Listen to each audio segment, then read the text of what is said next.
Today is the 16th of January 2020, and this is a conversation between Emilio Longo and Pilar della Torre. Pilar, welcome to Skill-Based Art, a learning resource for art students and artist teachers. I appreciate you welcoming me into your studio today. Thank you, and you're most very welcome. Fantastic. Well, let's get a start. Now, Pilar, let me begin by introducing you. Pilar, you're a Melbourne-based traditional realist artist who draws and paints exclusively from life. You work in the subjects of portraiture, still life, the figure and landscape. Your work is held in private collections in Australia, New Zealand, Europe and USA.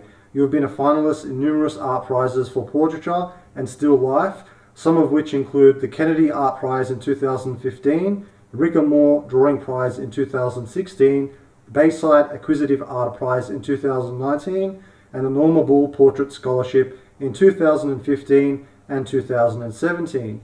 You were awarded the Tom Roberts Prize for a non-landscape from the Sherbrooke Gallery also in 2017, and you have been featured in many exhibitions around Melbourne, most frequently exhibiting at the Victorian Artists Society.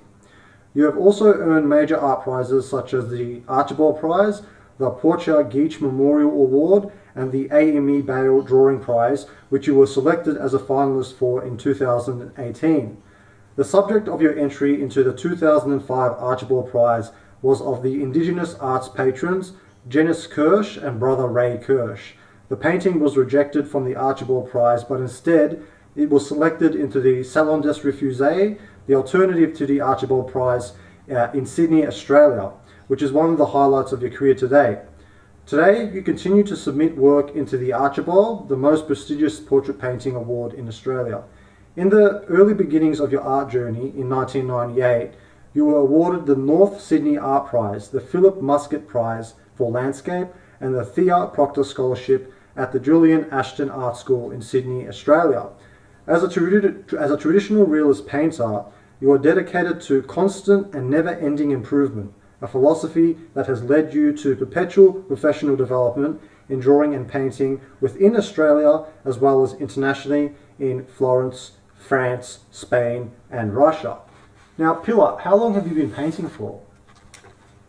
Well, painting with paint specifically, probably the last 6 years continuously. Continuously? Yeah. So when you say continuously, are you talking like 5 days a week? Pretty much 5 days a week, sometimes 6. Sure. Sometimes 7. Wow, fantastic. Sometimes 5 hours in the day, sometimes 8 hours, depending on what's going on. And yeah, so that's with regards to painting. But with regards to creating artwork, drawing specifically, I can considerably say that it's been a lifetime pursuit for me. Okay, great. So were you drawing whilst you were a child a lot? I can't remember drawing as a child, to be absolutely honest, but I must have. But definitely very clearly when I was a teenager, during school. My first, actually, if we're talking paintings, my first big painting was 5 foot by 5 foot for my year 10. And that was pretty accurate in its drawing aspects and painting aspects, because I was more into, I guess, copying from photos. So therefore I was actually copying a photo. Sure. Which there's a very big difference between working from live and working from a photo. So in year 10, my teachers, my art teacher in particular, was absolutely adamant I needed to follow that path. Yeah. So as the head of my school, the school director, but my father wasn't. So that's not the path I took initially. However, regardless of that, I still had that inside of me and that desire to paint and draw. And so I continued to pursue untutored and tutored sessions after my initial career. And so therefore I can actually say it was a continuous conscious decision to follow that, despite being led in different directions for different reasons. Sure, great. Now, what were some of your first exposures to the world of traditional figuration? Well, I guess it has to do with Michelangelo. Okay. Right, and I remember very clearly, and it's still in my bookshelf today, there was 2 books I bought when I had my first paycheck at 18. And that was The Best of Michelangelo, which included his sculptures, his drawings, and his paintings. And the second one was the Best of Velázquez. Okay, right. And Velázquez in particular rings true to me because of my own personal heritage, my Spanish background, which is only half of my background. But yeah, my father was very much a Renaissance person, I would say. He's a classical music conductor and plays music and classical, piano and violin, string instruments. And he always kind of probably had me going in that direction. However, at the same time, when I said I want to be an artist as a decision made at 18, he's like, no, you need to get a real job. This world is a long time coming and you need a real career. Sure. So, yeah, sometimes I wonder if it was the right thing, but you just never know. Life has many twists and turns, right? Absolutely, it sure does. Now, did you attend university, and if so, what did you study and during what years? Yeah, I attended the UTS in Sydney, so University of Technology, Sydney, and I studied electrical. Firstly, I did an electrical apprenticeship because that was a real job, right? And I was probably one of the first electricians as a female electrician in the railways. And then they put me through electrical engineering, which was through UTS. Yeah. And then from there, obviously, I did all sorts of different training sessions, trade courses, but all trade related. As far as art is concerned, with art, I guess my personal opinion on what I was going to do with my art was to follow or to attend places where I got to learn to paint and draw, right? Of course I was interested in art history and all those sorts of things, but to me, I needed the skill. That's why I love what you're doing, because I really believe in skill-based training and teaching, right? Because you can come out of a university degree with a piece of paper, we can call it, and not much practice in putting paint on, taking it off, drawing a figure from life. That was my interest.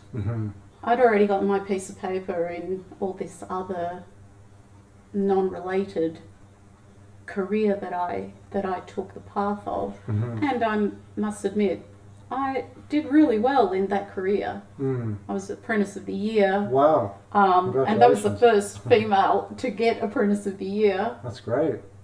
I did well, you know why? Because I understand very clearly about me that my level of enthusiasm is what really pushes me to do whatever I choose to do.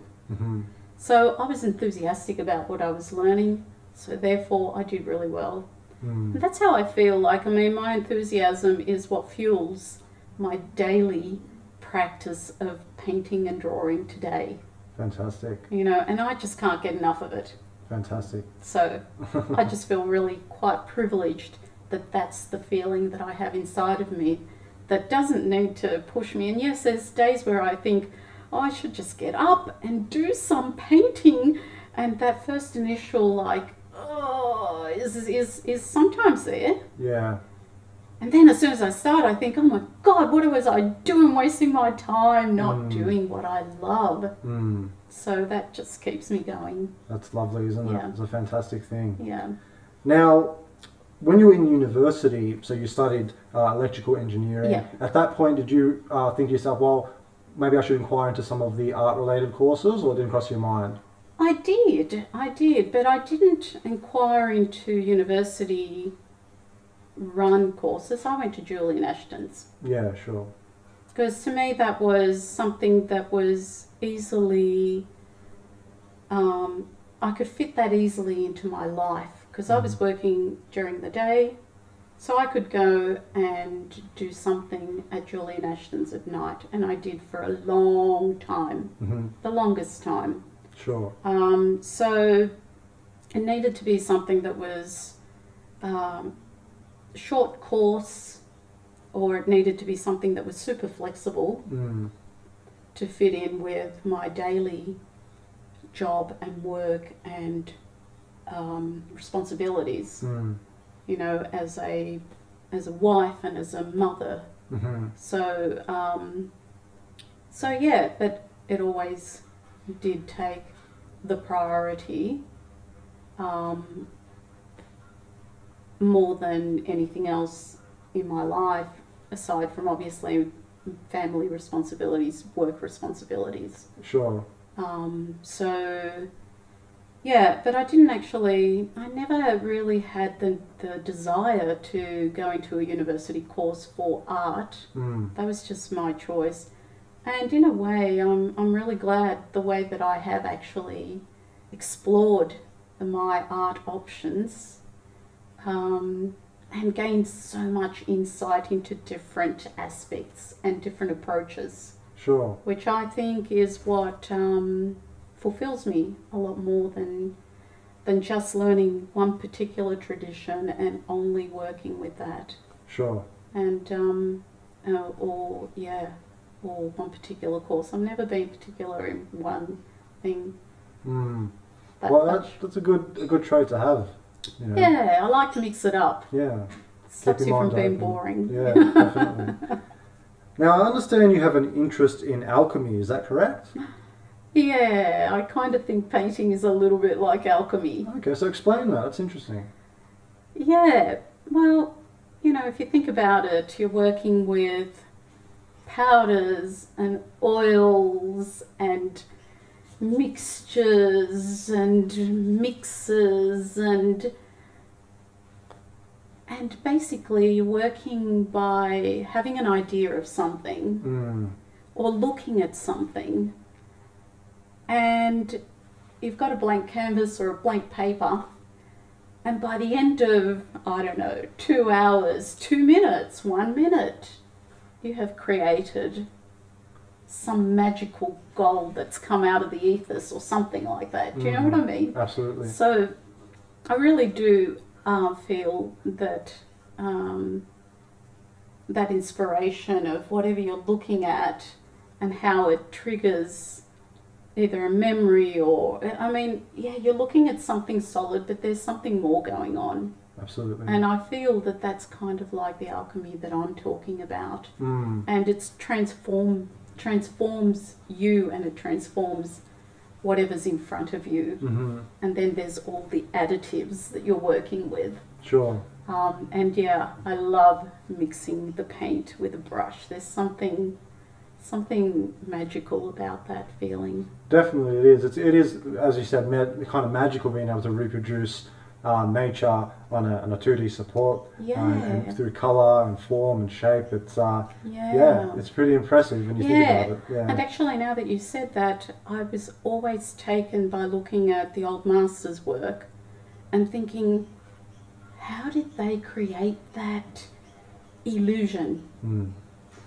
Because it is an illusion, right? Right. The sense of depth is an illusion that we create in a two-dimensional.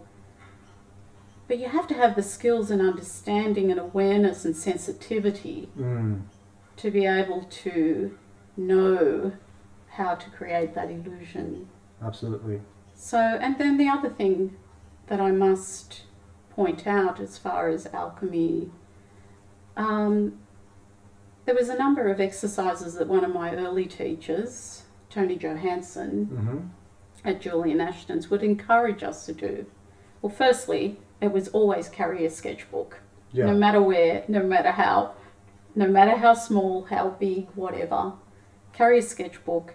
And he always encouraged us not just to be inspired by nature or to look and see and put it down, but to also work from imagination, right? And to imagine, like you've seen a number of poses in the life room, and then to imagine what it's like as well by drawing it on your way home on the train, to be able to kind of like use your memory and imagination as well. And that's a point that came up very clearly when I went to the Russian Academy. Sure, absolutely. Yeah. Before we get into the Russian Academy and your other training, Yep. I'd just like to go a little bit more into your electric engineering background. So, as you mentioned, you were studying electrical engineering for some time in university. Now, where did the interest in sustainability and electricity come from? Being a female, that is. I mean, was that something that came from your family, or was it just at random? It wasn't that random. Yeah.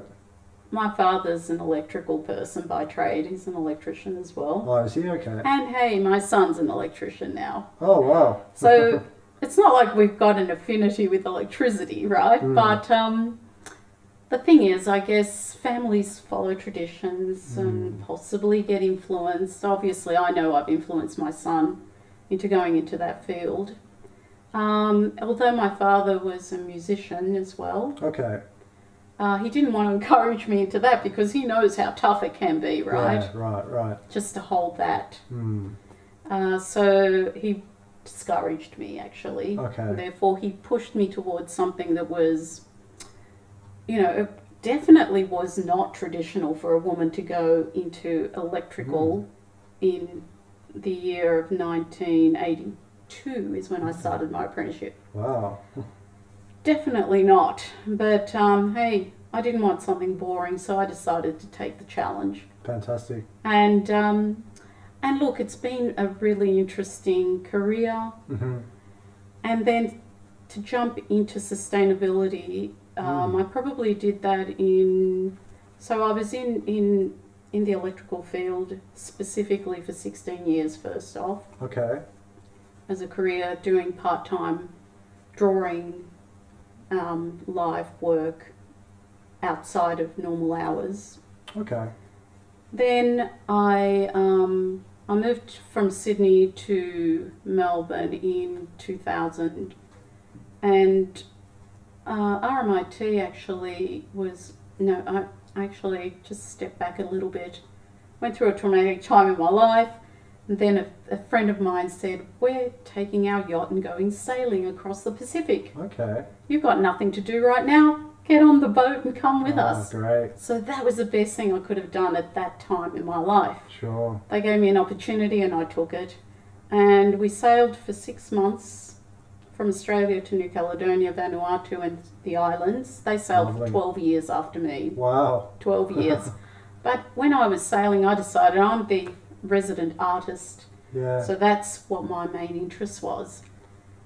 However, at the same time, I was really aware I wanted to leave my electrical career and just let it go, because I was no longer happy with what was going on with the electrical system and our consumption and our, I guess, electrical needs as a society. That was coal-based, that was like I'm out in the Pacific seeing all this magical beauty around me, and yet there was people moving their villages from lower areas up. And I said, well, why did you build your village on the foreshores of of the sea? And they were like, we didn't, the sea's coming up. Oh. And I was like, yeah. No, the sea comes up but it goes away. That's tides. I mean, I must have sounded like a real idiot, but, and they're like, yeah, we know that. And they said, no, the sea is coming up higher and higher. So it really took me back. I'm like, what? That they had to move their villages up to higher ground. Wow. And then I was at an island where these yachts people that had been coming through left a whole heap of panels, solar panels, and batteries and lights and wires and things like that. And basically the people were like, oh, what are we going to do with this? We don't know how to use that. And I was like, I could probably work it out, because I'm really conscious that I wanted to help the society, thinking that I'm bringing electricity and it's going to make their life fantastic. Well, it does offer some good things. And so I ended up working it out, and we put the panels up and we had electricity, and it was really miraculous for them. And I was just astounded as to how much I took for granted about having electricity. And then I was also astounded that, that wow, this is another form of actually generating power. And then whilst I lived on the yacht, it was like we really were conscious about saving power. And then we had multiple sources of power, like wind power and solar panels, and we were desalinating our water. It was like a little micro experience of what it's like to live sustainably. And it was the first time it dawned on me that I had knowledge that I could actually help transform, possibly, our society, because people were in, this was 2001, even back in 2001, and now we're 19 years later, there was the Kyoto Protocol. People were interested in taking Australia. In 2020, we would be 20% solar energy or sustainable energy. I'm not quite sure where we're up to anymore with that, but I'm pretty sure we're not there. So we had all these sorts of things. So when I came back to Australia 6 months later, I was totally inspired by the Pacific. Loved the people, had so many drawings, so many paintings, just little ones, and beautiful big charcoal drawings. And I thought to myself, wow, there's something else that I can also offer here. So that was my sustainability, I guess, grounding of what was possible. Fantastic. And so that's how I ended up in sustainability, and my interest in solar energy was. And then the government announced in 2007, was it? Something like that, 2007 or something, that we would drive solar into Australia. So RMIT then employed me, because at that time I think I was volunteering at the Alternative Technology Association in Brunswick. And because I was learning from them whilst I was volunteer working there about more sustainability and all those sorts of things. And then I was contacted by RMIT saying, hey, you're the lead electrical person that we need here. So that's how I ended up working at RMIT, designing courses for electricians to be energy smart, for solar panel installation. So I ended up leading that through the university TAFE system at RMIT in Holmes Glen. Wow. So you're one of the first. Yeah, definitely one of the first. And as a matter of fact, my studio is purely 100% solar. That's right. And I'm pretty proud of that. That's fantastic. That's really good. I feel like through all the trained people that I trained and educated, through who also then were the electricians that have installed the majority of solar throughout New South Wales, Queensland, South Australia, Victoria, because they're the four states that I trained people in to install solar. I think I've been outreaching to lots of different people to make a difference. Absolutely. In a sustainable way. Yeah. So I can pride myself with that, but now I'm just focused on drawing and being sustainable, as drawing and painting and being sustainable, being an artist that possibly will use my art towards that end of making people aware of our beautiful planet that we live on and that we must preserve. Sure. for our kids. Absolutely, that's very important for future generations, Yep. definitely. Now, you ran your business sustainableplanet.com from 2007 to 2013. What services did your business provide? Yeah, so the services that I ended up providing was basically training. So I actually serviced homeschooling, RMIT, and then they got different organisations that I would provide training for, provide assessment for accreditation, and also I had a couple of electrician mates that that whenever I had electrical solar jobs, I would engage their services to work with me. So I'd design the system, I'd figure out, you know, what was the best for that home, the best fit for that home, what they wanted to achieve out of it. And then these guys, I would just, you know, engage them to install it. I would sometimes install with them as well. Mm-hmm. And then I would just do assessments for people wanting accreditation. And also there was some residential advisory style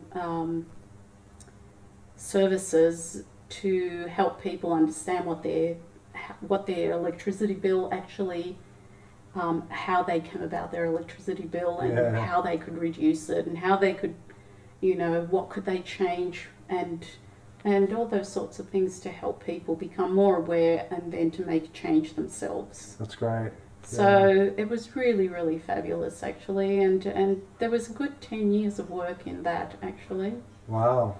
And in the meantime, all I could get to was life drawing, and I still kept that up and just continued from there. So you were taking night classes whilst all this was going on? Yeah, it wasn't so much classes as such. It was more like untutored sessions. So Okay. I always kept my hand in, no Good. matter what. Good. Kept my eye in, kept drawing regardless. Fantastic. But not so much painting, as I've said. So painting had kind of gone a little bit by the wayside. But in my drawing, I might actually use watercolours and things like that. So at Julian Ashton's, I did have one great teacher who was a watercolourist mainly, but he always used to state, if you can watercolour, like if you can work with watercolour, oils is going to be a cinch. Oh, it's tricky, watercolour. It definitely is, yeah. So I kind of tried to take the path of, not the path of least resistance, but the most resistance. Yeah. So that I could at least keep pushing myself in there, even though I wasn't committing 100%, because I felt that I needed to be doing the sustainable work first. And on top of that, I was bringing up my child, so I needed to be the breadwinner as well as the mother and the father and the friend and so on. Yeah, it's interesting. At that point, you had to put your own, I suppose, dreams aside so you could take responsibility, do your parenting, raise your child, and make amends, essentially make ends meet. Yeah, essentially. Exactly. Yeah. Absolutely. So, but it's great that over that period you were able to continue, perhaps as an autodidact, continue with your art training in your own time. But eventually that would come to change. Yes. Now, over the past 5 years, you have been in transition from your work in solar sustainability, and you have devoted yourself to full-time painting. This must have been a very liberating decision to make. At the same time, it must have been a little daunting considering the lack of financial security that comes with the artist's life. How have you been finding it so far? Yes, very interesting. Well, I guess at this stage, financially, I would say I was fairly established.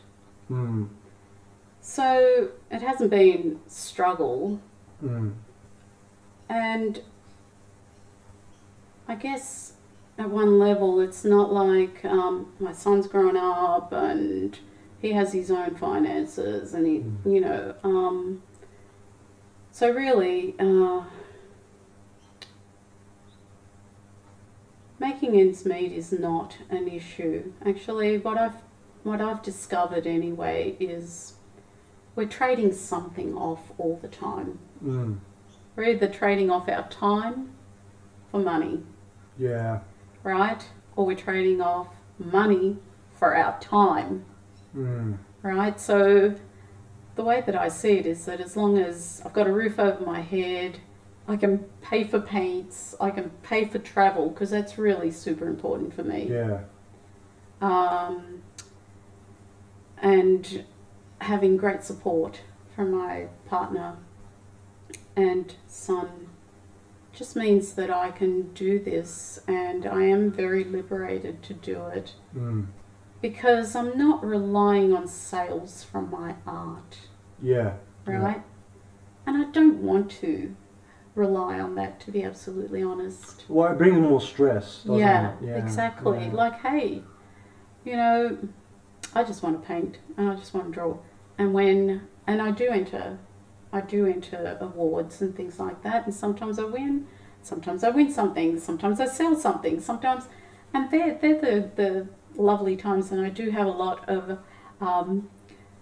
angst letting my babies go out into the world, but they need to, and I guess the more I produce, the more easily that will come to letting go. But for me, I don't feel, I'll do some teaching relating to art, but that doesn't necessarily mean that I need to do that to cover my living costs as an artist. So maybe my dad had some reasoning to his madness of actually, but then again, you know, there has been a lot of times where I've diverted my energy and time into some other direction when really I always just want to do what I'm doing today. Fantastic. That's really good, and that's an interesting point you make as well regarding the importance of support from your family. Yeah.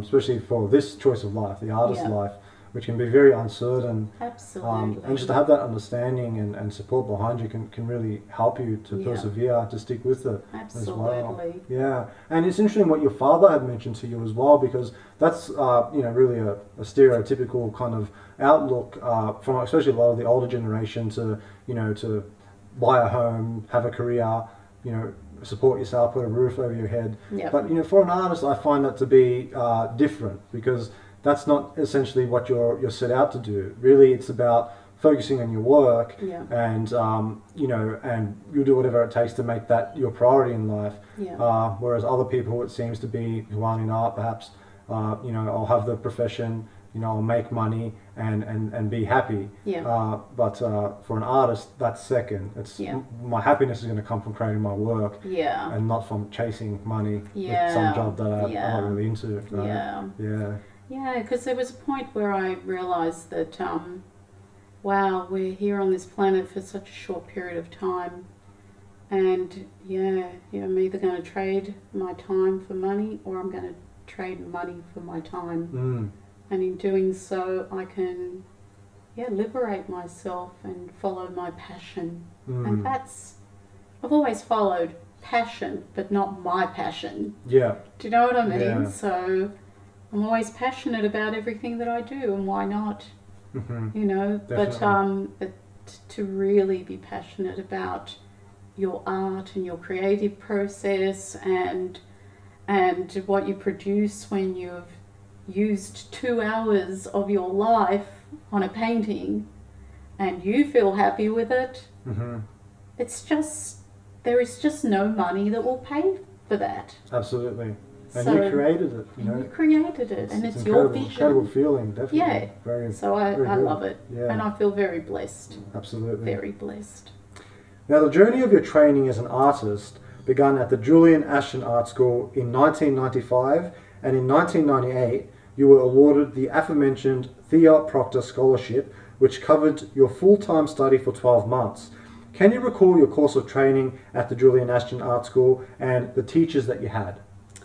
Absolutely. So in 95, I believe I started taking still part-time training at Julian Ashton's. So this is while running your business? Whilst working Whilst as working. an engineer. Whilst working as an engineer, yeah. During the day I'd be an engineer. At night I'd be doing a course, and the course was with David Briggs. Okay. And it was a drawing course. Right. Because up to then, aside from doing untutored lessons, I hadn't really had much training aside from school, which really at school I think we were encouraged to follow whatever we could do. I don't think there was specific like tonal realist or tonal painting, or it was kind of like, oh, here's a canvas, fill it up type of thing. Very open, right? Yeah, so it was totally up to you what you created. Sure.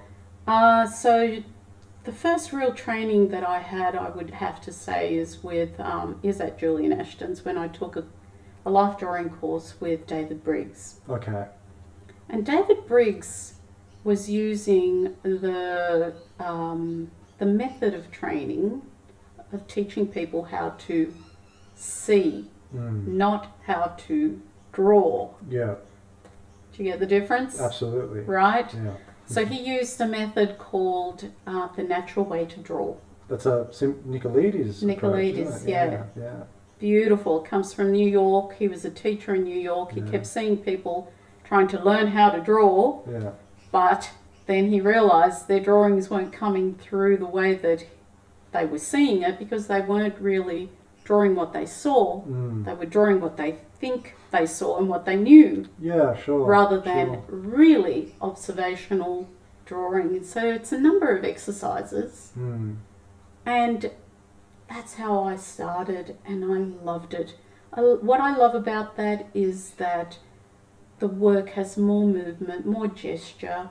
It's not so stiff and it's not outlined, and I just totally love it. So much so that when I finally did come to Melbourne, that was the first thing I was teaching at the Centre of Adult Education in the city, was the natural way to draw, because I'd practiced it so often up at Julian Ashton's that was the only way I could draw till then. But now I've kind of melted in a couple of other things. So from a drawing perspective, and I mainly studied drawing at Julian Ashton's. Sure.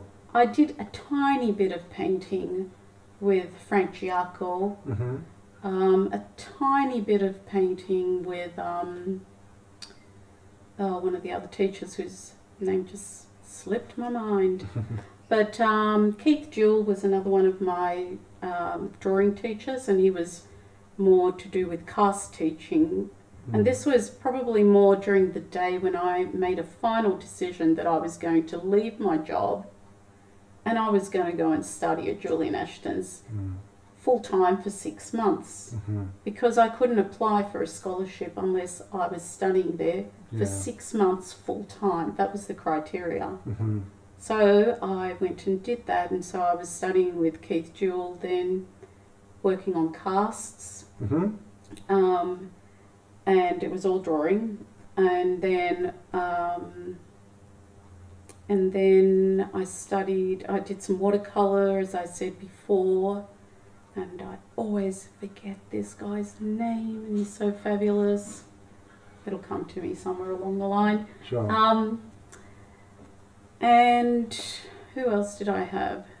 I was probably studying aside, Tony Johansson, of course. And Tony Johansson recently sent me a message for Christmas, and he'd seen some of my work online now, and he said, wow, you were a person that came in so torn with what you had to do and what you wanted to do. Sure. And now look at you. And I was That's like, incredible. yes. Good on him. Hey, it's taken a bit of a roundabout tour, but yeah.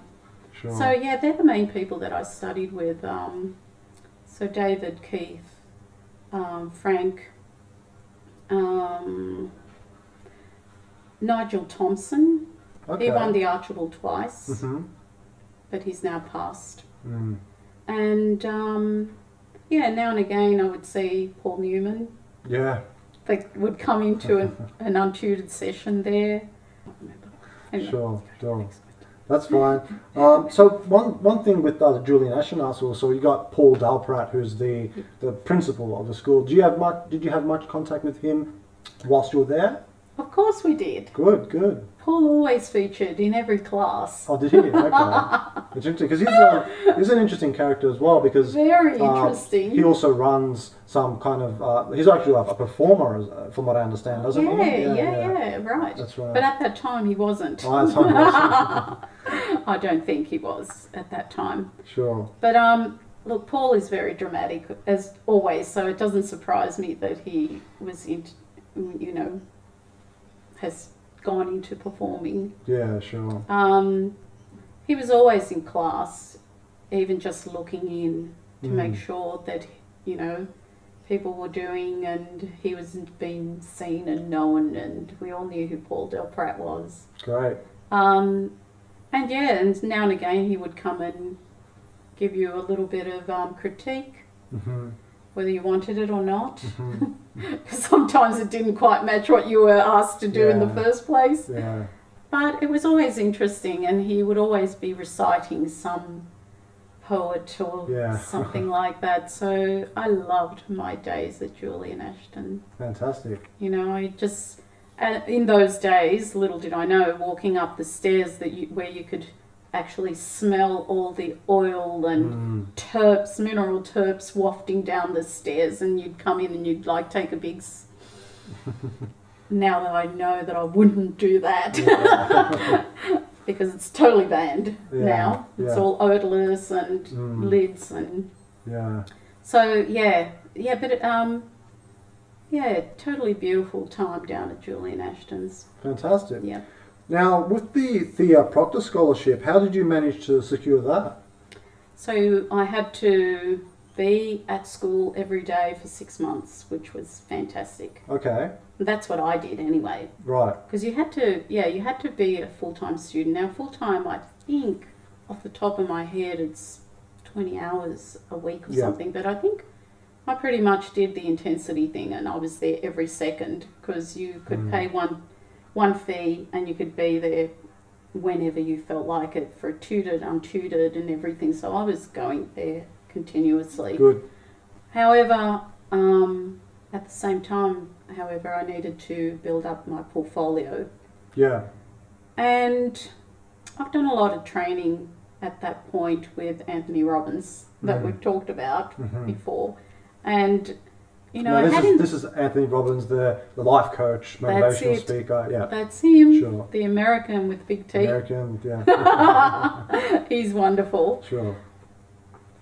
Now, I was thinking about, how am I going to win one of these scholarships? And realistically, how I thought about it was, okay, everybody around me is super talented. Everybody wants a scholarship. So how do I need to differentiate myself to stand out to be able to get a scholarship? So I think there was about 5 scholarships given in that year. That's quite generous. Yeah. And so basically everything that I came up with for my scholarship, there's a criteria. Yeah. So you've got to meet the criteria. It's got to be a figure from life, drawing of hands, drawing of trees, painting from life, portrait, a portrait drawing. So it's a whole mixture of things, quite extensive. So outside of school, I would ask my friends from school would you sit for me? And I'm going to do, instead of they wanted hands, I did hands and feet, right? Or they wanted a tree, so I did almost a forest of trees, trying to push and pull them in and out. So whatever they asked for, I had to give a bit more, because I know that's, if whatever you want and whatever the criteria is, you're going to have to go beyond that criteria that's right. to get on top of very, excellent other competitors. To stand out. So that's what I ended up doing. I was just totally 100% focused on studying during the day. Weekends I'd be getting my portfolio together. So by the end of that half year, I had a solid portfolio and I won a scholarship. Fantastic. You must have been really pleased with that. So pleased. Now, moving into 2000, I understand you attended a week-long Charles Bargue drawing introduction at the Angel Academy of Art in Florence. How did you initially learn of the Angel Academy? Yeah, I can't exactly remember how I learnt about it, but I've always wanted to go to Florence. I'd read Michelangelo's The Power and the Passion. Agony and Ecstasy? Agony and Ecstasy. Power and Passion. What's that from? Agony and something. Yeah. Agony and Ecstasy. Agony and Ecstasy. And I just knew I had to go to Florence. And it could have been a Julian Ashton someone mentioned just casually about, the schools, the American schools in Florence. So I was like, oh, okay, might just go and check that out. So, as I said, I was still working at that stage. Which year are we up to there? So 2000. Yeah, because we did a bit of a leap. Yeah, so when I left, because I think I may have then moved from Sydney down to Melbourne at that stage. So this is before Angel Academy? Yeah, this is before Angel Academy. Right. So I decided to go to Florence.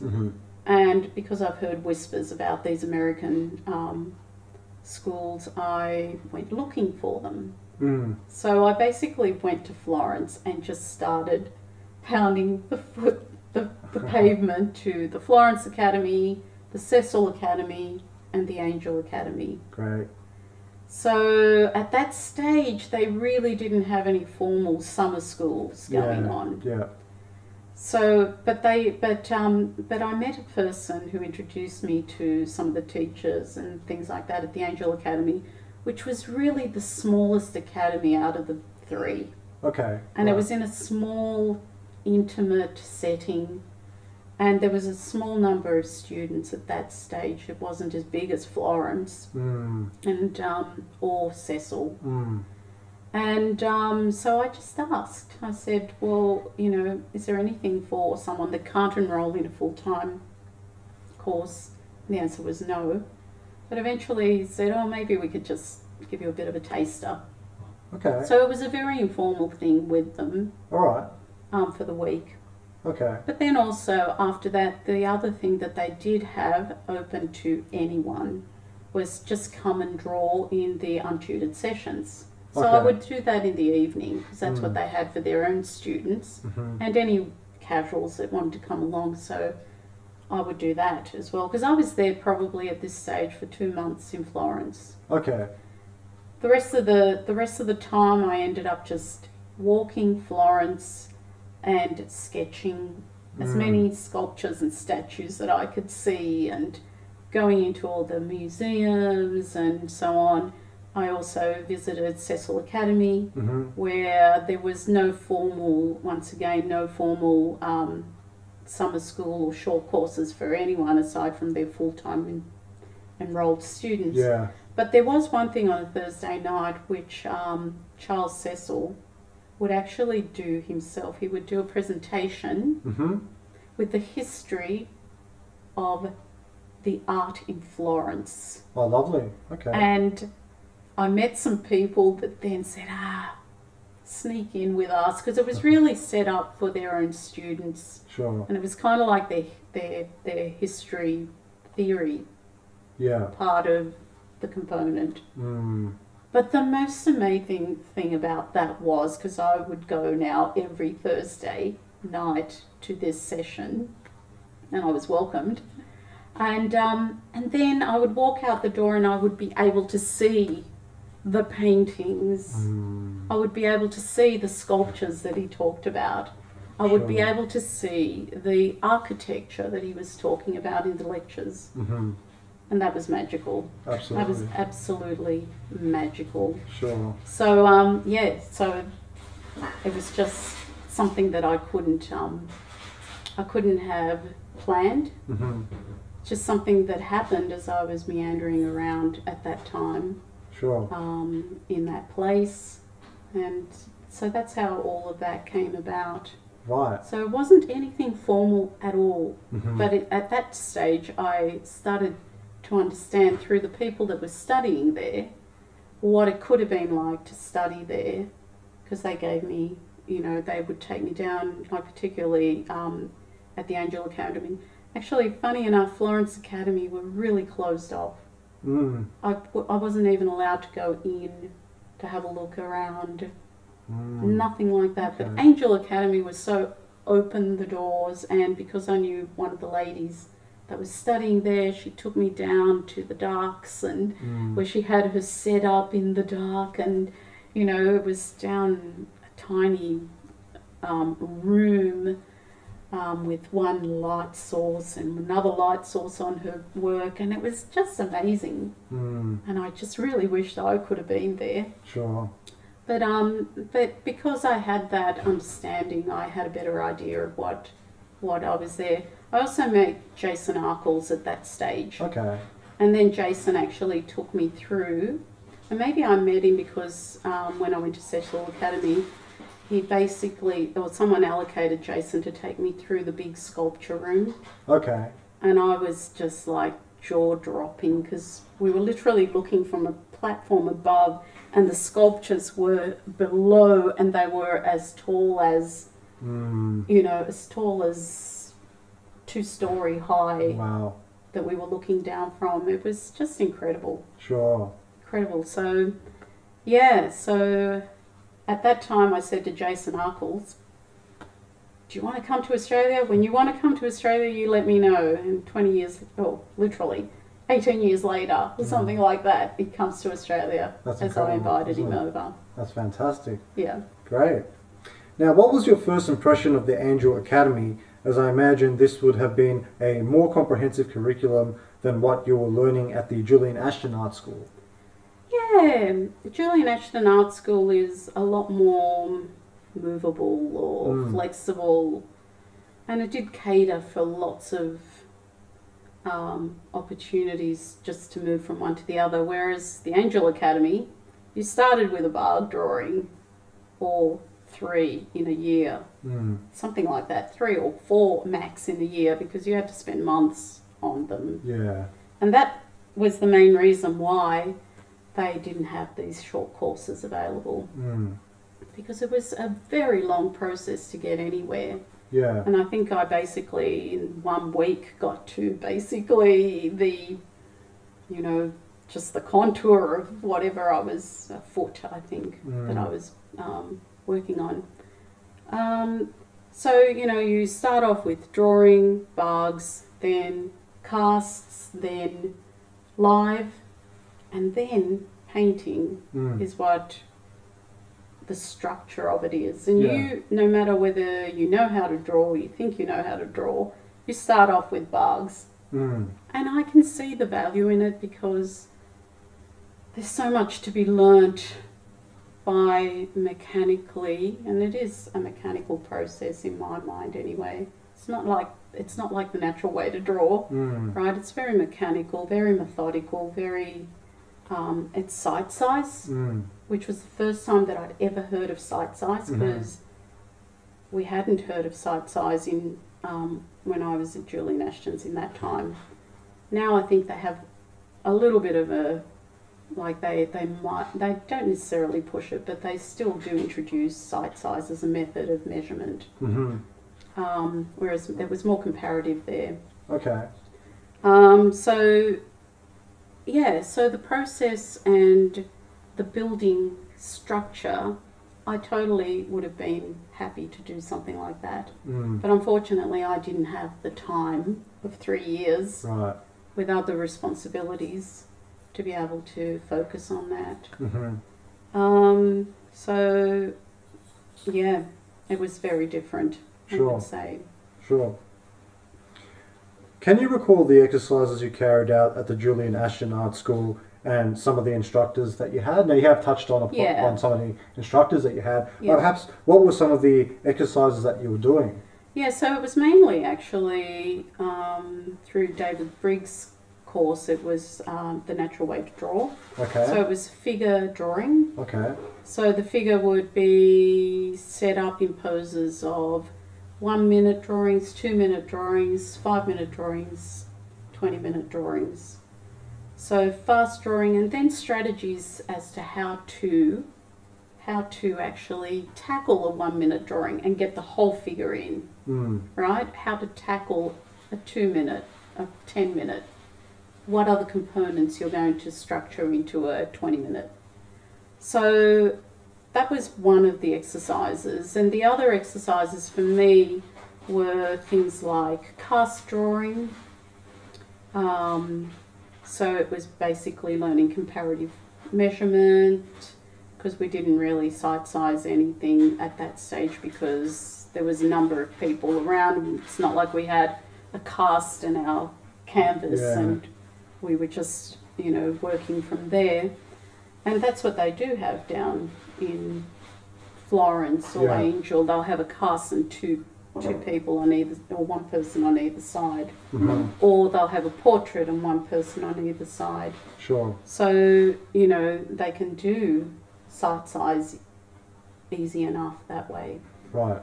But, as you saw when I was using comparative and sight size, you can do it at a little bit of a distance from the model. Right. And you could have a few more people around the model. Sure. But, so cast drawing, and the only painting that I ever did at Julian Ashton really was more to do with tonal painting, and this was Nigel Thompson, and it turned me off painting altogether, because of course everybody wants to go straight into colour, wants to lash in, and here he is giving me these, cylinders and squares and spheres and cones to paint in black and white, and I'm like, oh, that's so boring. But you know how invaluable that is? Yeah. I didn't know how invaluable that was, right? So I still have those, actually, to remind me of the fact that, to remind me of the fact that they are so important, and that I missed that back then. Sure. So, So that was, and then now and again, I would be allowed into the life room to paint in colour with, the figure in colour. Okay. But, that was lesser, but it was really mainly because I wasn't feeling comfortable, so I didn't want to attack it that much. Okay. And then some watercolour as well. And actually, with Tony Johansson, whilst I was at Julian Ashton's, we also used to do landscape painting. Oh, great. Yeah. But I would paint in watercolours or I would draw. Okay. But the main thing that I got out of that was sketchbook work. So taking my sketchbook and, doing tiny drawings of either this scene or that scene or this scene. So he would get us to actually just walk around an area and have little thumbnail sketches in our book, and within half an hour you had to come up with 6 thumbnail sketches. Okay. And then from those sketches, then you would maybe work on a slightly larger size in watercolour or as a drawing or in pastel, actually. Okay. So some of those pastel works that I showed you, they're still drawing based, but they were drawing with colour. Sure. So in those early years, now that I think about it, most of my colour work was done in pastels and watercolours rather than oil paint. Oil paint was really scary to me back then. Yeah. And I wasn't really all that enthusiastic in jumping in, because it just, as we discussed earlier on, it just felt like it's all wet. I can't work into that unless it dries. Sure. And that's not the truth. So. Yeah, well, in a sense, it's a interesting kind of take that you had, because holding out with your painting and focusing more on your drawing is going to make you a better draftsperson in the end. Absolutely. So, that's very much the academic approach anyway. Yeah. So, absolutely. In a sense, it was a positive thing what you done there. Yeah. And those cones and cylinders and spheres and squares, cubes. I really hated them, but now I look at them and I think, wow, that makes up everything. That makes up the world, actually. Yeah.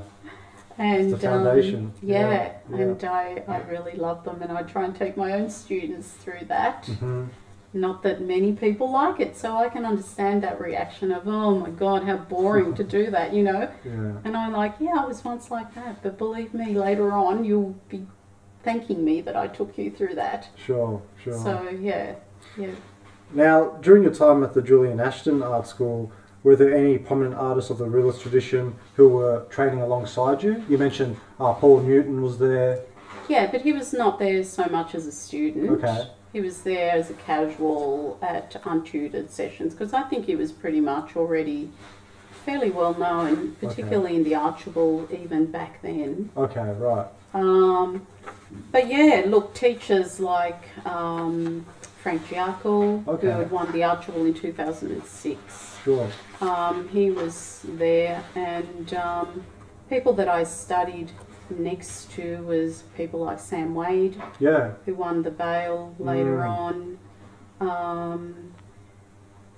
But thinking about all the different people that I studied with, I'm not quite sure if there was anyone that was, you know, a prominent artist that I studied next to, aside from Sam Wade.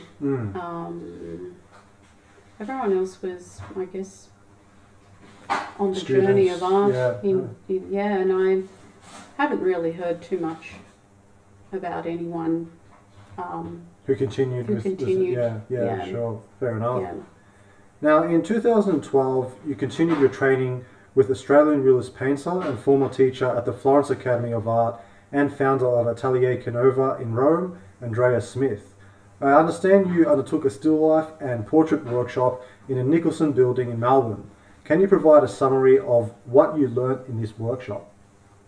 Yeah, I guess at that stage I was definitely wanting to learn oils. Okay. And it was the first time really that I delved into oils as such. Okay. And then also the other thing that I wanted to learn, knowing that she had taught at the Florence Academy, was I wanted to learn sight size. Right. So there were the two main things. So basically the portrait was sight size, and that's why that was the first time that I understood that you needed one model for two people.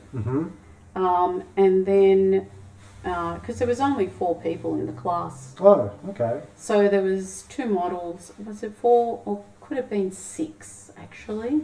6 people in the class. 6 people, okay. And we had 3 models. Well, that's a good number. Yeah. But it had to be because, I mean, we basically had the canvas right next to the model and we were directly sight sizing across from that. Yeah.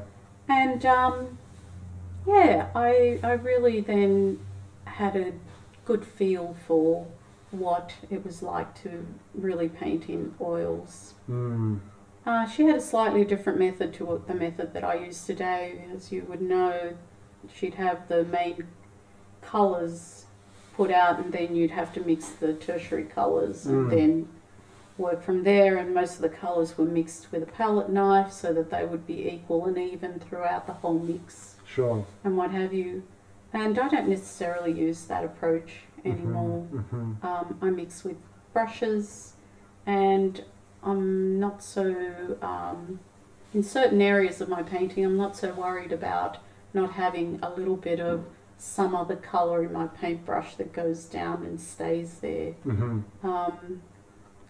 Because actually that's something that's come through me training with David Chen and also at the Russian Academy, where they actually get you to mix with paintbrushes and to pick up paint to actually mix in with that paint stroke.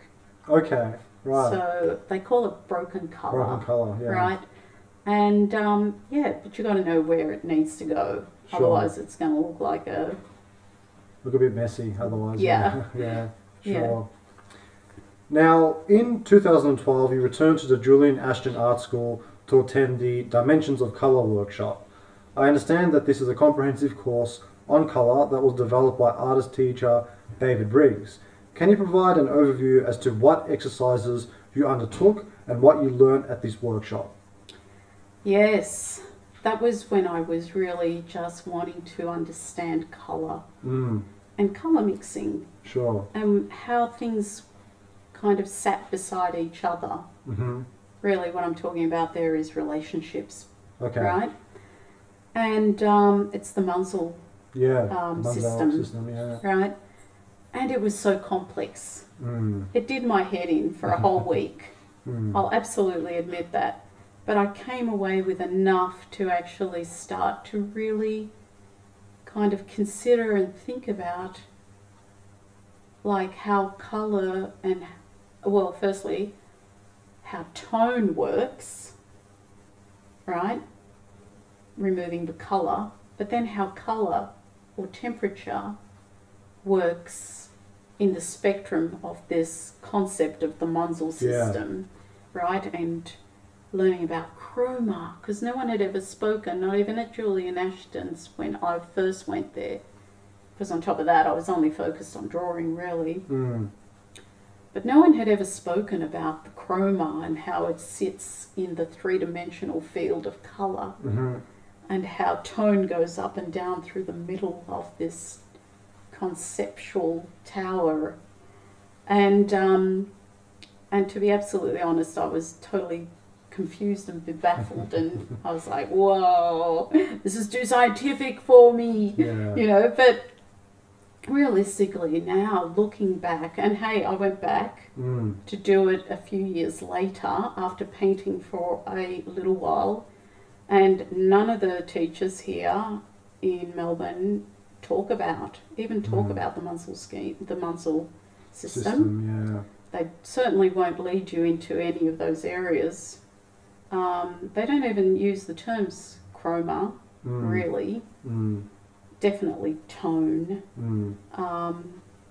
So it was like a new language and also a new concept of understanding colour. Sure. I picked up something from the first course that I did with David, and then I had total confusion. And the second time I went back to do it, I picked up so much more and had more of an understanding of what was going on. Good. And also throughout that, I'd watched some YouTubes on it and an explanation. I even bought the Munsell student book. The book, wow. Yeah. Right? Did some of the little, you know, tiles, tiles, mixing them to try and understand it. And to be honest, I would love to do it again because I think I have a much better understanding of colour now. Colour, tone, chroma, hue, value. Good. You know, that it's part of my language now, and it's invaluable. But you know, it's kind of like when the student is ready, the teacher will appear type scenario. Right. And I wasn't totally ready to understand all that because there's so much in it, and it's very technical. The course is amazing, and it's very technical. And of course now David is, I'm pretty sure that he is the head of the Colour Society up in Sydney. Okay. And they do run workshops or they run seminars where they actually do talk about all these aspects. And if I was in Sydney, that's where I'd be. Sure. When they were holding it. Yeah, and the Munsell system is quite tricky. I mean, there aren't too many teachers, to my knowledge, that teach it. I mean, you've got David Briggs, and other than that, I know Graydon Parrish in America teaches the Munsell system. There's a guy, Paul. Do you know Paul? I don't know. Oh. American? No, he's English. Okay. He has a really great website that has now slipped my mind. Perhaps it will come to you maybe. in a minute. Okay. But yeah, he basically does demonstrations and things like that. Okay. No, I can't remember. Sure. Now, in 2013, you attended a portrait drawing workshop with David Casson at Australian realist painter Robin Ailey's school, the Art Academy in Adelaide. Can you describe what it was like meeting David and the key points you took away from his workshop? Yeah, that was a drawing workshop with David. And the key points that I took away from there was basically using pan pastel. Yes. And then his approach as well as to how he goes about measuring. And he always seems to start from the centre, from the nose, and measures out this way and then out that way. And right, whereas other places are more like about the envelope, the big shape shapes, first, yeah. and then kind of structuring everything else in there.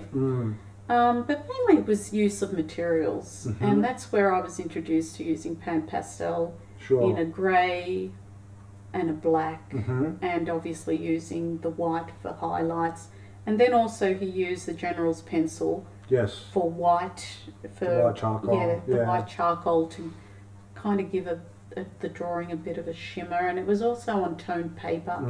So I think that's where my love for toned paper really started. Okay. And I do that all the time now, and not so much. Sometimes I use pen pastel, sometimes I use a clutch pen that has sepia like a chalk lead in it, so that I can, use a toned paper, this very controlled size, sharp little, mechanical pencil, because I do like being very intricate with what I'm drawing when I'm drawing, and I've got enough time on the pose.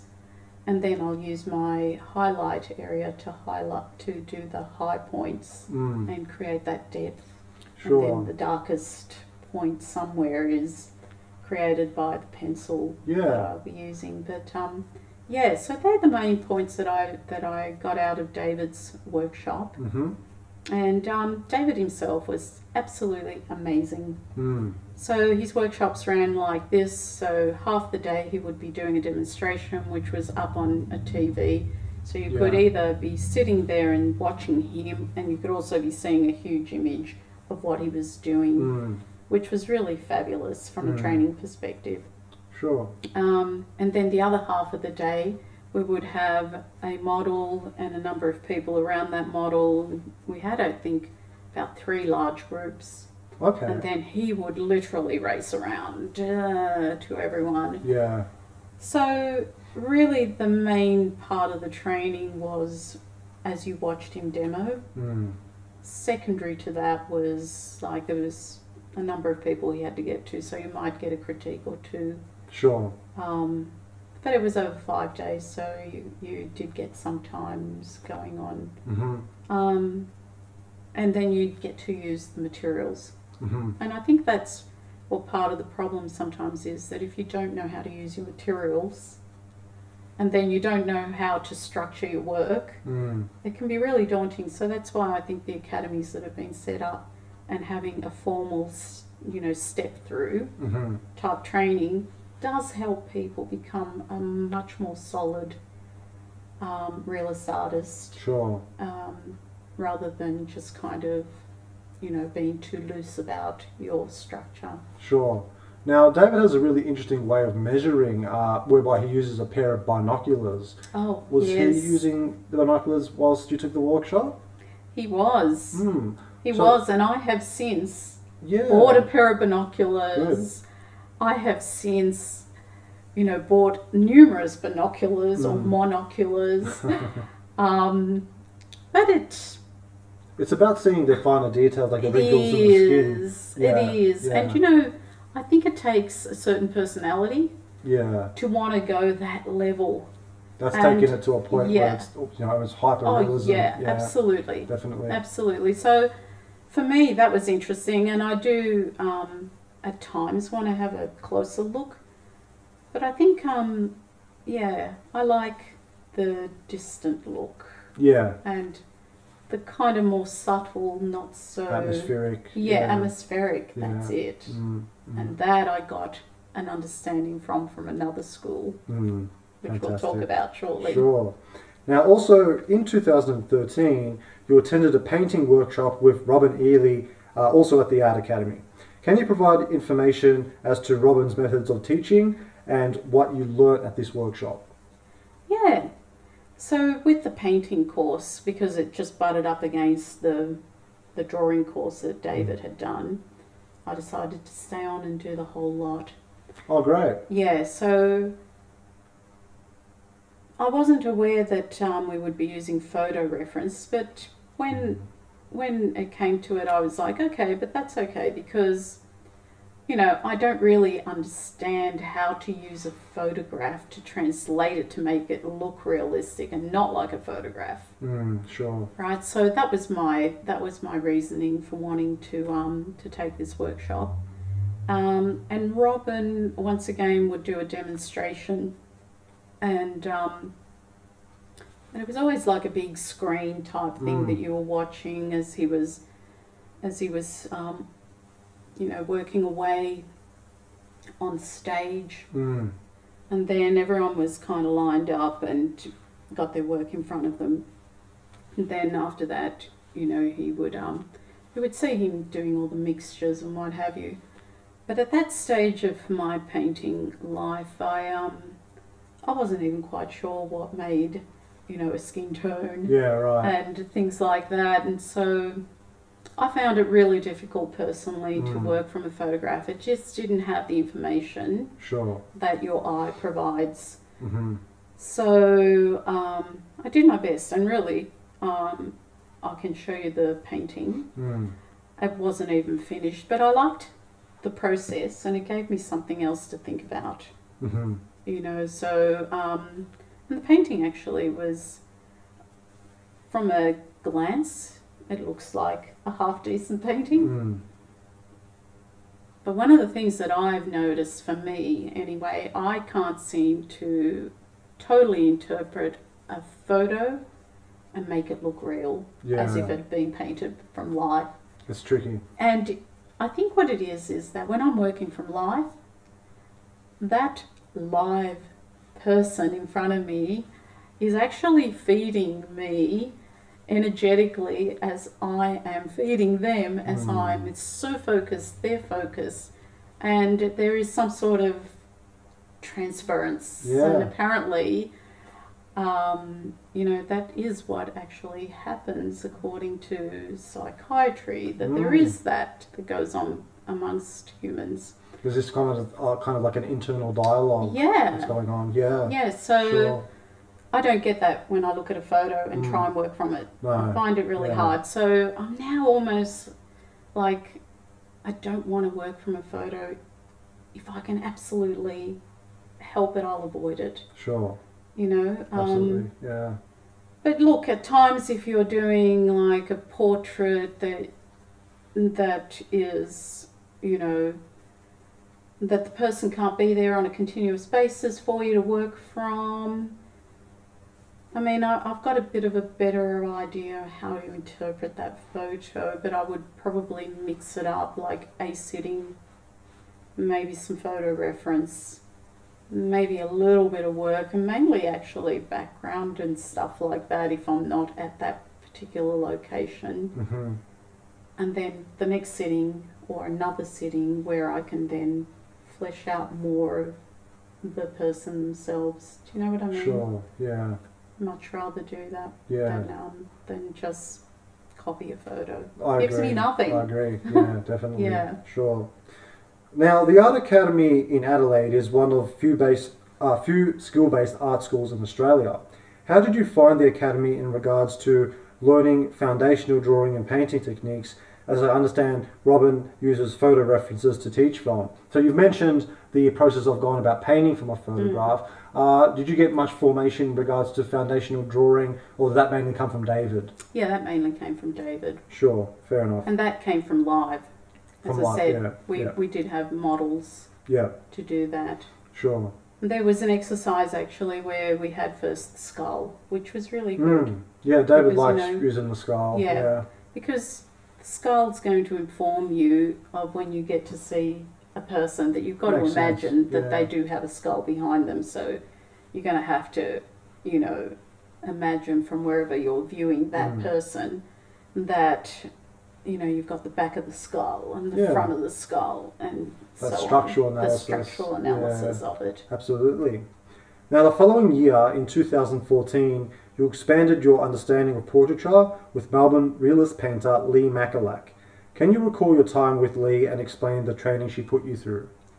Yeah, I first met Lee at a Melbourne 20 demonstration. So that's the Melbourne 20 Melbourne Painters Society. Yep. And they, as part of their exhibition, which they hold once a year, she and others were doing demonstrations. So I ended up watching the demonstration and I just thought, wow, I want to learn from this lady.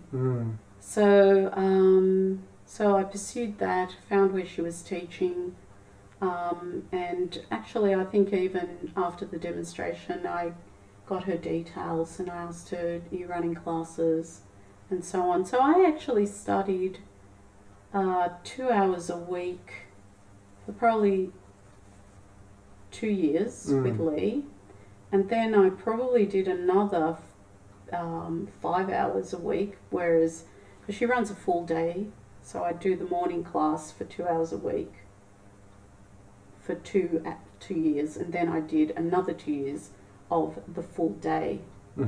So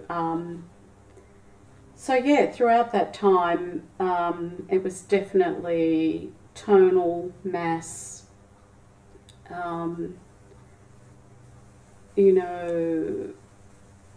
drawing was not allowed in the painting process, and I can understand where that comes from as well, because sometimes if you do put some sort of sketch and outline, people have a tendency to stick to that and think that is what it is. That's right. And if it's changed, because if you're working from life, because this is all working from life portraiture, models are human, they move. And yes, there's so much leeway you need to take with that. So one of the things that I realised after studying with Lee, and she would tell me quite a lot of time, and it didn't get through to me until it got through to me, that I just wasn't applying enough paint on the surface of the canvas. And I was, just probably a bit too stingy with how much paint I would be applying. But it was mainly because I wasn't sure about what I was doing. But as I went through, I felt that I started understanding that. And the other thing is, most of the portraits were painted in about 6 hours, like over 3 weeks, say. So it wasn't alla prima painting either. It was definitely building up, massing in the darks first week, the second week putting in some colour, and the third week kind of finalising a few of the features, say. Okay. Whereas there's other methods that you can actually compress all that into the one, and possibly into a 3-hour sitting, like we did with the demo, to a reasonable resolution, and still have some things in the painting that I like, that come from the natural way to draw, which is some gestural movement of the paint, or some something that's a little bit more alive, possibly. But yeah, definitely, it was definitely the direction that I realised that that's what I want to do. There were still certain things that I hadn't felt that I had yet learnt to feel more confident about what I was doing. Right. Now, in 2015, you gained more knowledge into the Max Malden School of Tonal Realism through undertaking an oil painting workshop with 2 prominent teachers of the Tonal Realist School at the Victorian Artists Society, Paul MacDonald Smith and Gregory Smith. Can you elaborate on the Max Malden School of Tonal Realism and what this particular approach to seeing involves? Yeah, well, actually, at the same time that I was doing Lee's class, because she's tonal realism as well, at the same time I was also doing Paul's class. Okay. At the same time I was also doing Greg's class, because remember I said to you that I was an intensity girl, so I need to do things like solid and intense. And a lot of people would say, aren't you getting confused with their instruction, that instruction, that instruction? And my answer was no, because I didn't feel like I was getting confused, and I wasn't getting confused. I was watching where the similarities in their approach was and where the differences were. Sure.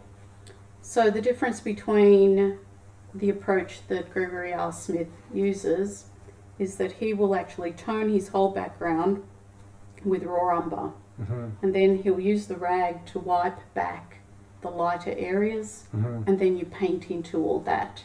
Sure. Now I can understand the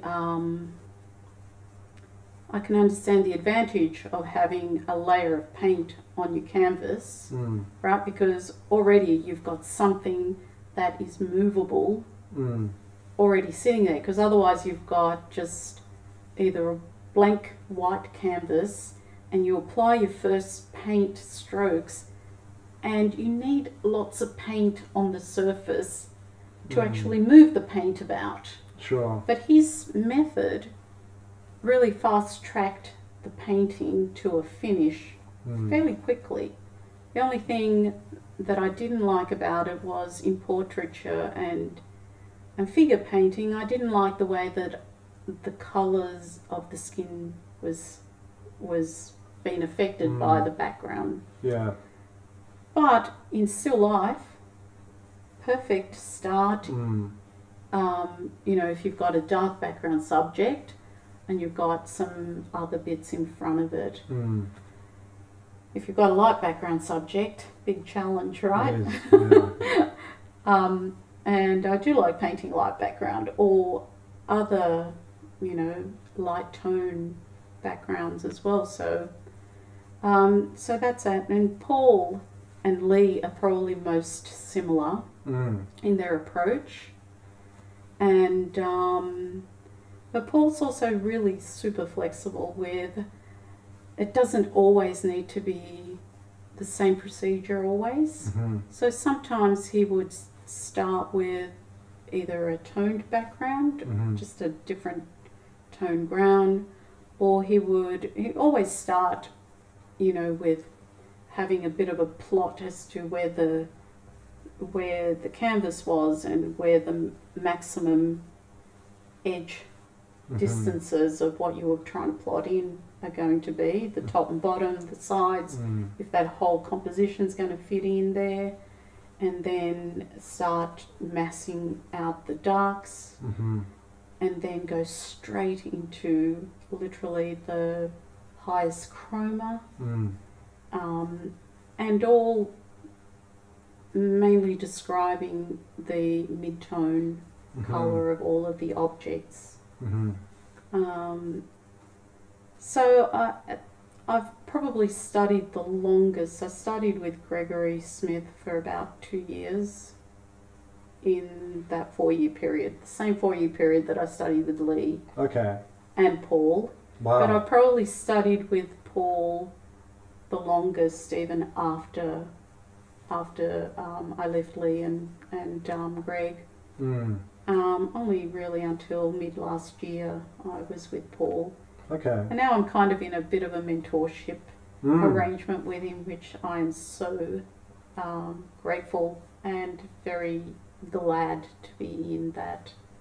And so the main painting foundation I would say that I've had has been from these 3 teachers, and specifically more so with Paul MacDonald Smith.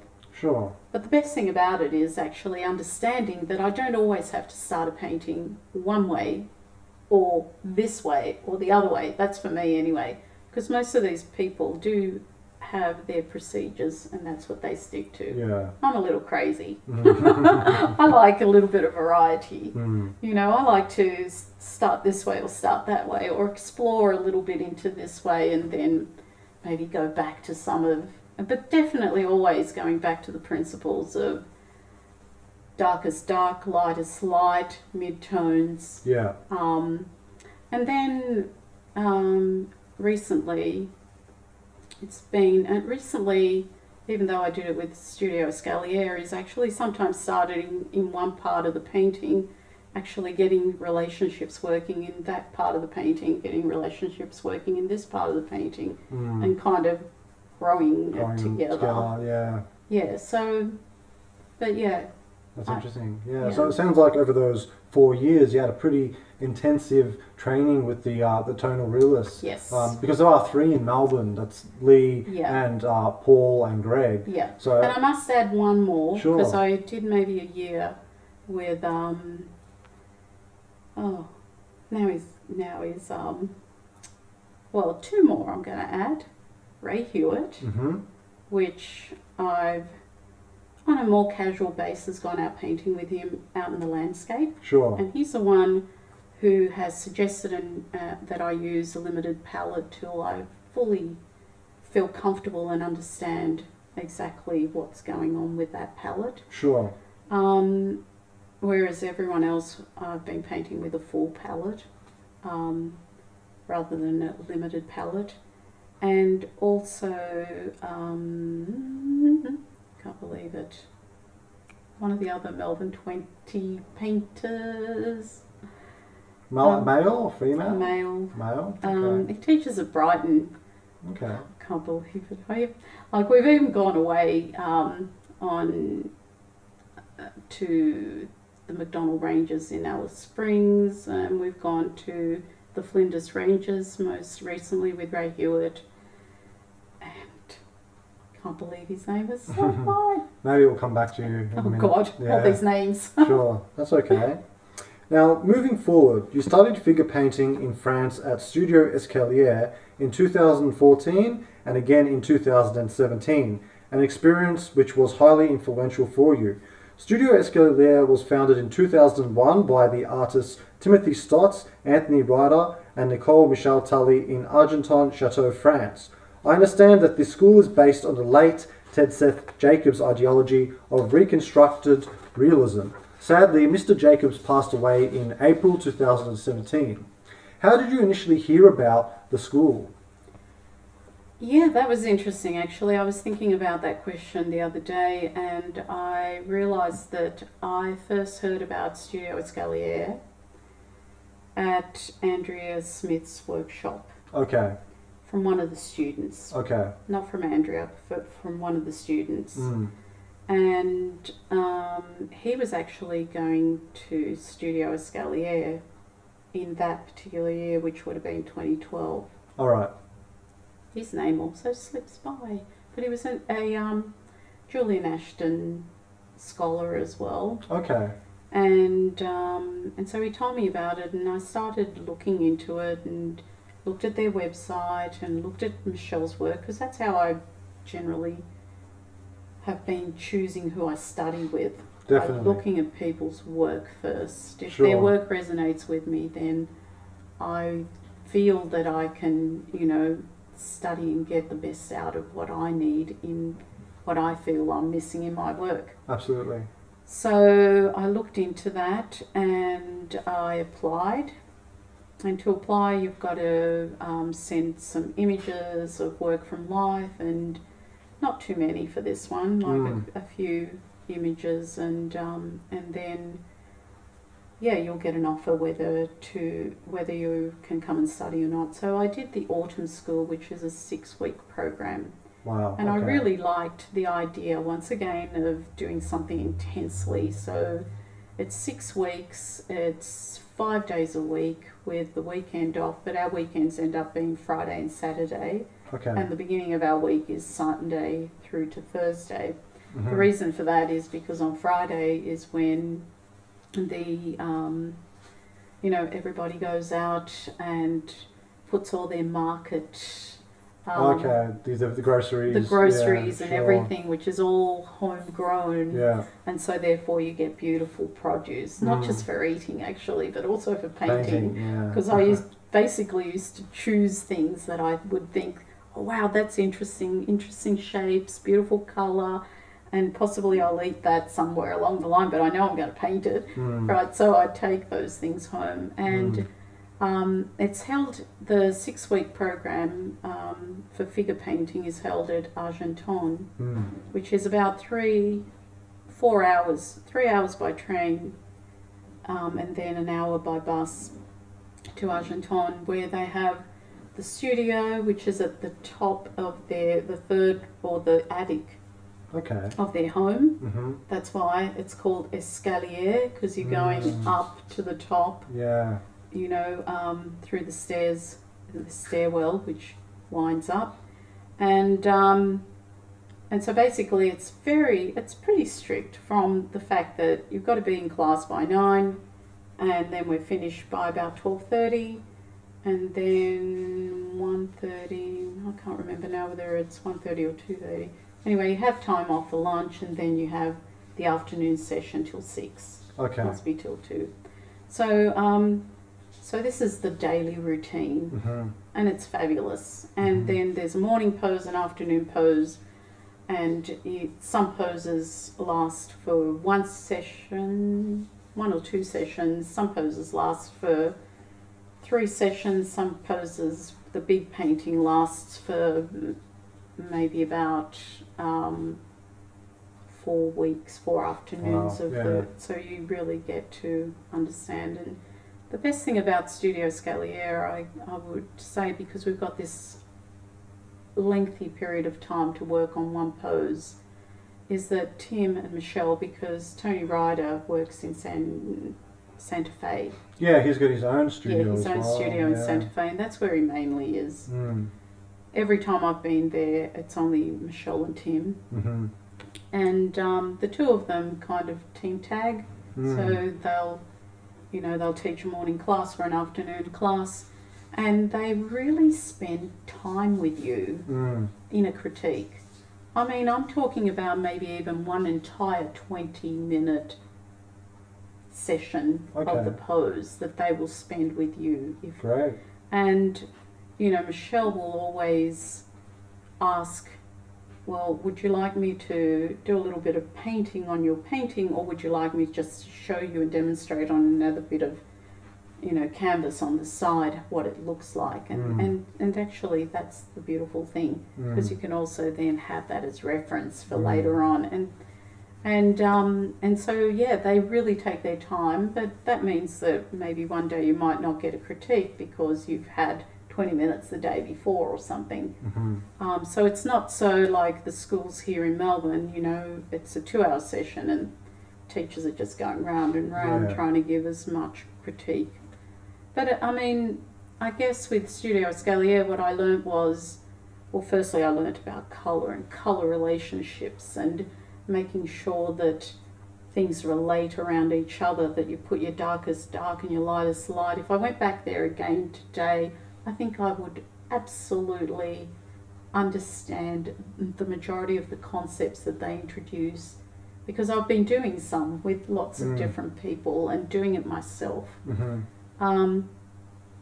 So they do what's called, which is distinct to everyone else, they do the colour study, which is called a poster study.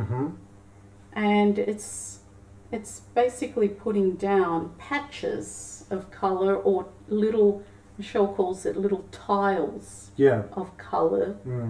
And it's so magical, it's so beautiful, because Michelle is super skilled of getting all this working together. It's just amazing to watch. And yes, the process is that they do a demonstration, and they might do a full 3-hour demonstration, just like Paul does here. And then after that, they'll do their critiques of each person. So, and then also at night, on Tuesday night, we have portrait night where students we all take turns in sitting. And Michelle comes up and paints, and anyone else that wants to come up and paint. But the beautiful thing about being in Argentine, I found the second time, was I had a better understanding on how things relate to each other in a picture. And then also I had more confidence to go out painting outdoors, because I've been painting outdoors with Ray Hewitt. And you know, and that basically gave me more scope. So after class, I'd be going out into the landscape, plonking down my easel and just painting. Just painting for the love of it. Lovely. And so, or even painting out of my window in my little apartment. and it was fabulous. Sure. So I used every moment that I could possibly squeeze into painting when I Sure. was there, and that's the wonderful thing about going away. Mm.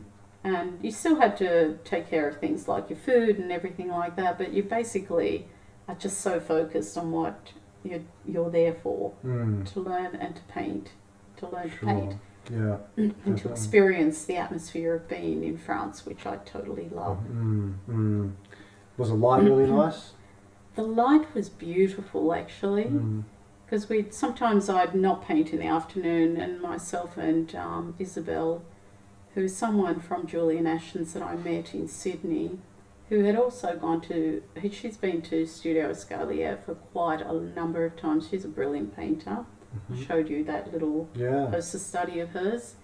And so sometimes, because we've been both there at the same time both times, which has been fabulous, so we'd just go for a walk around the orchards and things like that. And the light was just so magnificent. Definitely different to Australia, much more softer and subtle, Sure. I feel. Yeah. Whereas Australian light in the landscape is really harsh. Pretty harsh, isn't it? Yeah. Definitely. Now, how would you say Studio Escalier is different from other ateliers in regards to their curriculum and philosophy on seeing?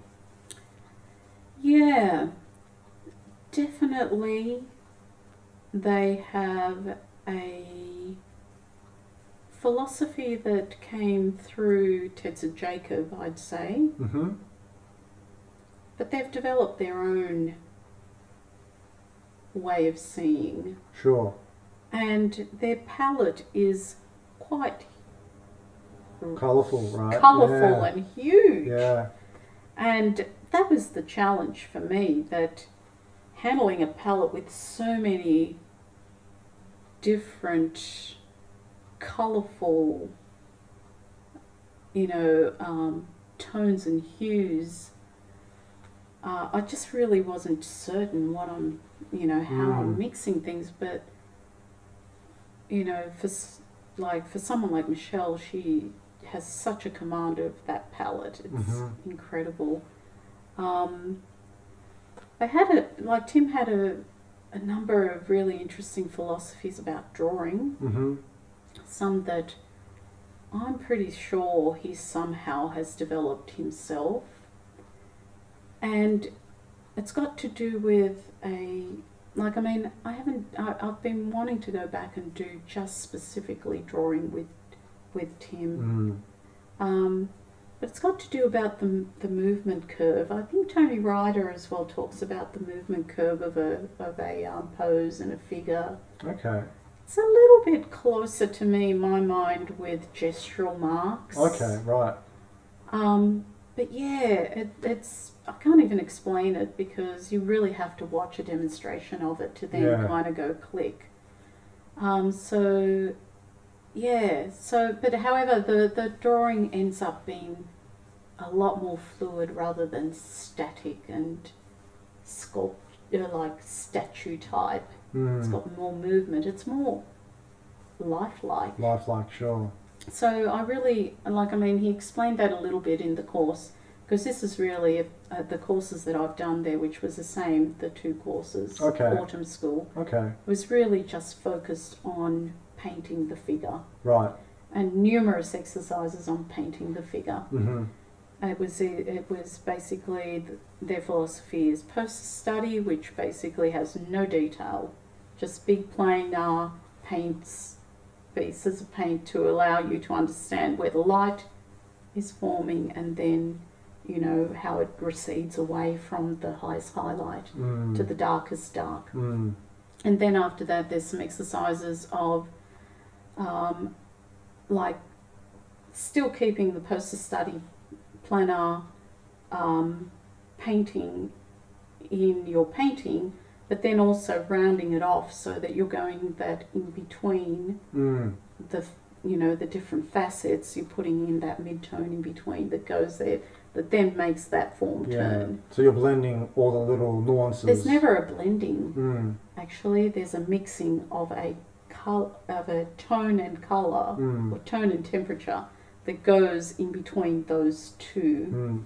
Which makes you know, them seamless. which makes them seamless. Yeah. Sure. But no blending, as in you're not mixing up this one into the other, but just mixing up one that actually goes in between. Mm-hmm. And yeah, it's quite fascinating actually. Mm-hmm. And then there's the long pose where you're putting all of those things, drawing as well as poster study, as well as surrounding study, as well as then atmosphere, right? Because you're incorporating all the other objects of background. And in the first course that I went in 2014, they didn't have like a still life next to the figure. Okay. In the second course, in 2017, they had like a full setup. So it would be the background drapes. Yeah. It would be the figure in a pose, and it would be a still life to the side. And I was in heaven.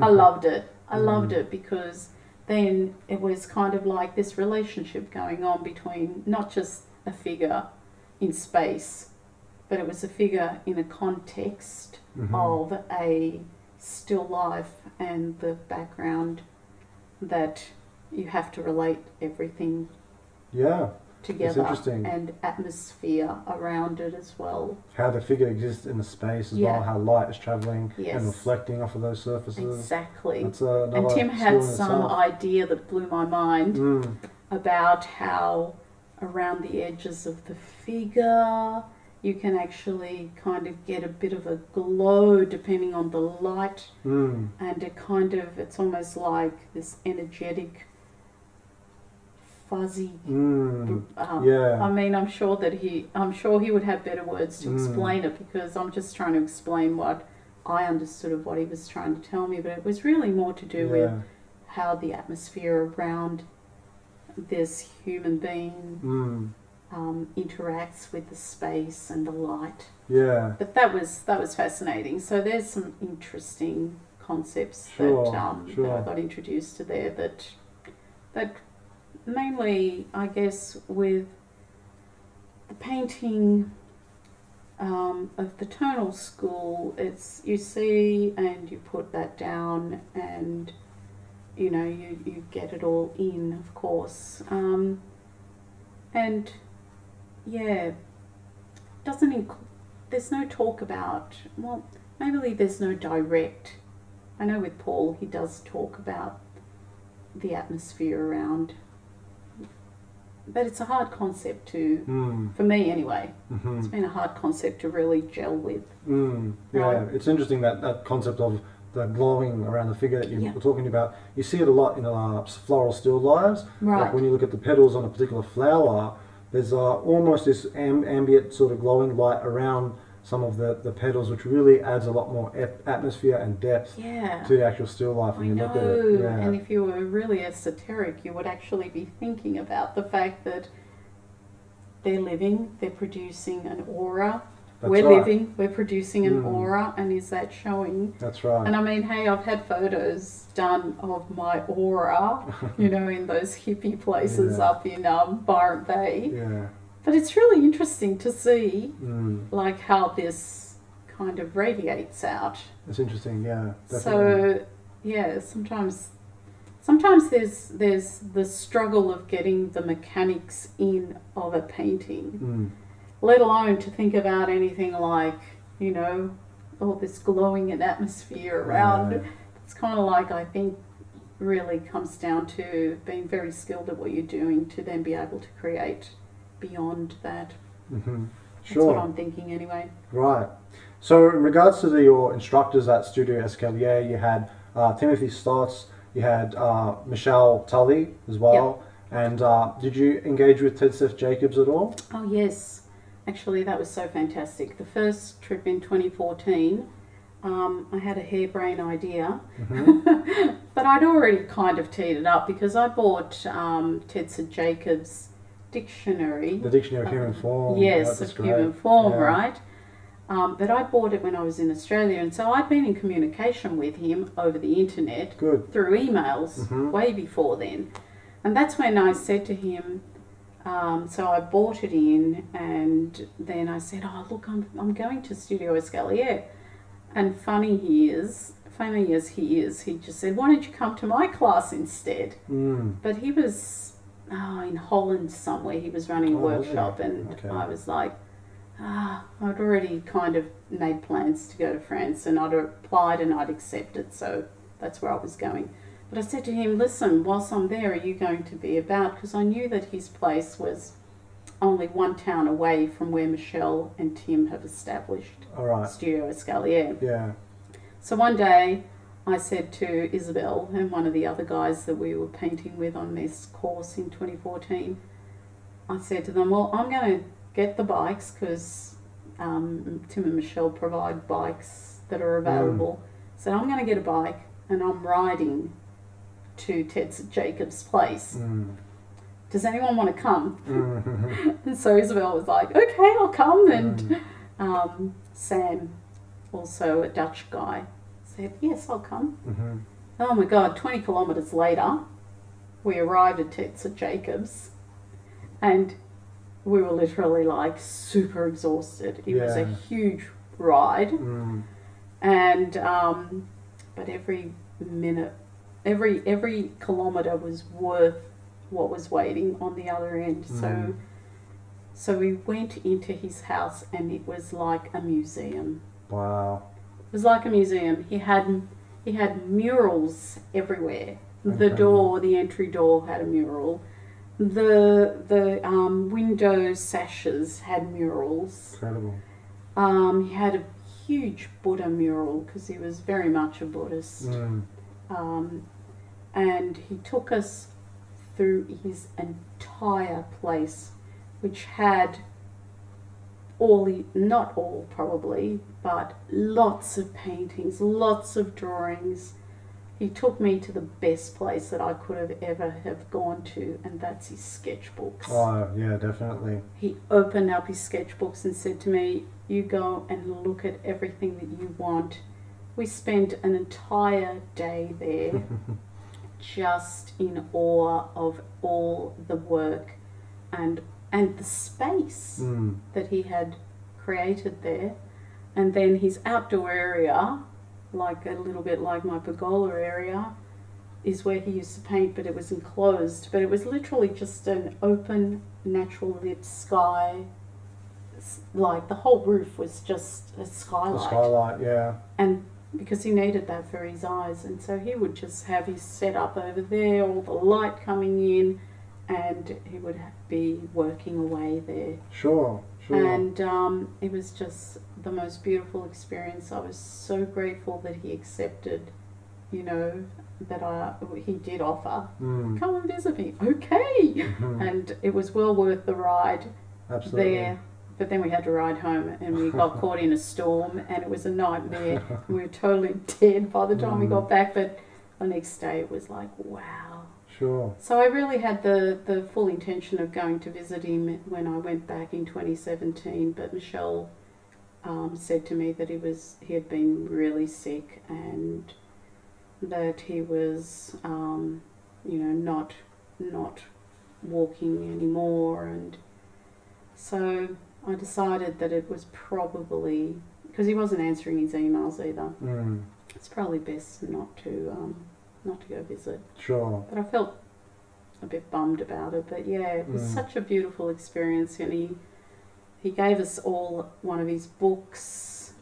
Light for Artists? Yes, Yeah. Light for Artists, and he dedicated it to each one of us, and that's lovely, isn't we it? were just like, yeah.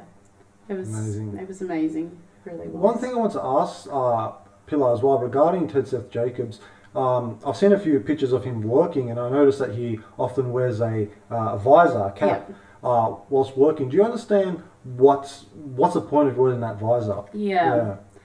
Well, as I said, he's particularly wearing it because of the amount of light coming through from above. Probably, going through his eye and disturbing what he's actually seeing out there because of all this ambient light coming in. I do the same actually, particularly in studios where they've got fluorescent lights blasting down over you, and even like sometimes I have to tilt my palette away so that I can actually see what I'm Yeah. mixing. And it does affect how you're seeing something. So, yeah, that's the main reason I would suggest that that's why he wears the visor, because once you do that, like, I mean, even with this light, if I go like this, I can see what I'm looking at so much easier than with this light blasting on me. Yeah, true. That So- makes sense, doesn't it? Yeah. Sure. So, yeah, I definitely use a visor. hmm Now, one of the elements that really stands out about Studio Escalier is their sense of colour, which we've spoke about a little bit. Many ateliers aren't really colourist schools. However, I can think of two that are Studio Escalier and Studio Incarminati in Philadelphia. Now, Studio Escalier's lineage is through the late Ted Seth Jacobs. However, Mr. Jacobs' work really isn't as vibrant as what we see coming out of Studio Escalier. Are you aware of where Studio Escalier has derived its colour sensibility from? That's an interesting question, and I don't know the absolute truth to what I'm going to say. But I do know that Michelle and Tim studied extensively throughout the European museums, Yeah. particularly the Prado. Mm. They spent a lot of time in the Prado, and I'm fairly certain that there's some influence there from the paintings of Velasquez and Tim's knowledge and on history of art, and where the roots and everything of everyone's kind of lineage comes from is pretty incredible. Oh, well, he So- done that incredible chart. It's called the Flowering Staircase. That's the 500 one. years of masters to apprentice. Yeah, And it's incredible to seeing how he was able to trace back the lineage from contemporary practitioners of the craft right back to painters of the 19th century. yes, Yeah. exactly. Mm. Exactly, and I wouldn't even dare to say anything more about his knowledge. All I can say is that it's extensive and so intriguing and fascinating to understand and listen to, when he does sprout off, as Sure. he's giving you like some critique, and then he'll go off and tell you about some other painter in history that your work is looking like at this very moment. And but it's really fascinating. But as far as their colouring, or they are not as vibrant or as high chroma as Studio Incarminati. Yeah. But Studio Incarminati's founder, Nelson Shanks. Nelson Shanks, Yeah. I mean, his work is so vibrant. Yeah. Well, from what I understand, their lineage at some point crosses with the 20th century modernist painter Henry Henchy. Okay. Right. So that's where they kind of get their colour sensibility from, Yeah. which is really interesting because they've Wow. imbued that with kind of an academic drawing, approach as well. Yeah, So you get these really vibrant looking academic paintings, yeah. which is really interesting. Yeah, I do love it. Yeah. I do love it. And I love everything about everything. So, yeah. Sure. But I could ask Tim. Definitely. That'd be a good Yeah. question to ask. Yeah. So you returned back to Studio Escalier in 2007. Yeah. So what made you want to go back? I felt that I'd had enough painting and colour experience at that point Mm-hmm. that I felt that, once again, like going back to study with David Briggs, when I was studying the dimensions of colour, I went back a second time Okay. for the fact that there was some time that passed. I'd learned different ways of thinking, possibly, or different ways of seeing as well. And I wanted to really solidify what I thought I knew. And that was the Sure. same reason why I went back, aside from, of course, the French countryside, Yeah. the beautiful food, the croissants, the intensity of the course. Mm-hmm. I just wanted to see how far I'd gone in that time where I'd studied with tonalist painters, and then going back there just to see how I was fitting in with, for myself, mainly, how far I'd gone. And as I said, that was a wonderful time as well, because there's always, something more to be had when you're ready to actually be able to take that in, right? Sure, right. Because sometimes, you know, like when the student is ready, the teacher will appear. Well, I already knew the teachers, but I wasn't ready probably the first time to understand or put into practice exactly what they were teaching me. But then a little bit of time had percolated through, and then I thought, no, I need another big bite of this one. And so, yeah, and I went back, and I was able then to also, I felt confident and had the experience to go out plein air painting. So, as I said before, I went out after school.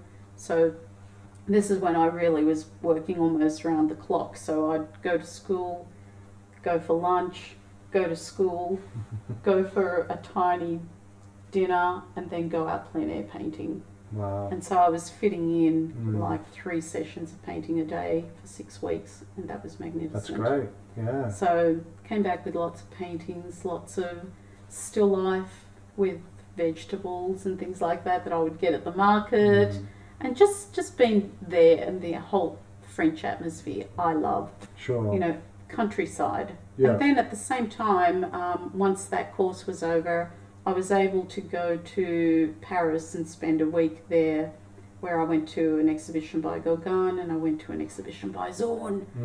And it was amazing, and they were total gifts to be there at that time to see those exhibitions, because they were massive retrospectives on their work. So you got to see everything. Yeah, so much, it was amazing. Like with Gauguin, it wasn't just his paintings, it was also the pottery that appeared in the painting. You know, and some of that pottery actually was from Peru. Oh, wow. And he actually spent his first 5 years in Peru, which is really something that resonates with me, because I spent my first 5 years in Peru. Sure. So, yeah, it was fascinating. And Zorn and his limited palette really blew my mind. Yeah. Limited palette, I would call it limited palette plus a high chroma cad yellow or a high chroma cad red or cad orange that just blinged the whole limit. Set off the whole picture. But it was just magnificent. So I saw all of Zorn's, well, in this exhibition, a lot of Zorn's oil paintings, watercolors, etchings, sculpture, and like he was right across the board, totally inspirational. Sure. Right, and his huge social people portraits, and then his very intimate, you know,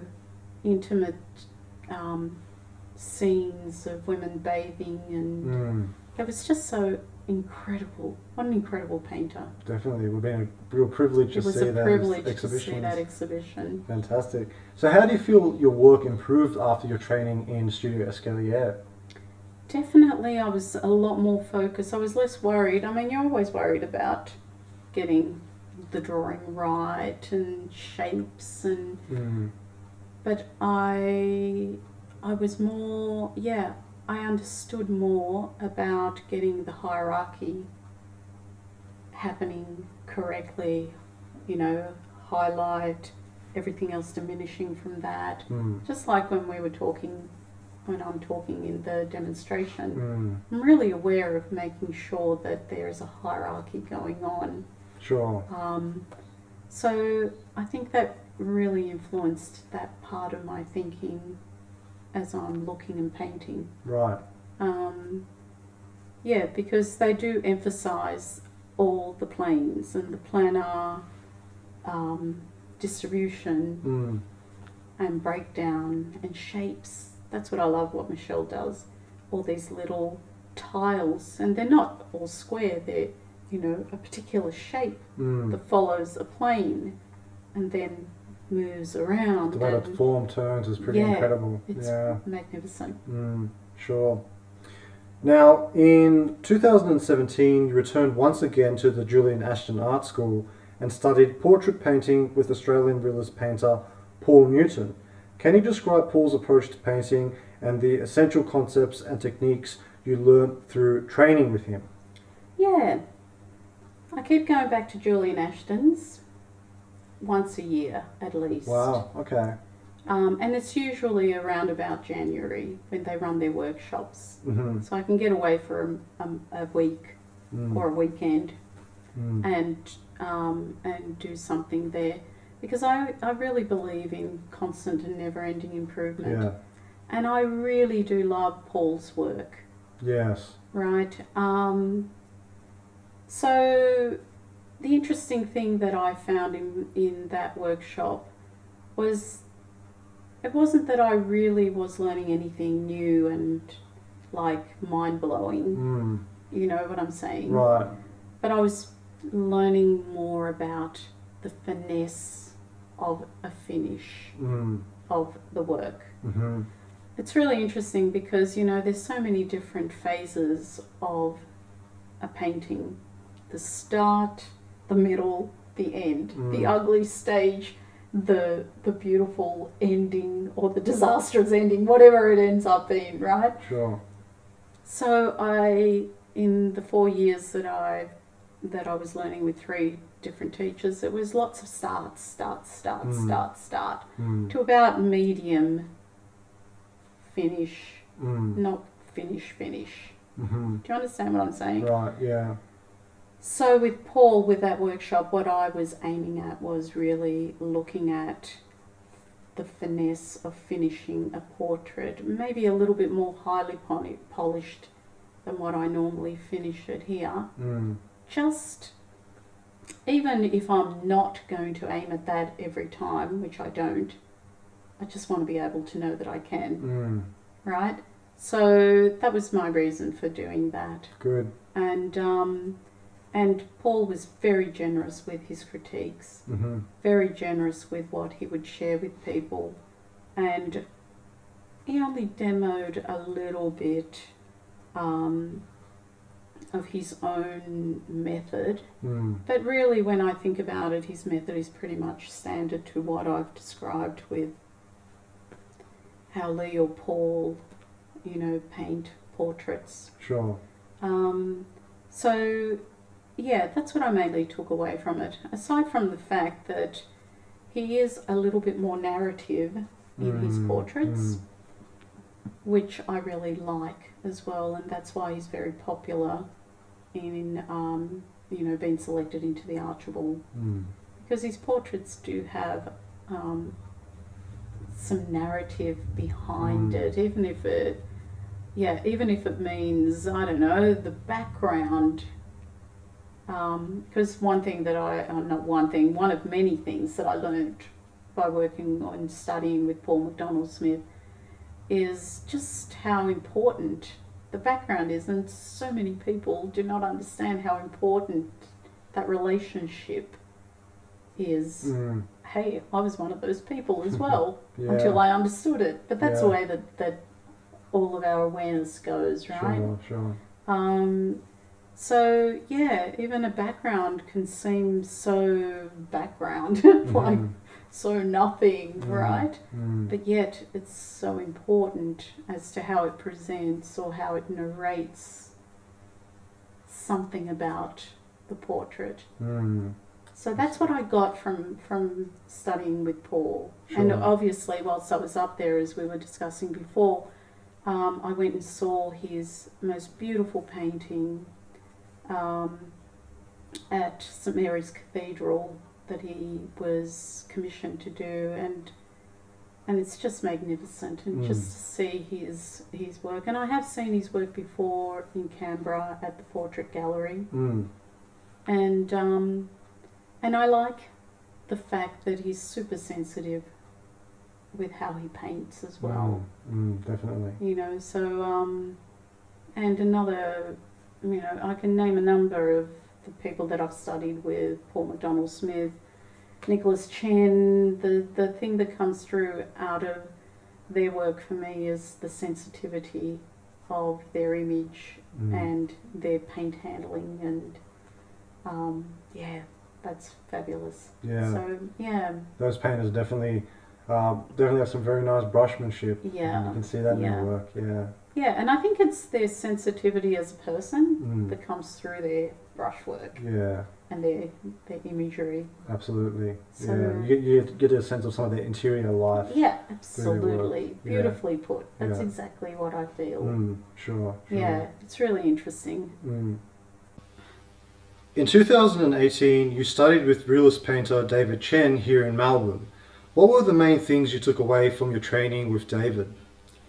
Well, definitely colour in the dark, right? As in the dark area being colourful rather than just some brown mixture, which was pretty much my tendency. Kind of like a, I can't explain it totally, but it was about colour. Someone looked at one of my paintings and said, "Oh, it's a really lovely painting, but those dark areas, they just look so colourless." And I was like, So it kind of brought up a question. Yeah, it's true. Now, what do I do? I don't know what to do. I probably did know what to do if I had really understood everything that I'd learnt at Studio Escalier, because they never have colourless dark side. Sure. They have colourful shadow areas. So it got me thinking, well, I'm not going back right now to Studio Escalier.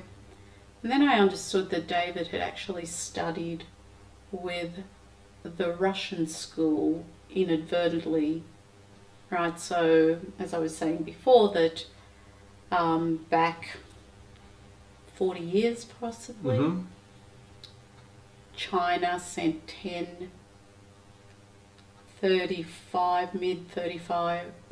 mid-30s artists to study at the Ripon Academy in Russia, in St. Petersburg, Russia. Those 10 Chinese artists studied there for 10 years. Then they went back to China and they were put in different locations throughout China to start up the academy training. So David Chen apparently is a student of one of those academies. Sure. Okay. So his technique and colour and procedure is more to do with the Russian school of thought. And they do actually talk a lot about broken colour. You know, some of the background into the portrait or figure, some of the figure into the background, kind of weaving the whole colour thing together. And mixing with brush, not necessarily palette knife, but David still also at times paints with palette knife in the same sort of thinking of picking up different colours and mixing it as it's painted on the canvas. Sure. Rather than mixing it all up here and then putting it down. Right. So so I started thinking about the fact that I wasn't getting any colour in the dark, in the shadow areas, and I didn't like my shadow areas. I didn't like the shadow that objects were creating in my paintings, because I wasn't painting it as it could be painted. I was painting it as I thought I was seeing it, and all I could see was dark, not colourful shadows. Sure. That was the main thing. And since going to the Ripon Academy myself, that's one of the things that they definitely ensure that you don't do. However, at the Ripon Academy, we're also painting in full daylight, was in, full natural light, I should say, not artificial light. Sure. So the shadows are colourful. They're not some dark hole. Right. So if I go back and look at some of my still lifes, I find that there are, in the shadow areas where the object is casting that shadow, it's very dark and it can almost look like you could put your finger through a hole there or something, and that's not how it's meant to be. So yeah, that was the main thing. And I only really, if I look at it from the amount of time that I've spent with David Chen, so I felt I had a handle on most things. You know, I had a handle on the drawing aspect. I had a better handle on the composition of what I'm looking at and how I'm composing it. I had a better handle on the process of dark to light and creating that 3D illusion. Didn't have a handle on painting colourful shadow areas, and I didn't have a handle on handling paint in a thicker, more decisive way, and putting down paint and leaving it. Sure. So they were the two main things that I got out of David's classes, and I went to 4, because he runs what he calls workshops, and his workshops consist of 1 day a month for 5 weeks. Okay. So I did 4 of those. So we're only talking about 20 days, really, if I was to truncate it. Sure. Right, over the year that I did with David. But they were very important for me. And particularly leading up to the fact that I then go to St. Petersburg. Sure. And study over there at the Repin Academy. Right. Which then really resonated with what he was saying. And I recently, last week, did a workshop with David, and he could definitely see the level of improvement. And there was nothing on any of my paintings that he actually touched or faulted or changed, which fantastic. he does when he does a painting critique. Sure. Right? If he sees that there's something that's glaringly not right. And he's amazing at how he just, like, with swift brush strokes, the whole thing transforms. So I was pretty pleased with the fact that I painted the painting and it was my own painting. He didn't touch it and he didn't amend anything. And that's fantastic. And he complimented a lot of it. And he also commended the fact that I've been to study with the same, or in the same tradition as what he has studied, and he's been trying to get that concept of understanding here in Melbourne. Right, yeah. But yeah. It's really interesting how you mentioned that he was able to get his training in Russia, and because there's always been a link between the Repin Academy and the Chinese. Like when you see students in the Repin Academy, it tends to be a lot of Chinese students there, and it's a I used to be fascinated with it and wonder why was that the case. Yeah. But from what I understand from hearing you speak and other artists that have trained in the Russian academic tradition, the Chinese really respect the Russian artists and treat them very well. Yeah. From what we spoke absolutely. about. Yeah, definitely. Absolutely. Sure. Yeah. Now, most recently, in 2019, you attended the Repin Academy Summer School program. For those who aren't aware, the Repin Academy is Russia's state academy and is located in St. Petersburg. It is the only ongoing academy in the world that has a direct lineage to the teaching methodologies of the 19th century. The Repin Academy only started offering the summer school program several years ago, so it's relatively new, and to my understanding, there have been a number of Australian realists that have attended the program. How did you initially hear about the program, and what was a turning point that made you decide that this was something you had to do? Yeah, funny enough, I heard it once again from someone at Julian Ashton's. I guess it's all very interweaved. Sure. So when I went to Paul Newton's workshop, I met a young painter, and her name's Colleen Stapleton. And I looked at her work and I just went, wow. And I went up to her and I said, Colleen, I know you've studied at Julian Ashton's, but this is not the only place that you've studied, right? And of course, she's had other training as well. And then she said, yeah, I just came back from Ripon Academy. And I was just like, really? Wow. Because I had actually purchased some books on Amazon, I think. Okay. Are they the textbooks, the drawing textbooks? The drawing and the painting textbooks. Yeah. Previously to meeting Colleen. Okay. So I had already been subconsciously, I reckon, because I hadn't actually read them front cover to back cover, because I hardly ever do that. I'll look at the pictures and the images and the process mainly before I read anything. That's my best mode, just in taking imagery, I guess. That's what most artists do, right? That's it.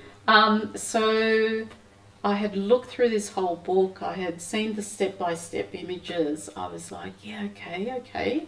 But what's the difference? But when I saw Colleen's painting, and actually at the last Bale in 2018, she won the portrait award, the painting portrait award. That was a nice little portrait. It was a beautiful portrait painted in that workshop. Oh, in that workshop, was it? Okay. Yeah. Okay. But she handled the whole painting. So to me, it doesn't really matter whether you paint in a workshop if the teacher hasn't marked or put their marks on it or adjusted it themselves for you. It's your painting. You may have had someone point a few things out and a little bit of guidance, but It's all off your hand, exactly. Yeah. It was a beautifully painted portrait. Once again, the thing that gets to me is the sensitivity, her handling of paint, her understanding of planar painting, her understanding of those beautiful, colourful darks or shadow areas, I should say, colourful shadow areas, you know, the relationship of it all. And I was like, I have to go. And then I thought, oh yeah, I remember buying those books, right? Yeah. And I thought, oh my God, I have to go. I have to look into this. So I started Googling it, as we all do, and I found the page where it describes what the requirements to apply are, and I thought, oh my God, I've been working solidly for the past 5 years, building up a mass of paintings and drawings, whether in class or whether in untutored sessions, which I attend, and I've attended a lot. Untutored sessions just for me to practice, because this is the thing, right? I guess students need to understand that if they take a class and it's only 2 hours a week and that's the only painting they do for the rest of the week, it's not really engaging in what you're learning, because you must take the class and you must put that into action straight away and practice that wherever possible, because it's all about repetition, and it's about continuously attuning your eye. I mean, now that I look around, actually after being so focused over the last few years with colour, I will look anywhere and I find so many colours that I would not be able to see hadn't I been looking at colour on my palette, colour comparison, colour putting down, colour. It's incredible how that happens, isn't it? It is. Yeah. It's magic. It's alchemy. and you really experience physical reality so much more vividly. Absolutely, because as I'm looking at you even, and because we've got that warm light on you, the shadow areas of you that are out of the light, I can see so much colour in there. And it's like blues and purples, and it's not just some brown going all the way through the shadow area, you know, pinks, blues, purples, but obviously at a different tone to the lit areas, right? So yeah, that's what inspired me about what the Ripon Academy could offer me. And little did I know about St. Petersburg. So what I ended up doing, I looked at the criteria, as I said. It's extensive criteria. Yeah. Right? It's like a drawing and a painting from life. They actually say stipulate from that. life, Not no from photos, yes. no Yep. digital, no anything like that. Sure. From life. A drawing and a painting of portrait, figure, landscape, still life, cast. And that's 10 of them. And I added an extra 2 just because I know through my, as we talked about, through my Anthony Robbins, hey, you got to stand out of the crowd. Sure. So, so I put in 12 of the best. And it was really hard because I have a lot of work that I've done in the last 5 years. At least a minimum of 150 paintings. Wow. And maybe another 100 drawings every year that I've been doing since I've been committed to this path. Sure. They may only be small and there may only be studies, but there are larger paintings that I've also attempted. But still, I had enough work ready to go. So I'm like, oh my God, now my biggest challenge is to lay as many out and choose what I thought was the best representations of what I am capable of. And the beautiful thing that I loved about that application was that they were not interested in who you've studied with, what degree you have, what bit of paper you have. They're not interested in any of that. They want to know, can you paint or can you draw? And if you can you do it from live? And show us what you've got. And I was really impressed by that selection criteria because to me, in my mind, as I've said right at the beginning of this interview, to me, if you're going to be a painter, you better be able to paint and draw. Definitely. Not just say, yes, I've done this and I've got this bit of paper. It's like in engineering as well. I come across many engineers who have got, a degree, and I'm not doubting that they went through the course and whatever, but to actually put it into practice is another thing. Right. Right? Yeah, that's true Yeah, as well. and to have the understanding of what something in theory may not actually work in practice. And I think that's some of the valuable understandings that I bring to now my painting journey and exploration, is that something in theory is not going to necessarily work in practice, but something that you practice over and over again, you'll figure out different ways of making it work. Sure. Yeah, repetition is the mother of skill, right? Absolutely. Yeah, definitely. That's definitely. Yeah. So with the Repin Academy, one of the really things that I really admire about them as well is they've got the entrance exam. Yes.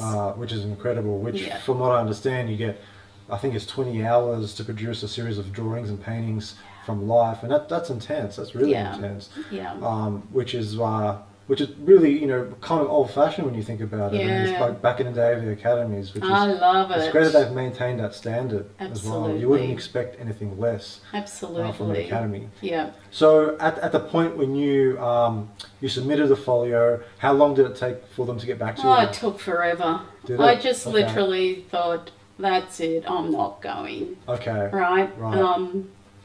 The other thing that was interesting was, sometimes it feels like there's a prejudice towards age. Right, yes. Sometimes it feels like that, whether it's real or just a perception or an illusion, who knows.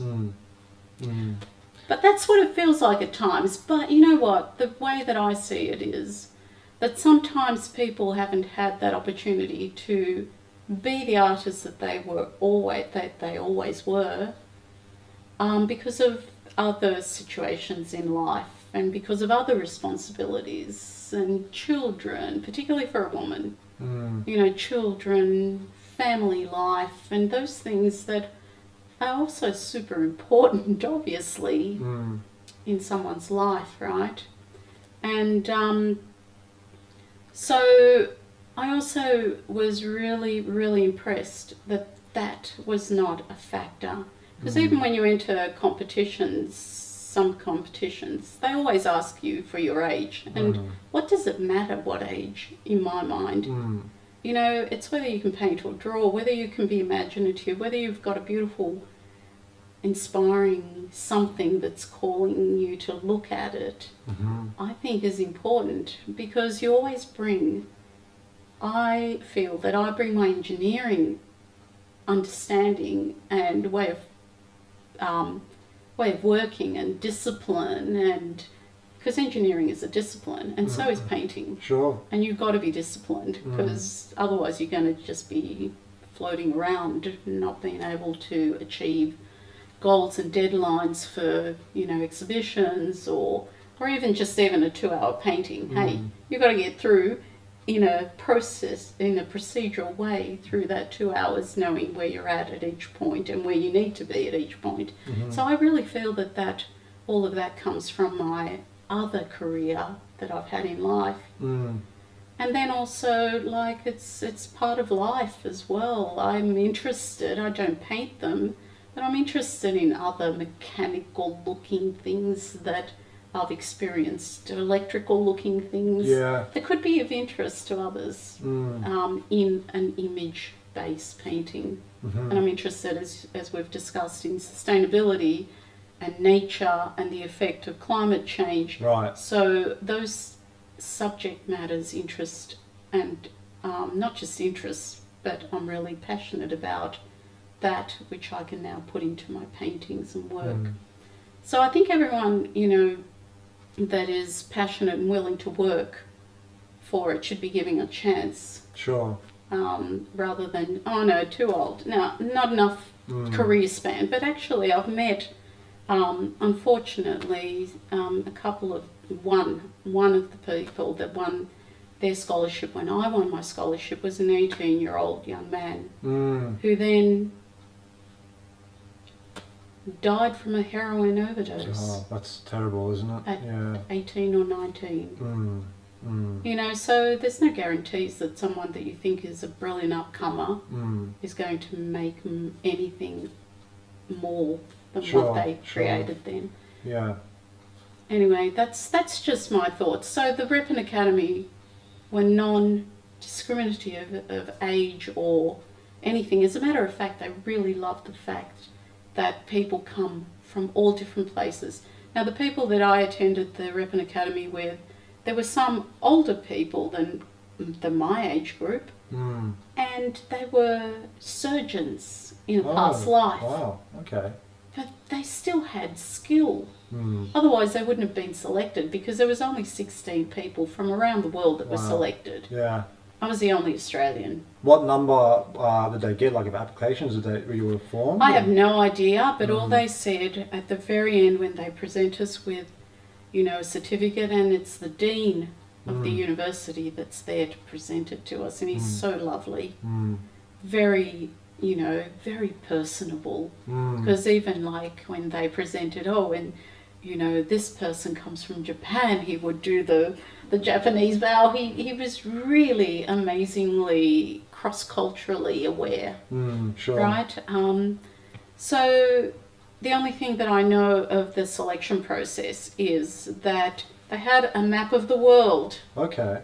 And then they allocate the numbers, like 3 from the US, from different parts of the US, then 1 from Australia, 1 from South America, one from South America, Japan, 1 from Japan, 1 from Germany, Italy, Turkey,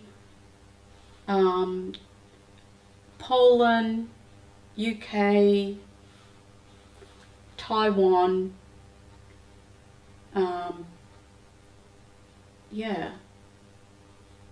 That was about it, I think. Okay. If there's 16 in there. But 16 countries. And then they had the applications all ready to go, and that's how they proceeded. Okay, from Australia, who has applied, and so therefore they went through all those and they pick. So anyway, it took a long time to actually get a response. Even I think I applied in December. I got a response in about February to say, oh, we have received your application. Thank you very much. We'll be in touch in a week. Okay. And it was like, wow, that application went in like really early December. Yeah. You've just received it? Wow. Right? And then a week went by and nothing. And I was like, oh, forget it, you know. And then weeks went by, a month went by actually, and then finally one night I'm sitting at the computer doing some other work, and in comes in this email that's got, Russian writing, and I'm like, oh my God, bing, straight away into it, and it's like, we have selected you to come to the Ribbon Academy. Would you like to take this position? And I'm like, oh my God. Andrew was asleep, and I'm like, oh my God, I'm going to Russia, But even from that point on, it was really, really difficult, because the communication process backwards and forwards and the waiting was excruciating, to be honest. And lucky for me, I had Colleen. Okay. So I would email Colleen, they want my passport, a copy of my passport. Do I really send this out? Is this for real? Or am I sending it to some, stranger or whatever, scammer, right? Yeah. In this day and age. That's true. And she was like, no. Yes, you need to do this and you need to send this. And she'd be like, but look, just make sure that you understand that probably a week before you go is when you'll be running around trying to get your visa. And she wasn't half wrong. Because you have to actually have an invitation from them in Russian come to you. And luckily for me, for Colleen, they had to mail it. Oh wow, okay. There was no other way. They didn't use email, but luckily for me, last year they emailed it. And still, from that point, when I finally got my invitation and email, I then had to apply for a visa, which is a horrendous process of 20 pages of internet work.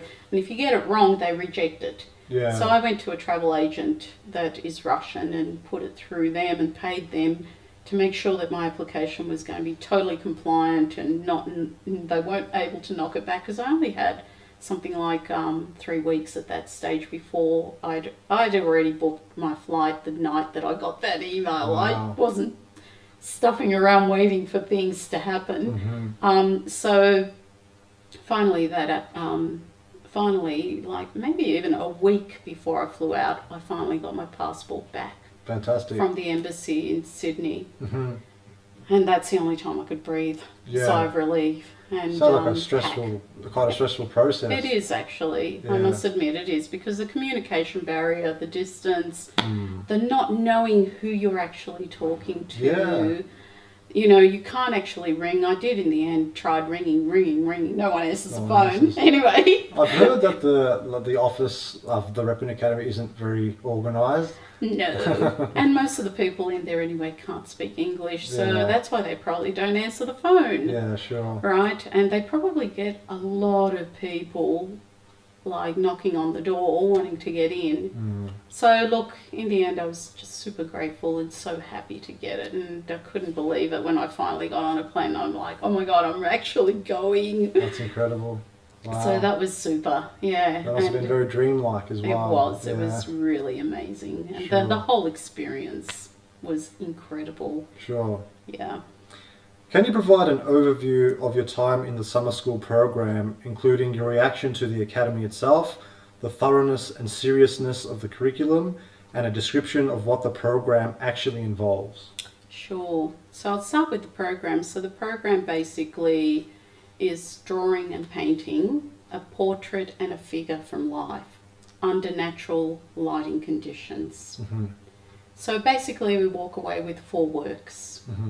A drawing and a painting, a figure and a portrait, and painting and drawing. And so that's basically the curriculum. Okay. The academy itself, the first time I actually, I had to pinch myself when I finally got to St. Petersburg, because it was a big trip as well to get there to start off with. And I finally got there and I finally looked at it with my eyes and walked in through the doors. I was just in another world. Sure. In an absolute other world, because there's, the entrance, there's just all these domed entries going different directions in different tunnel looking things, and It was really amazing, Mm-hmm. amazing. And then when we met up there with the rest of the students and the teachers, and they took us first for an induction of and introduction of where everything was, and they took us through some of the their own collection Yeah, right. of artworks, of all of the buildings, the architectural scaled down buildings of the buildings in St. Petersburg, and because they do, I think it's a school of painting, architecture and sculpture. Yeah, sure. The Right, alpha so architecture. yeah, so they have the architectural scaled models of prominent buildings from around St. Petersburg. And these amazing collection of work that was not taken to the museum, the Hermitage. Yeah.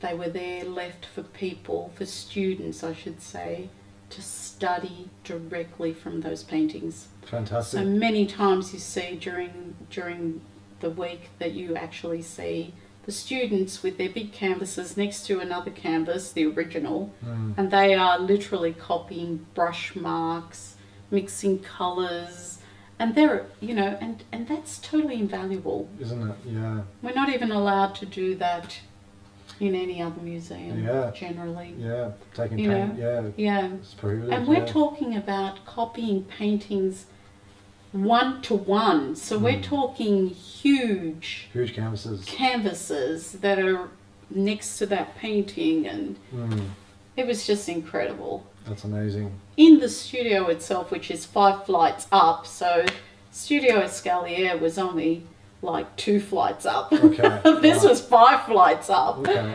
And it was naturally lit by huge skylights and wall windows, so window skylight. Okay. And it was, the Repin studio is a huge open space with beautiful, what is it called when normally it's done with wood, parquetry, is it? Parquetry? Yeah, Okay. but this was done with brick. All right. So parquetry brick All right. It's interesting. Yeah. floor. Okay. It was so amazing, and you could see the number of, well, you couldn't see it, but you could imagine the number of students that have walked, including Repin, walked through those, because there's worn places where people have stood and easels have been. That's incredible. It was incredible, and but realistically, their organisation of the studio, it was a challenge. It was dog eat dog, like, get Quite out of my cramped, way, and I'm here, and bad luck if you can't see through, Sure. So you had to hustle a little bit to kind of, make your space there. And most of the time you couldn't, like the demonstration that I did, you couldn't have like the view that you could compare directly across because you were stood to the side, and then you had to look, and then you had to paint. However, I remember a story that I think maybe Gregory Smith talked about, possibly, that I could be a little bit not correct in what I'm going to say, but he said, either Gregory Smith or Lee Macalack, I'm not quite sure, but someone referred to one of their teachers putting the still life or whatever in one room, and you had to go and observe, and then you had to walk down and out into another room and put it down on your painting, and then come back and do another observation, and then come. Wow. So it's memory training. Yeah, exactly. So in a way, this is the situation here, where they have to fit so many students. They're all literally, going parallel to each other, and you're looking sideways to the model, and then you're painting, and their canvases for the full-time students is a full-size figure. That's incredible. Right, like the figure that we were painting was only 70 by 50, I think. Okay. Whereas theirs is life size. That's incredible. At that distance, at those angles, And this isn't just the monumental studio, because it's broken up into easel painting, and then you've got mural or monumental painting. So even just the easel painters are doing large-scale paintings as well. Absolutely. Yeah, because one of the things you hear about that distinguishes the Repin Academy is the size of the drawings are really, really big. Yeah. Life-size drawings. Life-size drawings, life-size paintings. Incredible. And that's as a student as well. Obviously, they've gone through their other training, like anatomy training, and that's super intensive because the anatomy room was to die for. Yeah. It was amazing. Have you seen any? I've seen some photos and some video footage. God. Yeah. It was, the anatomy teacher or the anatomy professor or assistant professor, I think he said, because he said he can't be a professor until the professor leaves, right? And you got to be about 70, he says. Well, that's what you hear. Like they teach right until that some of them pass away while they're teaching. Exactly. They're still there. Right. Yeah. And so he's waiting in line. He was only about 45, I think. Oh, was he? But super knowledgeable, this guy. Yeah. And he literally runs the anatomy room and the course of anatomy, which I believe is 2 years. Just of anatomy. Yeah. And that's, from what I understand from the anatomy curriculum at the Repin Academy, you're basically doing really fine detailed drawings of bones to begin with, and then working your way up to the whole ensemble. Absolutely. The figure. Absolutely. Like he was talking about, you get the scapula and you're drawing it, you're looking at it and drawing it from this angle, this angle, this angle, that angle, this angle, multiple angles and correctly. Yeah. And then you might go on to the next piece. And I was just like, wow. That's incredible. Most people were like, oh my God, I don't know if I could do that. But then Katerina, our painting teacher, was like saying, well, yes, that's the way it is. But where everyone's at, it doesn't really matter if you're studying just, the full skeleton, say. But no, Mikhail was absolutely adamant that it had to be done the way that that's always been done. Oh, good on him. And I can actually see why. But also I can see what Katerina was trying to get at, because out of the 16, maybe half have had careers before them, and the other half were just straight out of school doing art in the US or at Florence Academy. We had 2 girls there from the Florence Academy as well. Is that right? Okay. So, that, like in Katerina's mind, is they've got plenty of time to be able to go to all the nuances of study of anatomy but everyone that's had a previous career should probably fast track themselves a little, And I can understand both sides of the story and the reasoning why. I really do believe in keeping with tradition anyway. Absolutely. So, I can understand why you'd want to start right at the beginning, no matter what age you were. So. Sure, yeah. But that's my own personal belief about it. So the school itself was incredible, and we also got taken on a tour of the mosaic workshop, which they have a summer school for the mosaic workshop as well. Wow. And that was unbelievable. You couldn't go there and do a proper mosaic without being a painter and a draftsman prior. Yeah. It's not like I'm just going to throw a few broken pieces here and there. It was amazing. They make their tiles, the colour. They make them as well. They use the glaze. Yeah, sure. I think some of these were not even glazed. Like they were actually almost mixtures that are cast into kind of slabs of colour. Okay. And then they just break each piece down. Wow. And then there's all the different hues and tones. Wow. That they can then go and choose. And that's how they can create that incredible turning of the form of a portrait, and the colourful shadow areas as well as the huge light areas. Sure. In mosaic. I incredible. was just taken by it. Yeah. I was taken by the whole of St. Petersburg. Now, I didn't really go anywhere but St. Petersburg. Sure. So I can't really do any comparisons with Russia as a whole, but the people in St. Petersburg, which there are many from all around Russia anyway, just beautiful people. Is that right? Okay. Yep. Good. That was my personal experience living there, not just as a tourist, but as someone working and studying there. Was what that was my perception. Sure. Okay. Because that actually brings me to my next question, which is asking, how did you find actually living in Russia? Because I have heard some stories from students that have been to the Repin Academy that it can be a bit challenging for a foreigner to get by in Russia. Yeah, look, you know, there's always a barrier with language, always. And even like if you're living there as a student, you have to either cook your own meals and you have to go shopping. So when you're shopping, sometimes you got to ask for where is this? I'm looking for eggs, right? And I didn't know the word for eggs. So you know what I did? I just said to the lady, "Bok, bok, bok." You know, and just like that. And she just laughed and took me straight to the eggs. Next time I was in that store, she actually said, "Привет." Hello. And I was like, I felt it was totally fine. Fantastic. I was a little nervous to start off with. You know, you have all these misperceptions because of movies and, you know, what's projected of them. And yes, they are very stone face at the beginning, but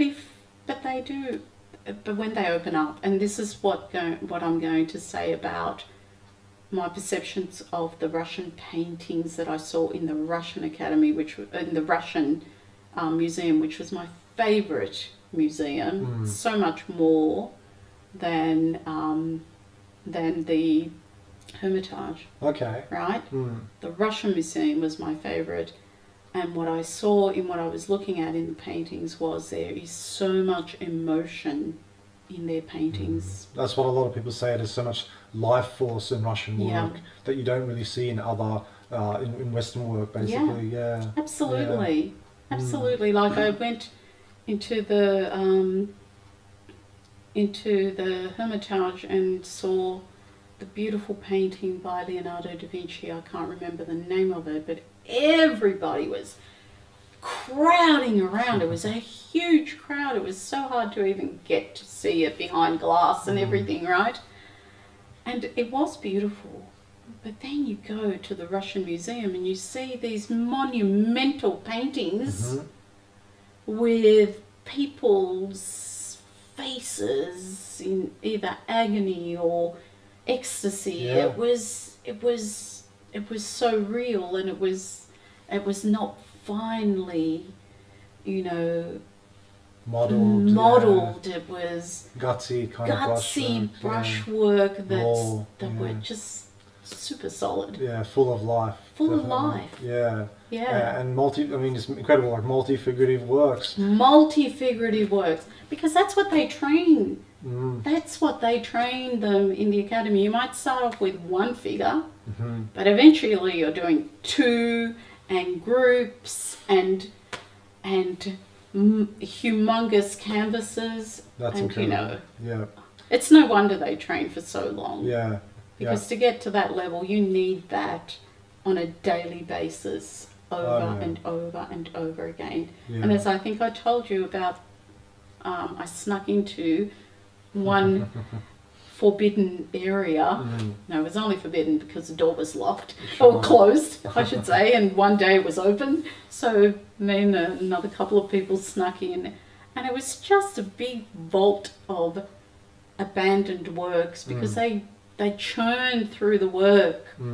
They obviously don't take it home, and it just was mountains and canvases and drawings that were incredible work that were just piled up on top of each other. And I'm like, just to have one of those works as an example, as a working model. Model Oh my God. So was that on the, because I know on what, in the drawing, I think it's in the drawing studio, you've got the Reppin stairs, they refer to it as the Reppin stairs. I think Reppin's studio's on top of that. So was that where you... That's where we were. That's It's where a you were. huge studio. Yeah, it's a big one. Yeah, it's a huge studio. Okay. It does have a plaque saying Reppin. Reppin, yeah, sure. Yeah. So is the whole academy itself really big? The whole academy itself is really big. It has also the, it has a canteen for students and teachers. It has a library. It has its galleries. It has multiple studios right around. I believe, but I didn't get to the sculpture area where it has like a big barn-like situation where horses can walk into a studio so that they to hold model poses. to pose, yeah, I've heard that. Right. That's incredible. And then, as I said, in a different building was the mosaic studio, and the studio itself is kind of like in the round. Okay.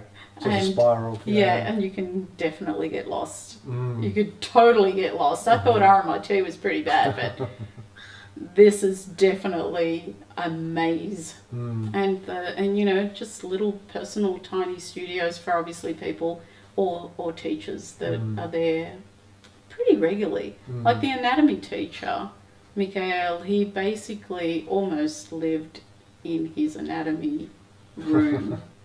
That's amazing. Because he's writing a book on anatomy and he's drawing every single drawing. Good on him. I can't wait to get one. Well, that's the thing with the Reppin Academy. One thing that's really impressive about him is the amount of books they're publishing. Absolutely. Like the textbooks they've recently translated. Majority of those into English. A few years ago, they had an anatomy book released. And I think it was last year or the year before, they released a drawing book and the history of the academy. So it's great that they're doing these things to sort of document their history and to get the work out there. And essentially opening up the summer program is a way of saying, we're here, welcome. Which is great because for a long time, and I was speaking about this before as well, that the Reppin Academy was kind of shrouded in myth for a time. Like they didn't take foreigners into the studio. I think it was James Sunday who was the first American that was let into the academy for 10 or 15 years because it was closed down to the West for a while there. So it's an interesting time we're living in right now where it's starting to open up again. Absolutely. And its physical location is just incredible as well. Is it in front of because I've seen some images of it, is it in front of like a river? Yeah, or? the main river, which slips my mind as its name. It's the main river that comes through St. Petersburg. The heart of St. Petersburg. Yeah. And then, so behind that, you've got the building. So there's the river, there's a road, and the building's right on that road. Yeah. And then down further is the Hermitage. Okay, right. So I literally could walk from school down across a bridge. I'm at the Hermitage. Oh, lovely. And it was so fantastic. Because as a student, you get free entry. Oh, do you? That's to great, everything. Fantastic, yeah. However, there's super long lines. Is there? It's summer. Oh, okay. It's summer and the Russians are on holidays and so are the Chinese and there are busloads. So that can be a bit of a challenge. So in a way, you can utilise the fact that you've got free entry as long as you're willing to wait 2 or 3 hours in line. Wow. So sometimes, particularly for Westerners, I think it's better just to pay for an online e-ticket. And then there's a fast entry. Oh, is there? Oh, right. I learnt that pretty quick and I was in there. Yeah. Because 2 hours wasted standing in the heat. It was terrible. Is the summers in Russia quite hot? Well, actually, apparently this summer it was quite cool, and that's what I found. And also, St. Petersburg gets a lot of wind from the Baltic Sea. Oh, does it? Okay. Yeah. So it was quite cool. It was hot because I had to kind of. My objective was to stay as healthy as I could because I did not want to miss a second. Oh, absolutely. Right? Yeah. So I wasn't about to just let this wind get to me and get sick, and then I'd be sick in a foreign country, which is the worst thing to do, Yeah. where you got no support and you don't know anyone, not even the doctor, That's right? true, that's true. So the majority of the time I would have like a wind sheet, jacket, jacket, yeah. and then it would be hot and it would be windy and it would be cold and it would be windy. It was almost like Melbourne weather, really. Four seasons in one day. Yeah. Exactly. Sure. And I'd sweated a lot, and I was walking everywhere, so it was good for my health. Good. Yeah. But I loved exploring St. Petersburg because after school I'd either go to an opera because it was so accessible and so financially available. If you weren't going to the main theatres like the Mariinsky, which I only went once because I needed to go and see a ballet in St. Petersburg, in the Mariinsky. Sure. And I paid a lot for that, Yeah. but that was only once. But whereas the local theatre for opera, one of the classmates who was born in Australia but lived in Brazil and everywhere else bar Australia all of his life, we clicked, and he took me to my first opera in St. Petersburg, and then after that I was booking online every second day. I was just going on my own. It was just so amazing, and it didn't matter whether you were on your own, because actually you were there with everybody else, enjoying this incredible music, incredible colourful delight of what was, what the opera was. Sure. And some of them was Mozart, some of them was French opera, German opera. It was Lovely. just amazing. Sure. Just the whole experience for me was just mind-blowing. Yeah, well, it sounds like an incredible time you had. Yeah. As well with Russia, one thing I've heard is that regarding their art materials, Yeah. they've got some of the best art materials in the world. Is that true? I like Old Holland, you know that. Yeah, sure. I like Vasari, all handmade. Or well, Old Holland isn't handmade, but Vasari is. Yeah. I used some of their materials, some of their paints, I should say, specifically, and they feel a bit thin, as if they're not as pigment. They haven't got a heavy body. Yeah, they haven't got a heavy body. They've got quite a light body to them. So I'm used to Old Holland. They're really heavy. Even you just take one tube and in your backpack or whatever, and it's heavy. There's a lot of pigment. Right, a lot of pigment in there. So, but they've got really good colour, and realistically, they're very affordable. Good. Yeah. Very affordable. So I took some of my own Old Holland with me, and then I also bought their recommended range whilst I was over there because it was so cheap, really. And everything that I needed for the program, because they took you down to the art shop and everybody has to buy or have everything that is on the list. Sure. And when I went to the register and they said 6,000 rubles, I thought, oh my God, I'm not going to eat for the rest of the month. Sure. Because 6,000 Sounds rubles? Yeah. Right? Because I'm thinking, for some reason, I'm like still in dollars. And when I worked it out, it was $130 Australian for everything. And I'm like, pretty good. oh my God, I'm going back. Yeah, sure, I'm taking more. Sure. So that was crazy. Right. I still used some of my Old Holland whilst I painted there, though. Okay. But possibly, if I go back again, I'd probably just use what they've got there and just learn how to use that material and that pigment and that paint quality and see what I could do with it. Yeah. But yeah, I'm really happy to, just to kind of like explore those things. Sure. Interesting. Yeah.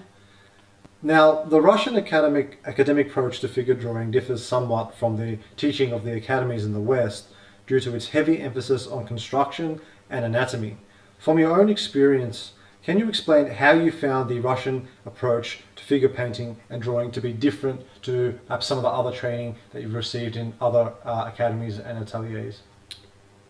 Yes, definitely, definitely. A lot of emphasis is placed on anatomy. Yep.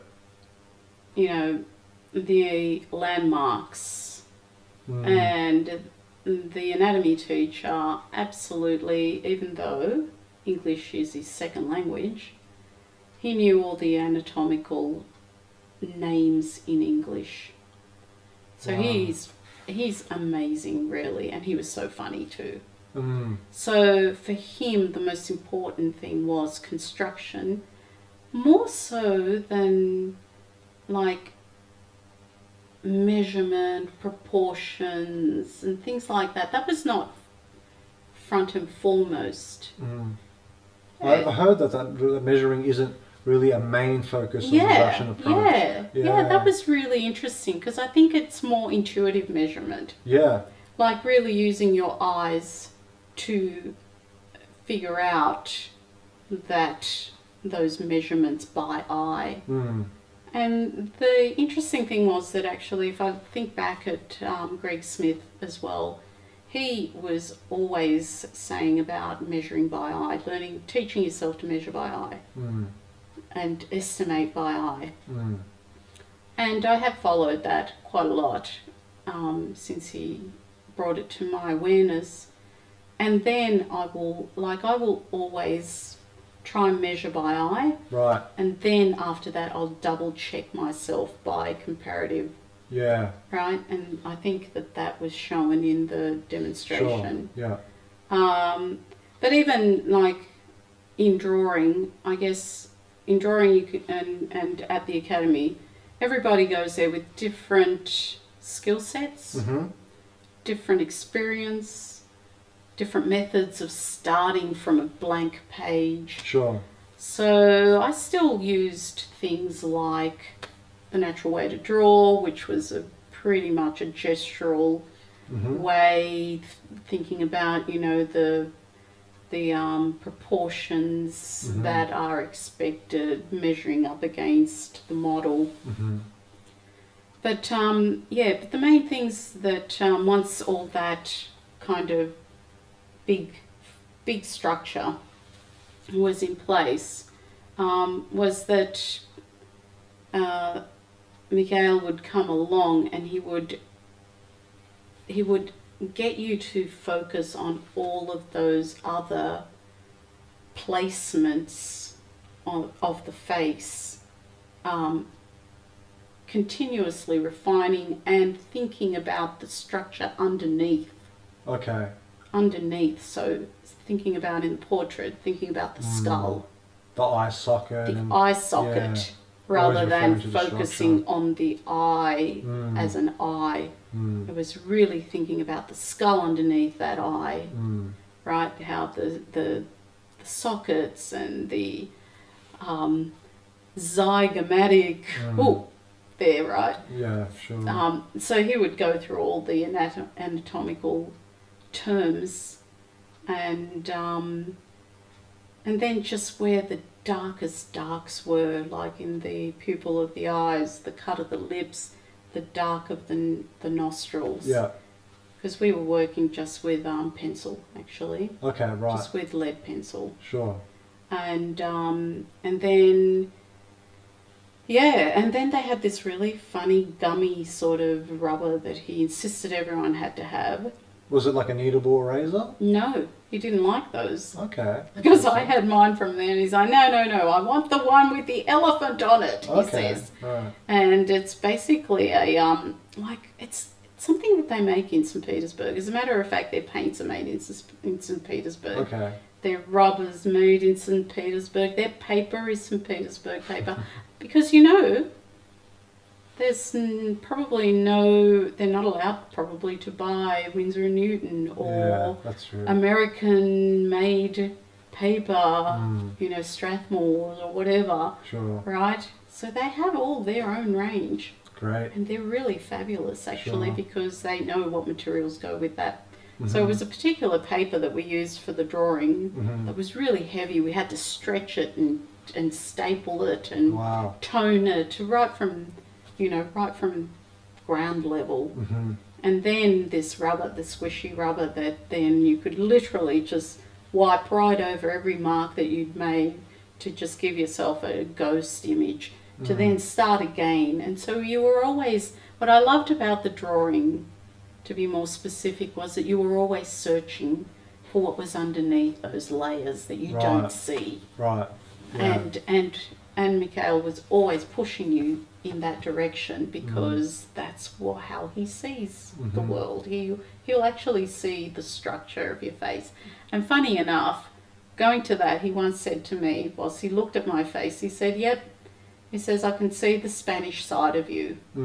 He says, even though most people would look at you and say, "Oh, there's a South American look about it," and they're only looking at the skin surface. Yeah. Right? But he said from a structure of the skull underneath my skin surface, it's structured more European than the South American side. And then I was like really interested because everyone always says to me, "You look like your mother." And my mother is Peruvian, Yeah. South American. And my father is Spanish, as we've said before. But his structure, I can see more in me than I can see my mother's structure. Okay. Which is really interesting. The only real kind of connection I feel is the skin tone of me and my mother's skin tone is similar. But her facial, she's much more rounded. I'm much more oval. My father is much more oval. My sister, they always say that she looks more like my father, but she's got a more rounded face, but she's got a lighter skin tone, which is my father's side. So it's really interesting to have Mikhail look through and say, "No, you've got a very Spanish structure skull." And I was like, "Wow, okay." That was even before he said, "So what's your background?" Yeah, that's incredible. So, I mean, talk about seeing, right? I know. Penetrating. Yeah. I mean, that's incredible. And that's one of the criticisms that I've discovered through comparing the Western academic approach to the Russian academic approach, is that the Western approach is more surface polishing, right? And then the Russian academic approach is more about penetrating to the foundation, the architecture of the figure. And if you look at Russian drawings, I'm not sure if you've observed this as well, Pilar, but they tend to be very bony and planar, like things that almost exaggerated a little bit, just to show that the underlying structure of the figure or the portrait, whatever it may be. Yeah. And I love that. It is. I really do. It's interesting. It's really an interesting aesthetic there as well. Absolutely, because I've heard a few of the Melbourne people not disregard what's underneath, but just looking at the surface more than the structural. Well, really, it's what informs the outward appearance of things, right? So Absolutely. That's why I really believe that I needed to also do the écorché, which we'll talk about. Sure. Because that is what really got my head around structure when I did Jason Arkell's écorché course. Sure. But one thing I want to touch upon as well, just with the anatomy curriculum in the Repin Academy.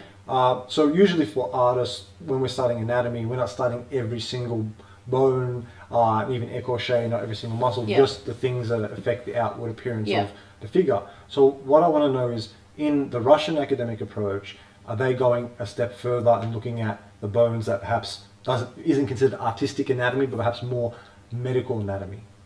No, I think from what I understand, Mikhail was talking about was generally not medical anatomy, artistic anatomy. Yeah. Good. Yeah.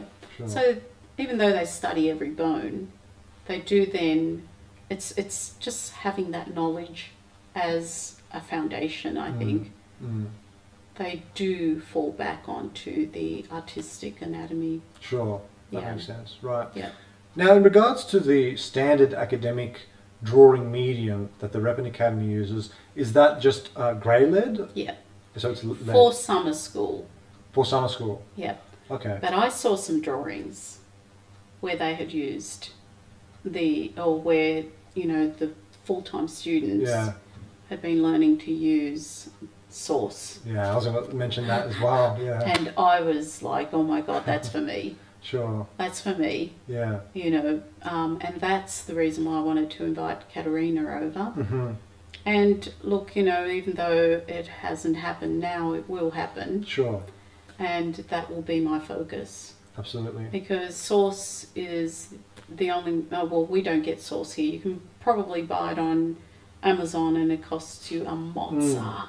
You can get on 4Art as well. And that Okay. 4Art is the Yeah, Russian yeah. art book supplier. Yeah. So I've seen it I think advertised. and I know the person that Oh, do you? that sells them because she came to the school and sold us some books as well, Oh, great. which is fabulous. Great, yeah.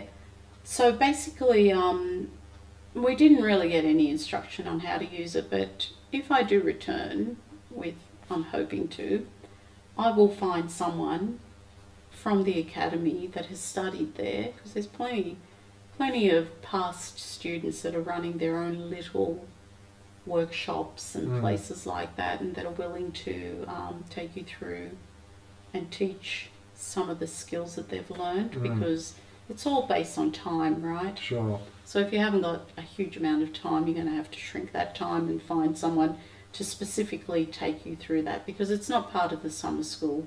Yeah. It's Sure. part of the bigger The full-time student. Sure. Because in a way, I guess it could be considered as a material that's more aesthetics based, Yeah.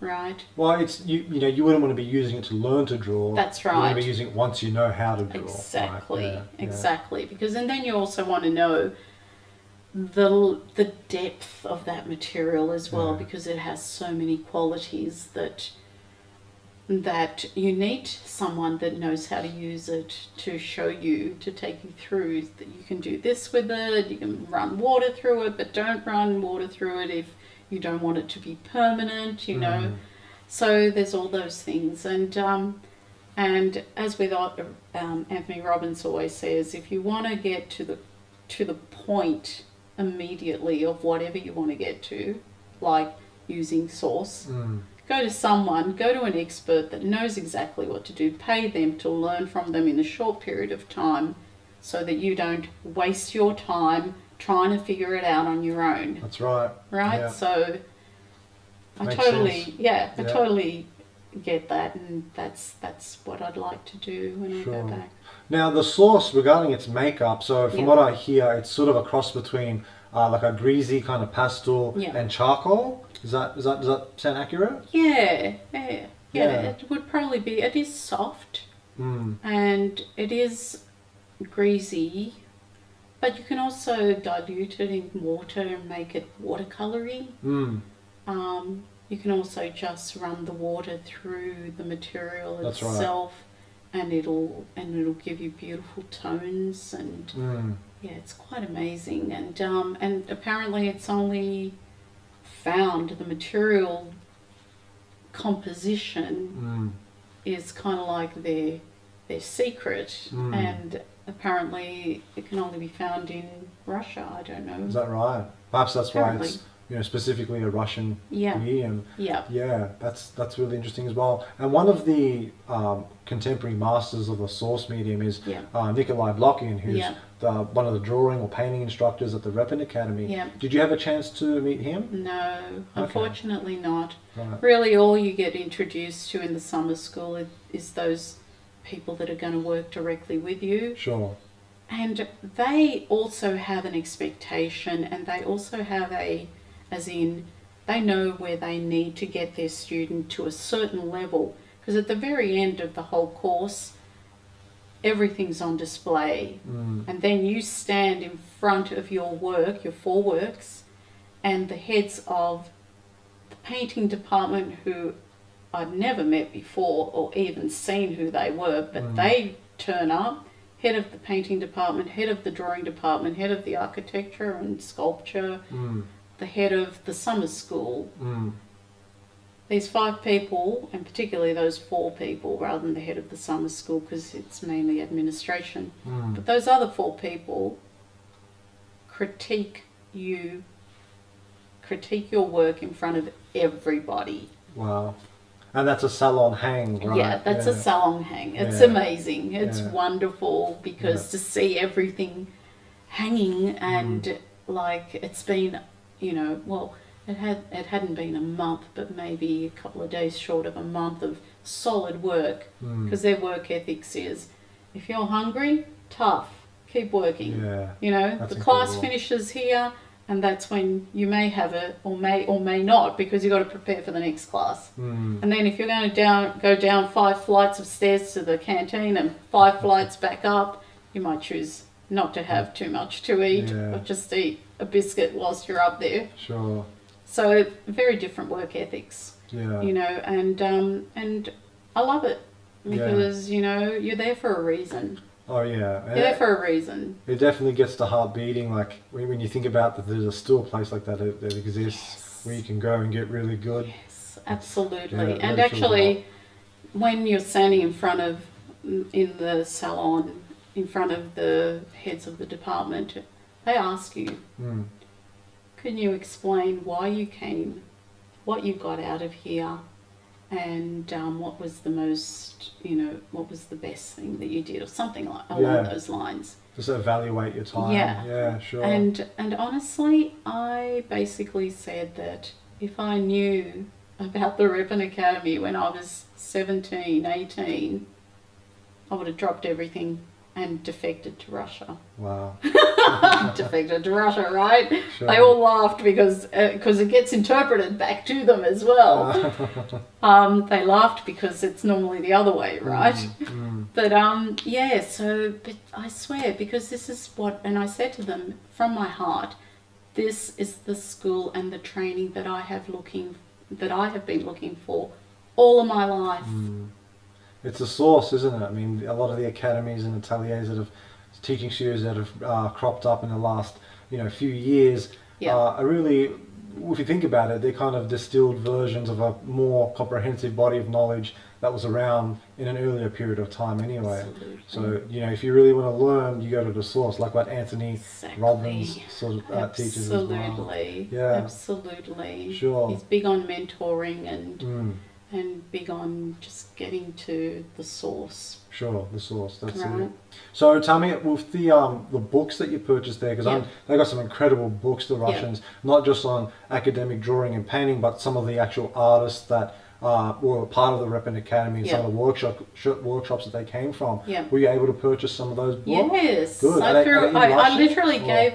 Yes, they are. So but you know what? I look at pictures. Doesn't matter. As long as the reproductions are good. Yeah. And you know what? I literally gave away my newer clothes to my model. Okay. Because I built a really great friendship with the model. Because I actually even had her come, I employed her to come to my place so that we could continue to work on different things after classes. Because if I'm away and and I've got this intense period of time, I'm going to make the best of it. Yeah, commit yourself 100%, right? And I got to know my model, Olga.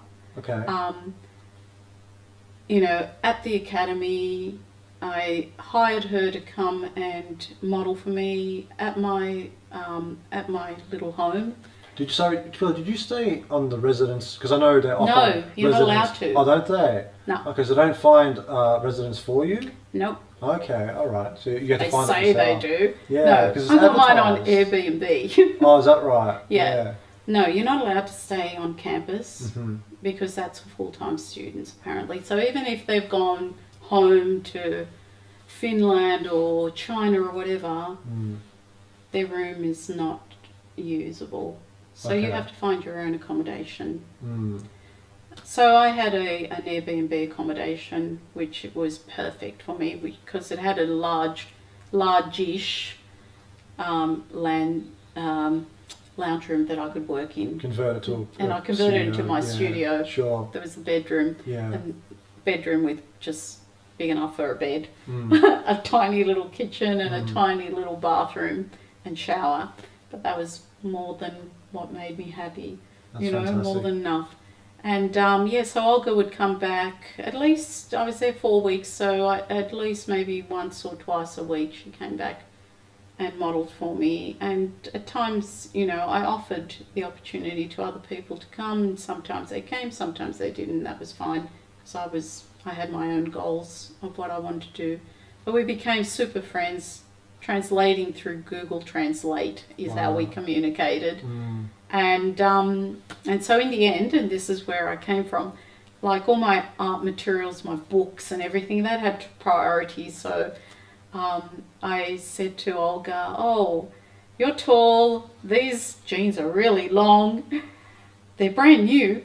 Would you like them?" She took everything I had, and So she you could was fill your super suitcases. grateful. Yeah. Okay. Yeah, to fill my suitcases Yeah. with those treasures. Right. Do Amazing. anything for that. Of course. But yeah. Yeah. But look, you know, it really helped her out as well, Mhm. which made me feel really good because, you know, I think life for models over there is pretty tough. Mm. They don't get paid very much, but probably for everybody is Sure. the same because minimum wage is, I think, like $3.50 Australian or something like that. Mm. But things are cheaper except for if it's very tourist. Unfortunately, that yeah. bumps up the price for everybody. Sure. Sure.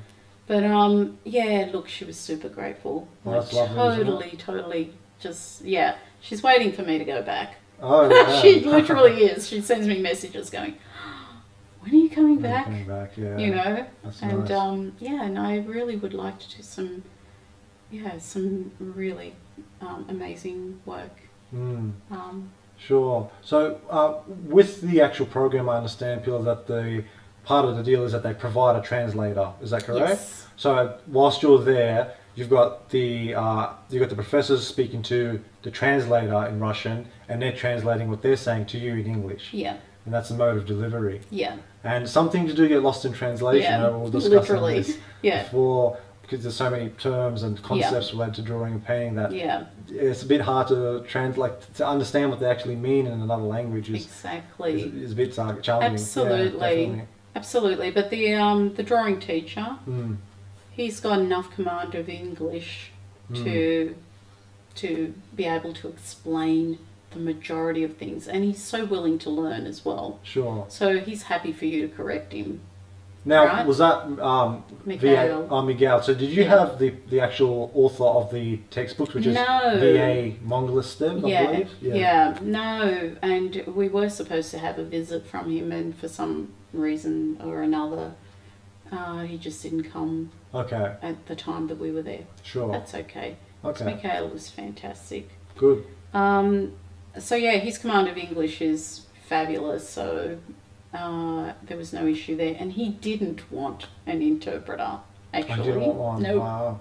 So I really respect that because I know that he also wants to learn more English Mm. and be more fluent and be more able to be expressive Mm. with it. Katerina speaks English to be able to,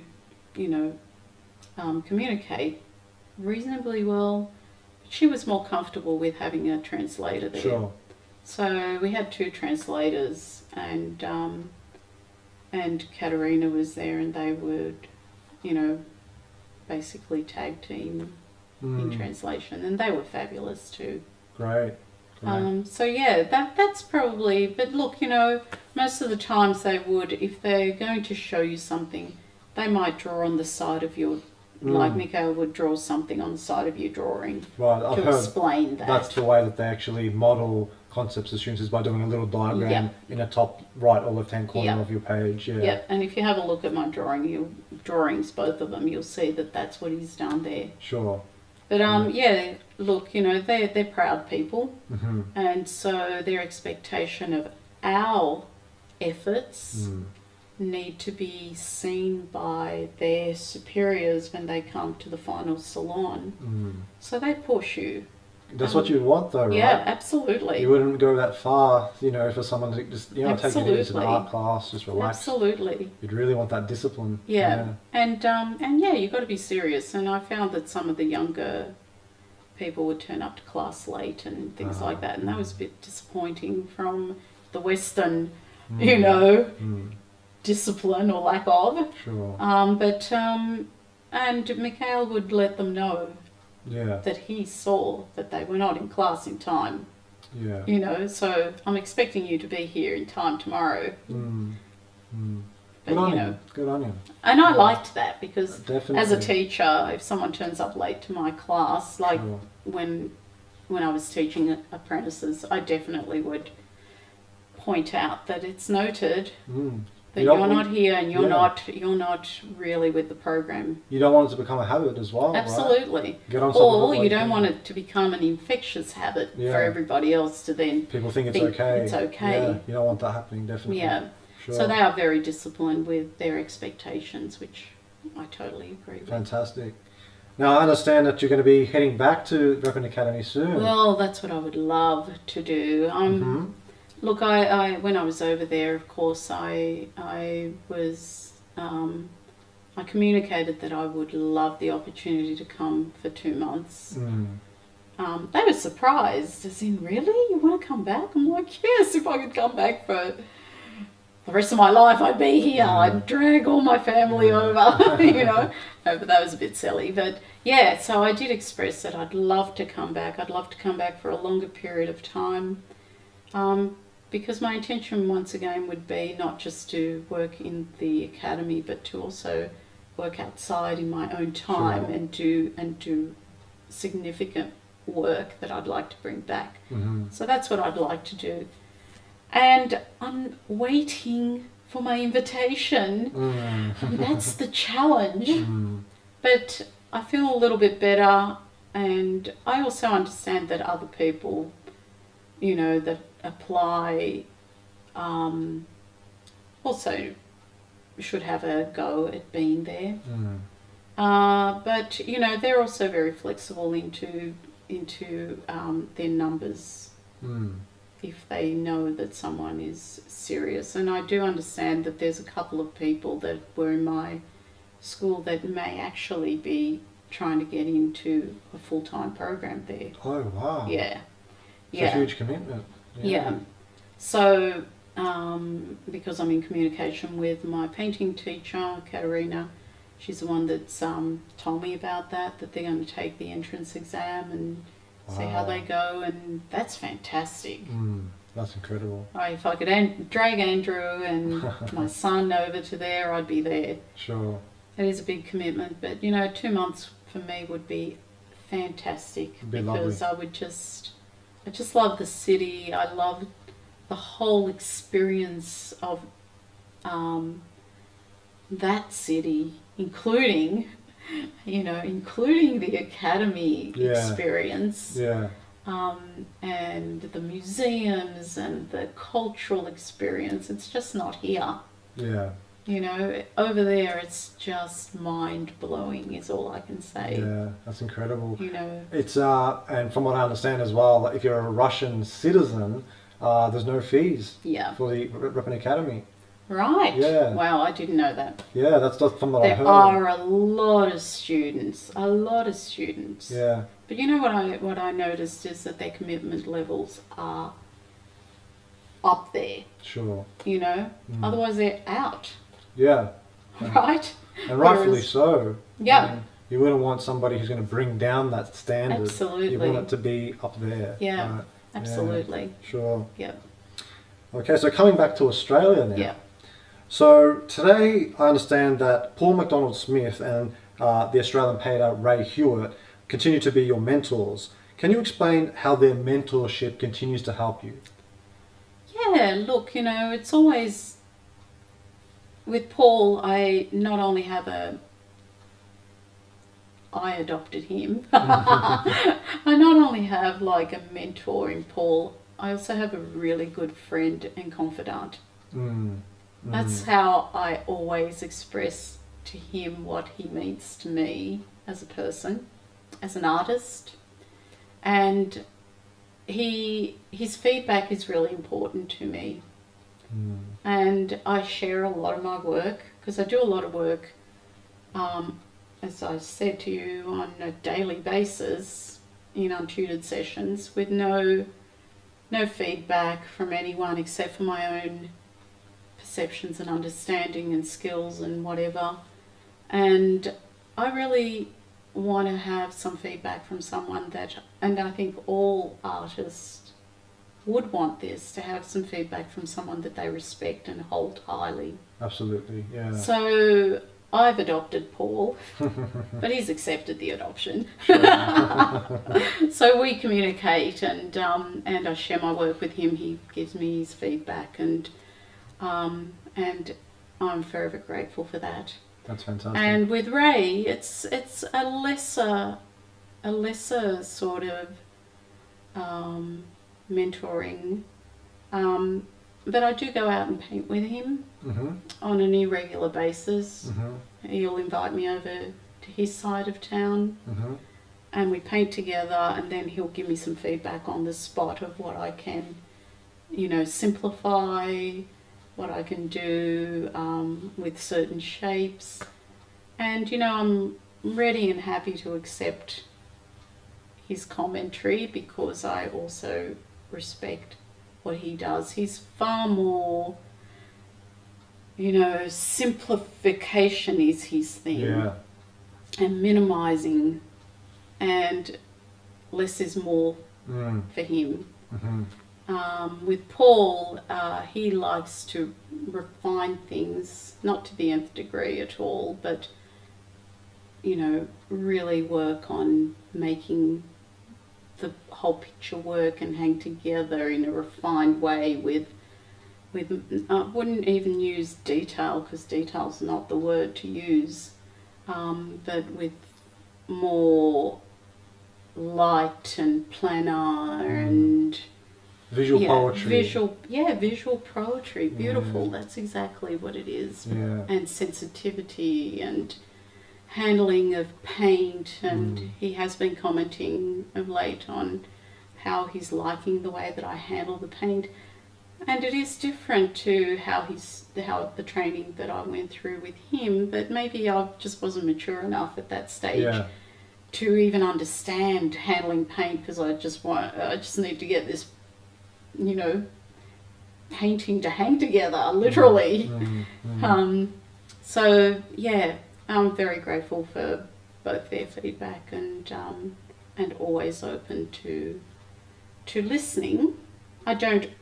Sometimes I don't agree, and that's really good, because I'm making my own decisions. Yeah.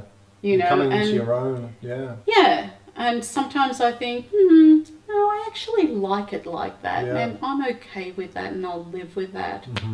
And it's all respect each way. Good. Because you know that Paul McDonald Smith was mentored by William Dargy. Is that right? Absolutely. I didn't know that. Oh, absolutely. Wow. So when was that? When obviously when Paul was a younger man. Yes. Yeah. Yes. Yeah. I was his mentor. Wow. And I feel privileged. It's incredible, isn't it? I know I adopted him. Yeah. And he'll probably laugh when he sees this interview. I'm just so grateful that in fact I do have someone that's close for feedback and what have you. You need it to help you grow. Absolutely. Especially when you get to a level where you feel like you've gone as far as you can go on your own. Yep. You need that someone that can open the next door for you and help you see, how can I go to that next level of my work. Definitely. And I do have another person that I very much consider everything that he says to me, and that's Nicholas Chen. Sure. And he's a younger painter with, I think, a past life of an old master, possibly. I don't know. But, you know, I really also value everything that the feedback I get from Nick and Nicholas, and he basically definitely will challenge me to push myself beyond what I think I'm doing. I think I think I'm getting to an edge here, and he'll go, "Now go over that edge," you know. And that's really fantastic as well, because I guess maybe he's more so at a stage where he's searching further, right? And he's happy to kind of like push further. I think I had a better explanation in my head of how to explain that, whereas maybe you get to a stage where you have a settled routine and there's a comfort zone in that, and then and you're happy with that, you know, and other people are happy with pushing more, and going further, and maybe there's another level, and in a way it kind of resonates with all of the Anthony Robbins training that I've ever done. There's always another level, is what he says. And it's true. It's just a matter of whether you want to push yourself into that other level by pushing beyond your comfort zone, and then find a new level, you know. But then there's always the plateau, and then you've got to keep pushing. And hey, that's the beautiful thing about what we do, right?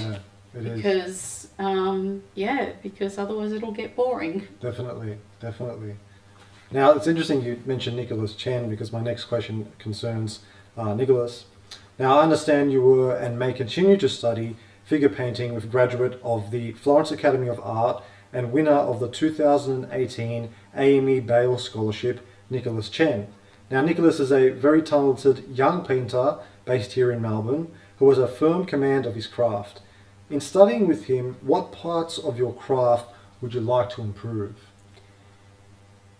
Refinement. Yeah. Okay. Refinement, it's really weird. It's refinement with a looser approach, with paint handling. You know, Nicholas and I, because he prefers Nicholas, and I studied for a short period of time, or were in the same class for a short period of time with Paul McDonald Smith at the Victorian Artists Society.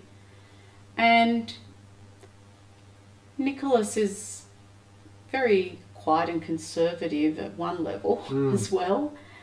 And he never really mentioned some of the areas that I could improve, because it wasn't his class as well, it was Paul's class, and we were there under Paul, and that was really respectful, I felt, anyway. But when I then started working with Nicholas and organising some classes where we were doing long poses and attending the classes, is when he said, "One thing I've noticed," and I was like, "Yes, please."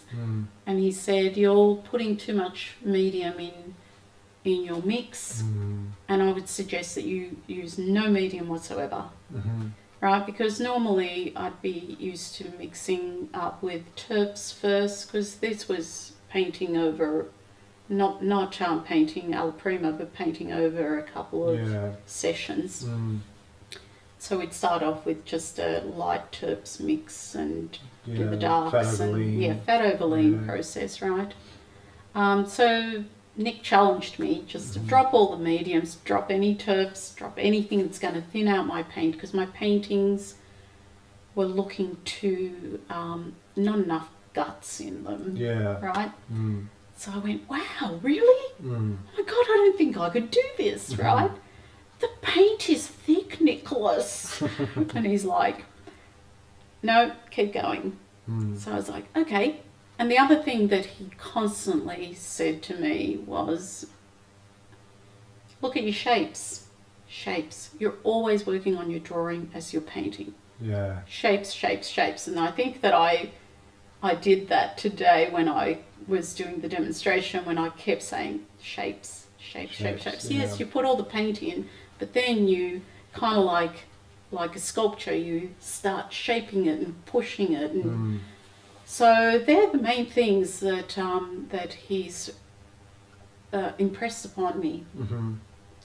And I'm still painting without any medium, and I'm still painting alla prima without any medium, because as I said in the demonstration, my first layer will just be not a thick layer, a thin layer, but it won't be diluted like a watercolor. Sure. Because that's what was happening. And so I was basically painting a watercolor in oils, and it really wasn't being gutsy about it. And really, when you then start just using oils, yes, it takes a bit longer for it to dry properly and dry through and what have you, but you know, I think there comes a time where basically you apply more paint by force. Sure. Do you understand that? Okay, so elaborate on that. Yeah. So when I painted with Lee, she always complained about the fact that I didn't put enough paint on my panels, on the portraits.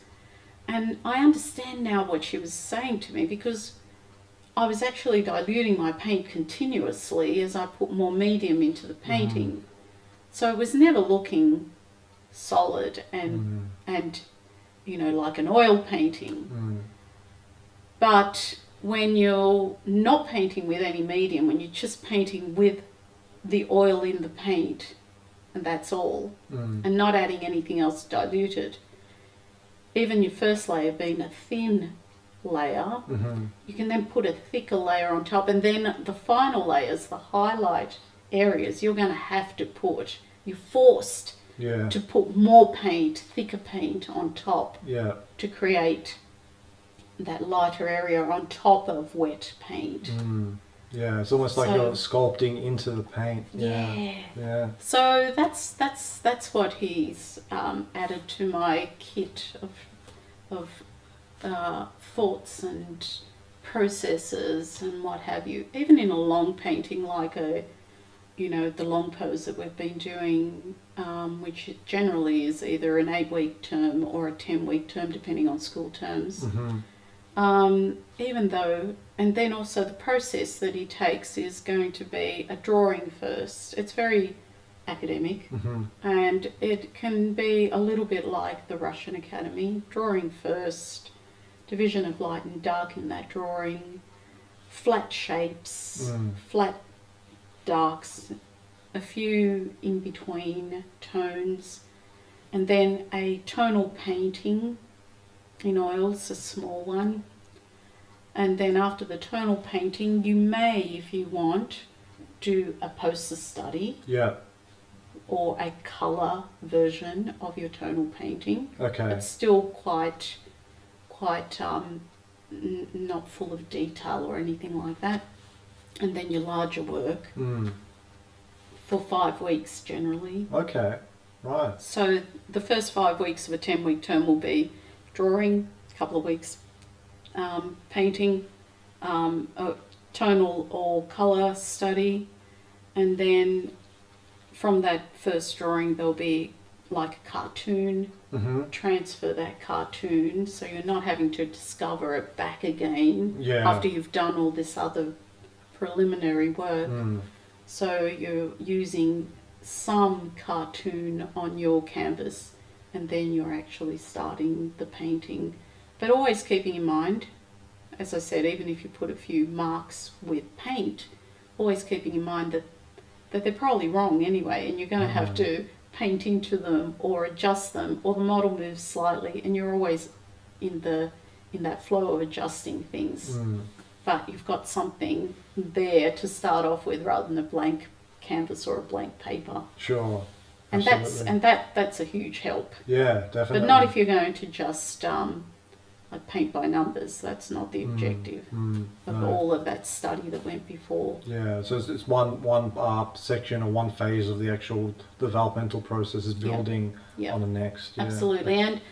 And Nicholas always says, like, you're not always going to work in that way, in that manner, because you're going to collapse a lot of those things into the one painting, right? Because the reason why he separates the tonal study to maybe the colour study is because in the tonal study you're actually, and he always stresses that tone is the most important thing. So you're going to be aware in the main painting of tones and shapes, and then temperature shifts, and then paint handling, and then edges, and then atmosphere, right? Sure. So yeah, so I've really enjoyed doing 3 terms on a Saturday, aside from when I was in Russia with Nicholas and Robert Kelly, actually. Robert Kelly as because well. they were teaching like they Side were by side, and that was really interesting because they would be just rotating this way around the room, and, Sure. and it was really interesting because they have a particular, not conflicting, but you know, a different way to look at things, and you just go, okay. So yeah, I definitely, as I said, I'm not a perpetual student. I don't want to be a perpetual student, but I'm definitely someone that is for a lot of personal development as well as professional development. Sure. In what I decide that I'm going to be, because nothing's static, everything changes, and I like it that way. Absolutely, you gotta keep on growing. Yeah, exactly. Now, Pilar, considering all the exposure to different schools of thought that you've had, do you still feel as though you have more to learn about the craft of drawing and painting? And it's interesting because that's what we we're just talking about. Yeah. So, I guess at this point in your career and your life as a painter, do you feel as though there is still a lot more to learn, or do you feel as though you're happy, you've got your foundation down, you just need to kind of, as you mentioned, refine a few things now? I'm really happy with my foundation, definitely. I don't believe that there's ever a point in anyone's life or in anyone's career that you stop learning. Sure. So, as I said, I'm definitely for constant and never-ending improvement, and professional development, and workshops. And sometimes, you know, yourself as a teacher, you might say something and it just doesn't sink into people until it sinks into them. And sometimes you have to hear something from different angles to actually, though, go, oh yes, oh my God, I get that now. How did I miss that? Whoa. You know, and it's just, and that's how I feel, and I'm happy to like, I'm doing a lot more painting on my own, and I have always painted on my own as well in my own studio or untutored. So that's the practice for me. And then now and again, I definitely want to go and try something different. Sure. You know, because it is a process now of refinement. Yeah. I don't know everything. That would be totally silly to say. Yeah. I don't know anything. The more I know, the less I know. Do you know what I mean? Yeah. Because there's so much more. There is. And there's so much more in every single situation that you're confronted with in a painting or a portrait or a figure or a landscape. So, and sometimes you've got to take different approaches. Yeah, right. And sometimes it's got to be done quick. So maybe the big, you know, coverage of the whole thing and white back might be the biggest or the best approach for that situation. But the beauty that I feel that I have is that that I'm not confused. Right. And I've got so many tools in my toolbox, and so many different approaches, and I don't feel limited, and I don't want to be limited just to one approach. Sure. Or one way of thinking. Yeah, that's a good philosophy as well. So you're trying to, I mean, you're going to be presented with a lot of different challenges as a painter, and it's interesting to have a set of different skills to be able to approach those problems. So there's no one way that's going to work for everything. Absolutely. Yeah, no, that's a good philosophy, definitely. Yeah. Now, as mentioned at the start of the interview, you had a portrait accepted into the Salon des Refusés exhibition in 2005, which opened at the S.H. Irvine Gallery in Sydney. I understand former Prime Minister Gough Whitlam attended and Margaret Whitlam opened the show. You were photographed with Mr. Whitlam and your selected painting in the background. Can you recall this experience and what Mr. and Mrs. Whitlam had to say about your work? I'll never forget that experience. It was amazing. Just to be selected into the Salon de Refusé, rejected from the entry into the main salon, who cares? Yeah. You know, I was thrilled. Sure. Thrilled beyond words, let alone when I found out that it would be opened by Margaret Whitlam. Yep. And Gough Whitlam would be there. Wow. That was amazing to me because I'm a working class girl. And Gough is the person that actually brought the arts, as well as Keating, Prime Minister Keating, you know, supported the arts, supported culture of the arts and music, and you know, so to me, really, like, I was in awe. And I did have a beautiful chat with Gough Whitlam where he said, "Have you worked for me before, Pilar?" And I'm like, "No, I don't think so." Where would that have been? But yeah, for some reason he thought he knew me. And I was like, "No."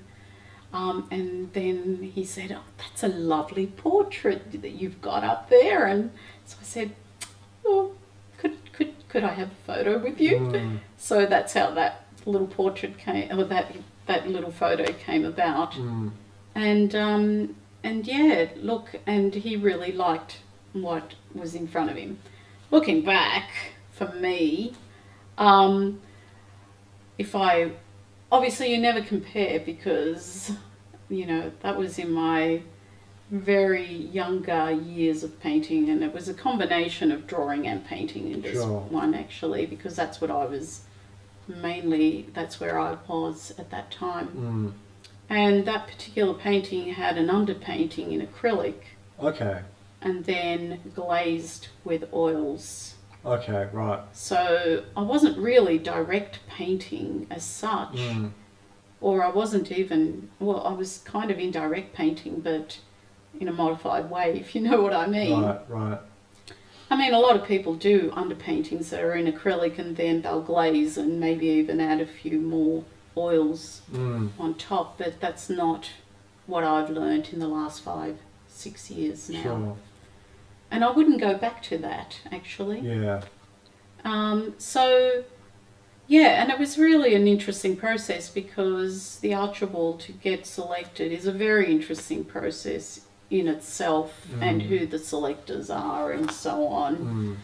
And yeah, these people were known to the art scene in Sydney. Okay.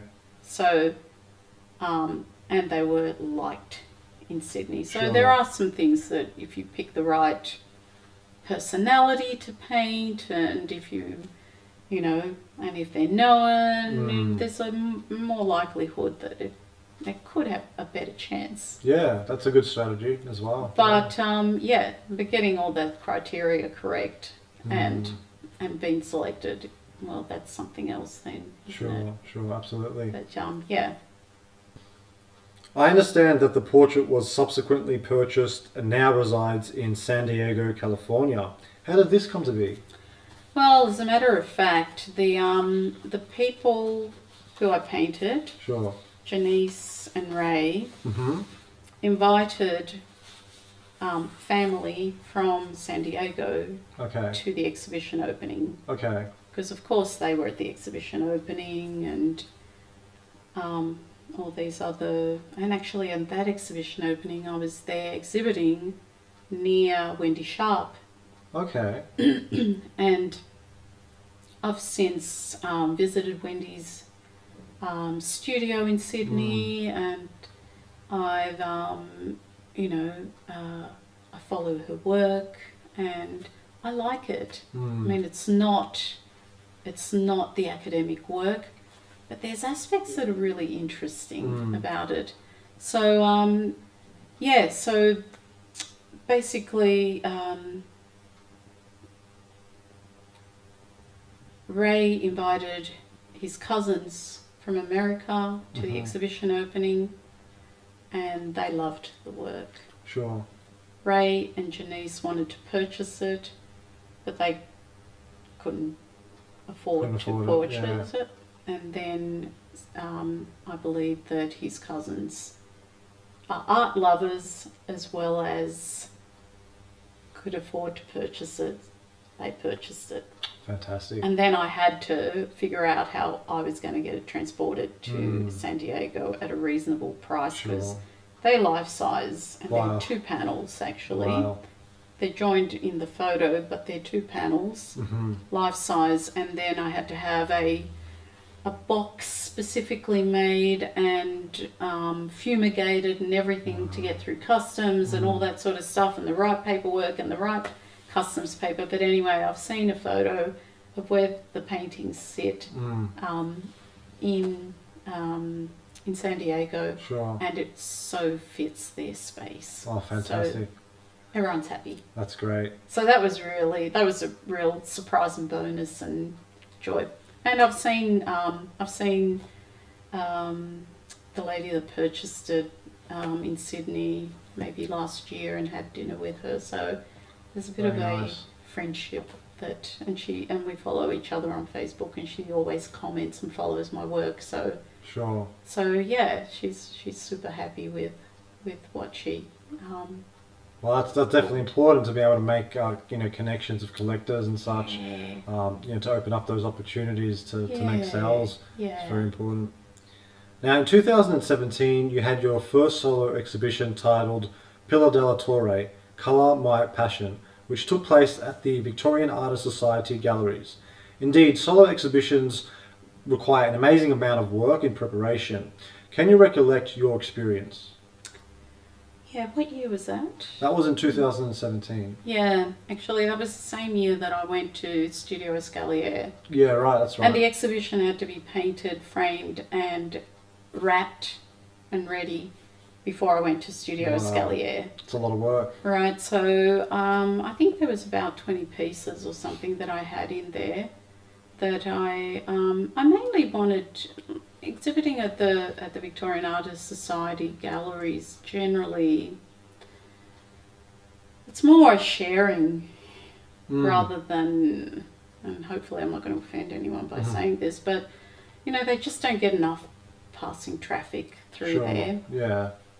So it's sharing the opportunity of showing your work to your peers, to your teachers. But very few public people come through. As far as sales are concerned, I think I sold a couple of small pieces. Okay, good. That was something, but that was not my main aim. But the biggest compliment I got was from my own peers and from some of the teachers that I haven't even studied with, but I now paint next to in the Friday group. Wow. Barbara McManus came to me and she said to me, Pilar, I love your exhibition. It is wonderful, and I'm sending all my students to come and have a look and see how you've set up all your still lives, how you've presented your work, and it was really fabulous and complimentary to have her actually be sending students in, because that's as I said, for me it was more like showing what I've been doing, sharing what I've been doing, and yeah, a few sales occurred from that, and it was mainly really to people that know me and like what I do. Sure. Which is what happens, because I'll buy a painting from an exhibition of someone that I know and I like what they do and I want to support them. Sure. But the biggest compliment was that Paul McDonald Smith opened it for me. Oh, lovely. And that's nice. And he was just so supportive and fabulous. And Mum and Dad came down and he went up and congratulated Mum and Dad for the work that I had been doing and for the person that I am. So that was super amazing. And I did have, friends and family, well, minimal family, but friends and colleagues and other painters that I paint with come to the opening, and it was really lovely. Oh, that's nice, isn't it? It wasn't a big affair, but it was really lovely, and I was really grateful to do that. You must have been very proud, yeah. Yeah, definitely. and I'm hoping that, particularly if I go to Russia this year, that I will come back with an exhibition. That'll be nice. And just of all the September work. is Yeah. already booked for me to exhibit is again it? there. Okay. And mainly, as you do with your work, mainly my focus is to share and show what I'm doing. You know, so yeah, that's what my big deal is. Sure, that's fine. So you're not primarily concerned with earning a living off your work? No. I mean, there's other ways that I can earn a living. Yeah. And that's what I choose to do. And yeah, one day I should probably sell a bit more because the studio's getting full. Yeah. Well, that's not going to stop me from painting and drawing. No. So It's going to inspire me some more. That's it. I'm going to be like Clarice Beckett, where they opened up her garage and found all her work. That's right, yeah. Yeah. No, But, don't let that but stop yeah, you, definitely. because let's be honest, look how many paintings Van Gogh Yeah. painted and never sold one. And in a short period of period time as well. Yeah. Right? But, you know, he was supported by his brother. He never sold a painting, and now look at his paintings. Not that I'm suggesting that that's what my paintings are going to do, because who knows and who cares at the end of the day. Yeah. Because when I'm gone, I'm gone. You know, I'll be just out in the ether. That's it. Yeah. But, you know, realistically, I'm getting the joy of painting and drawing today. And when I'm there, like today, the camera was on, I didn't even know or care. I was so focused on what I'm loving doing. Yes, Fantastic. a few like challenging moments of self-doubt. Yeah. And then you just got to push through that, and then you feel like you've run a marathon and you're triumphant. Fantastic. Great. That's all there is to it. Do you feel it is important for you to regularly exhibit your work? I do regularly exhibit, and I enter competitions. Okay. That's where I mainly want to do. Competitions are a bit, they're a bit touchy because it's all very subjective, and It is. you know, some people won't enter competitions unless they know who the judge is, and frankly, if I start doing that, I won't enter. That's right. Right, because I'm doing the work, and if I feel that it suits the criteria that, you know, a landscape, a portrait, competition, prize, whatever, and I'm happy with what I'm submitting, that's it. That's the main Because, thing. you know, the biggest thing is learning to accept rejection Yeah, sure. and wearing it proudly. Absolutely. Right, because otherwise you're not going to create the work, and you're not going to be an artist, Yeah. and you're not going to put yourself out there, and you're going to be very disappointed with yourself. Definitely. So at the end of the day, I feel proud of whatever I put out. If it gets rejected, so be it. Next. Keep And going. you have to just have that, Have a thick skin. Yeah. Definitely. and you have to be really resolute with the reasons why you do what you do. Sure. Now, with the next question, can you briefly explain just an overview of your general approach to drawing and painting? So I know we've spoken about that, you know, there isn't one particular technique that will cover all subjects or all applications, but what is your general go-to, you know, safe approach? Safe? Safe approach, yeah. I don't have a safe approach. You don't have a safe approach. In drawing, I always start generally with some sort of gestural scribble, Yeah. or finding that line that fits the movement of the pose. And that's that Nicolaides coming through. Yeah, that's right? Nicolaides, as well as Timothy Stoltz when he Yeah. talks about the Arabesque. no, I'm not even quite sure. It could be a French concept. I'm not quite sure, but the natural movement curve, right? It's like the line that's got the life force in it. Yeah. Sure, It's sure. very, very subtle to explain that. So yeah, and then I'm starting to think more firstly, more structurally, and then I'm starting to look for anatomical landmarks, and then I'm dividing up light from dark, and then I'm starting to render the form in a very blocky way, and then maybe if I've got time, because it's generally always driven by time, Yeah. and then I might refine it a little bit more and put the highest highlight, the darkest dark in part of that process. And for painting, I like painting in short periods of time. I'm not particularly a long session painter, Yeah. so doing the long pose for me is a challenge, except that every time I do a short, like the demonstration, a short 2 hour, 2.5 hours, or whatever it was after the breaks, 2 hours painting.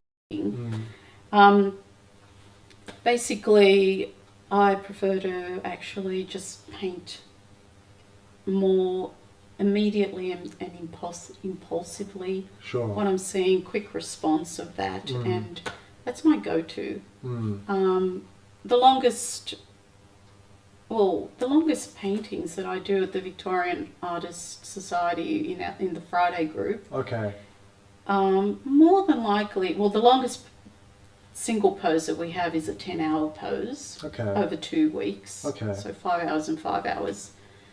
But I very rarely will actually even go that long. I might do a 5-hour session with one pose, and then I'll paint the same. Sometimes I've painted the same angle, the same portrait, different palette. Okay. Right. Substitute some different, like cad red for my Terra Rosa, lemon yellow for my yellow ochre, and limit that palette to that, but with those, and see. I'm always wanting to explore what that's going to do. Sure. The biggest failure I have in those go-tos is that I should really be documenting what that painting is. Right. What I've used in that painting. Sometimes you can tell, sometimes you can't. Sure. I found that limited palette is pretty close to a full palette in my opinion. Sure. Except for the higher chrome colours and stuff like that. But yeah. You definitely don't need to go and buy a whole range of colours off the shelf. No. As long as you got your primaries, you can make your secondaries. Yeah. And then just those odd colours that you can't get. Yeah. For exhausting your palette. Absolutely. You can add a colour to it. Yeah. Definitely. Like with Studio Escalier, they'll have like a bright pink or something in their palette. Yeah. Which there's no way in the world I'm ever going to get that from alizarin and white. Yeah. Ever. That's right. Not to that mixed, Intensity. probably a little bit artificial colour, but when Michelle uses it in her paintings, it's just so subtle. Sure. She knows the proportions of how to use that. Absolutely. And then if someone like me that's not used to using that, it can easily go very too pink or too this or too lolly or too that. So it's a challenge. Yeah, well, some of the modern pigments have such high tinting strength. Like you just use a touch bit and it's just wow, so strong. Absolutely. Yeah. So yeah, it's actually even discovering that finesse for yourself. Definitely. Oops, too much of that. Oh, how do I neutralize that? Oh, a new mix then. Yeah. That's what it works. It's experience in the end, mileage. Now, who are some of the artists, past and present, that you really admire? Past has to be obviously Leonardo da Vinci. Okay, right. Michelangelo, because of his depth and breadth of painting and sculpting and drawing, and Leonardo da Vinci, because he was also an engineer as well as an artist, as well as a connoisseur of culture and a true Renaissance society. And that's what I aim towards personally. Yep, definitely. So obviously Velasquez is Spanish. I kind of feel akin to him, but then on the other side I feel akin to Gauguin, Mm. because I actually even see myself in some of his paintings. Is that true? Yeah. Yeah, with some of the Tahiti Yeah. paintings that you created. Yeah. Yeah. I really do. Yeah. And because I feel like that connection that he's lived his first 5 years in Peru Right. and the influence that had on him. And I can see, because my mother gave me some pottery that I still have today that looks very similar to the pottery in some of his paintings, which kind of freaks me out a little bit. But yeah, Gauguin, yeah, Van Gogh, not particularly for me anyway, but Gauguin definitely. Zorn, yeah. Zorn, Sargent, Mm. Sorella, Mm. they're kind of in-betweenies or something, and Reppen, of course. Of course, yeah. Reppen, because I even visited his house and saw his, you know, his studio, the setup. Even though part of that house was actually burnt down, they replicated it and rebuilt part of it. Oh, did they? Okay, Yeah. right. So, yeah, they're a handful that I totally... Well, it's interesting because you've got quite a range there. Yeah. You're not just focused specifically on 19th century Yeah. academicians, but you're also looking at the Renaissance, Yeah. some of the Russian masters as well, Yeah. which is Yeah. great. And some of my current living, of course, has to be Paul MacDonald Smith. Okay. Definitely, I Right. love his work, Mm. and I have plenty in my collection. Oh, yeah. Michael Klein from America that we talked about, from Australia as well, is Hannaford, Robert Hannaford. Yeah. And I've visited him in his studio as You well. have? And sat with him, talked with him. Oh, you're kidding me. No, Wow, that's lovely. Fantastic. What a privilege. Yeah. What a privilege. Yeah. And I know his daughter, Siren, as yeah. well. And, you know, oh my goodness.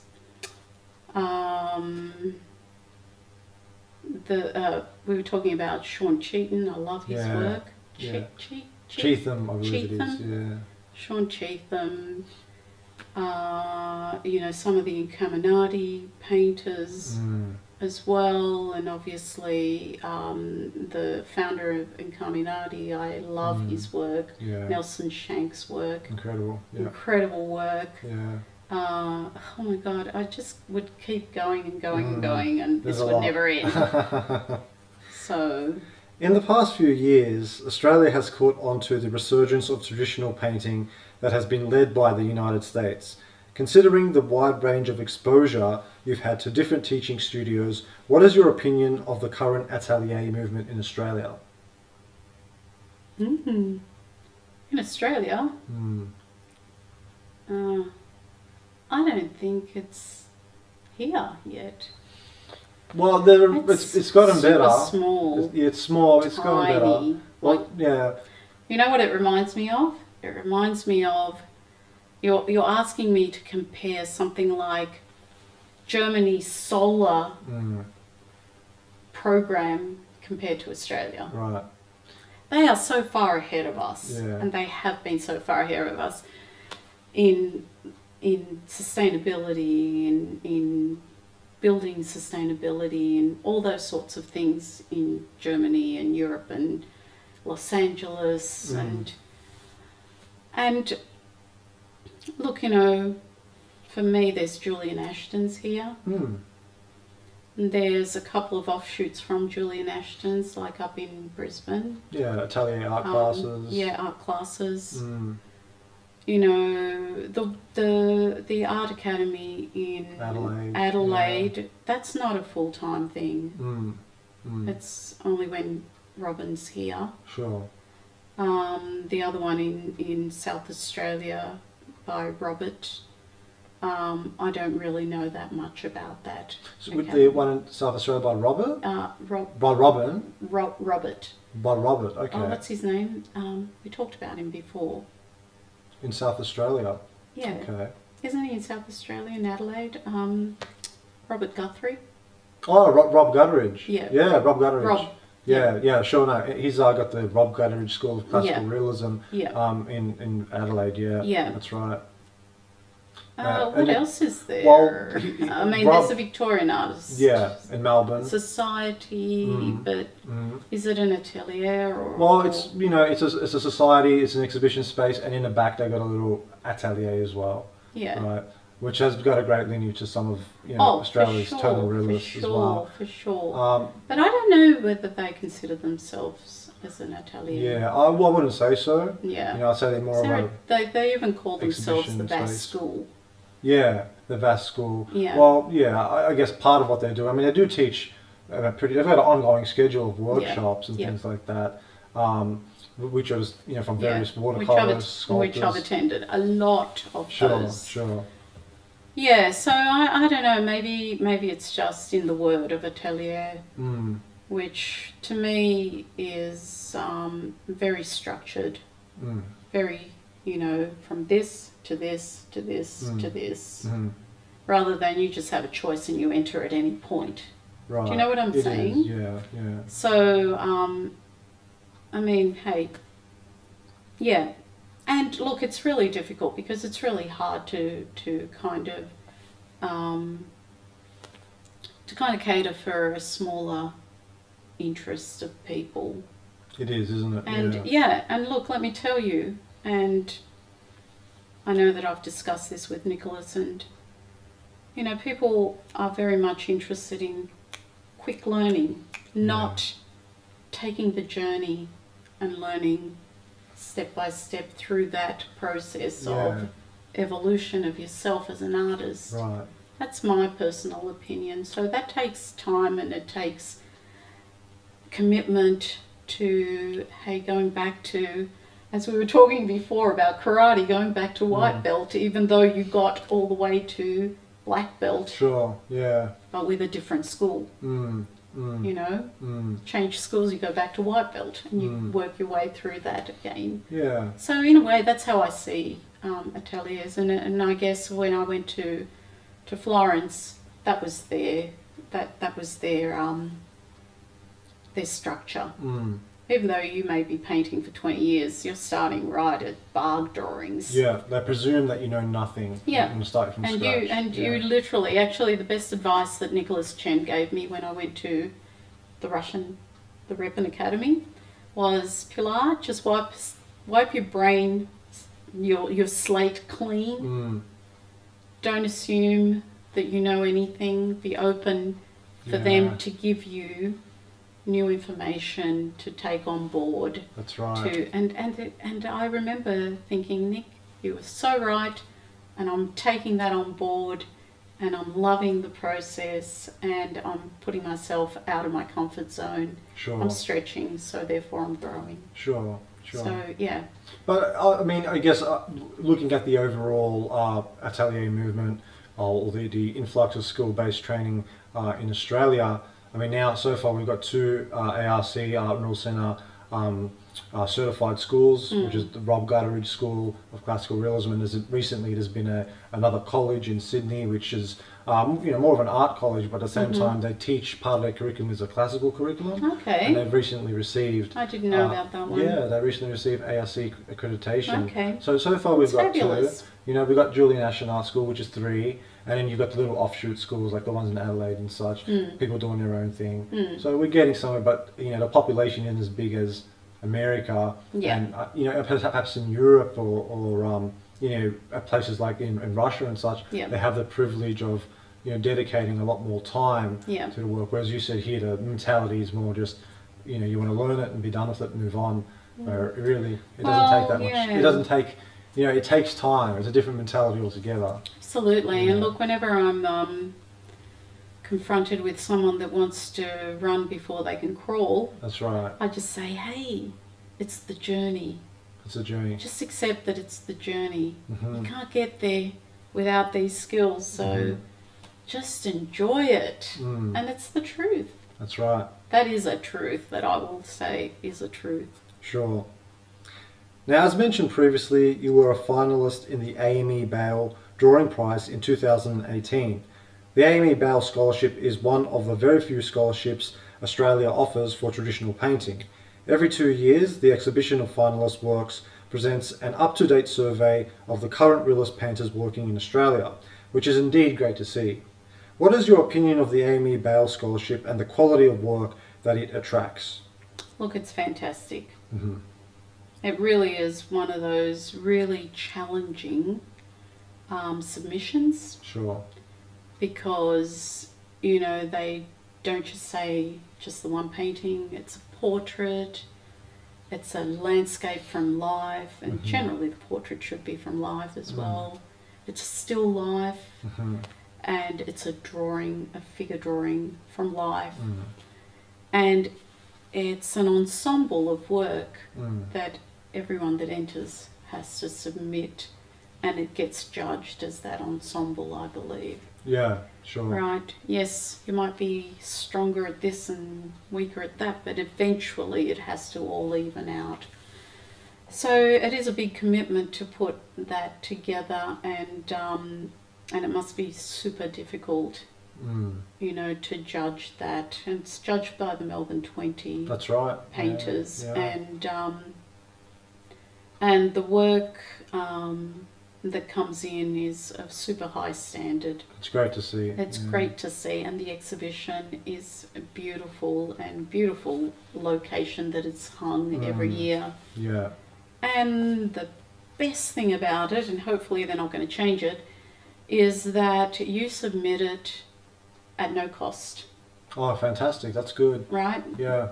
And that's a bonus for people working big canvases, because there's already a lot of expense in putting that, and time and effort. Definitely. And yeah, and it's impressive. And I totally 100% support it. And then they also add the portrait prize and the drawing prize at the same time. Yeah. They get exhibited at the same time, Sure. which is a great honour to be selected either into one or both, or all of those, because I'm pretty sure that some people that have been selected into the Bale Travelling Scholarship, as well as the drawing, as well as the painting, which is fabulous to see that range of work. Sure. And that's what I love about it, because it is that a similar sort of thing to the submission to the Russian Academy, that you have to put a range of work. Yeah.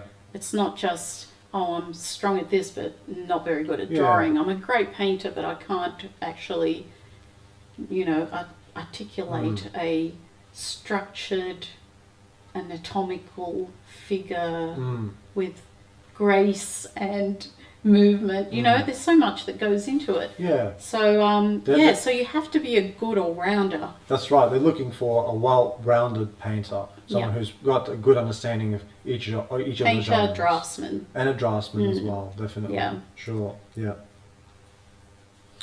You have been a driving force in bringing leading international artists to Melbourne for workshops, some of which include David Bard and Jason Arkles.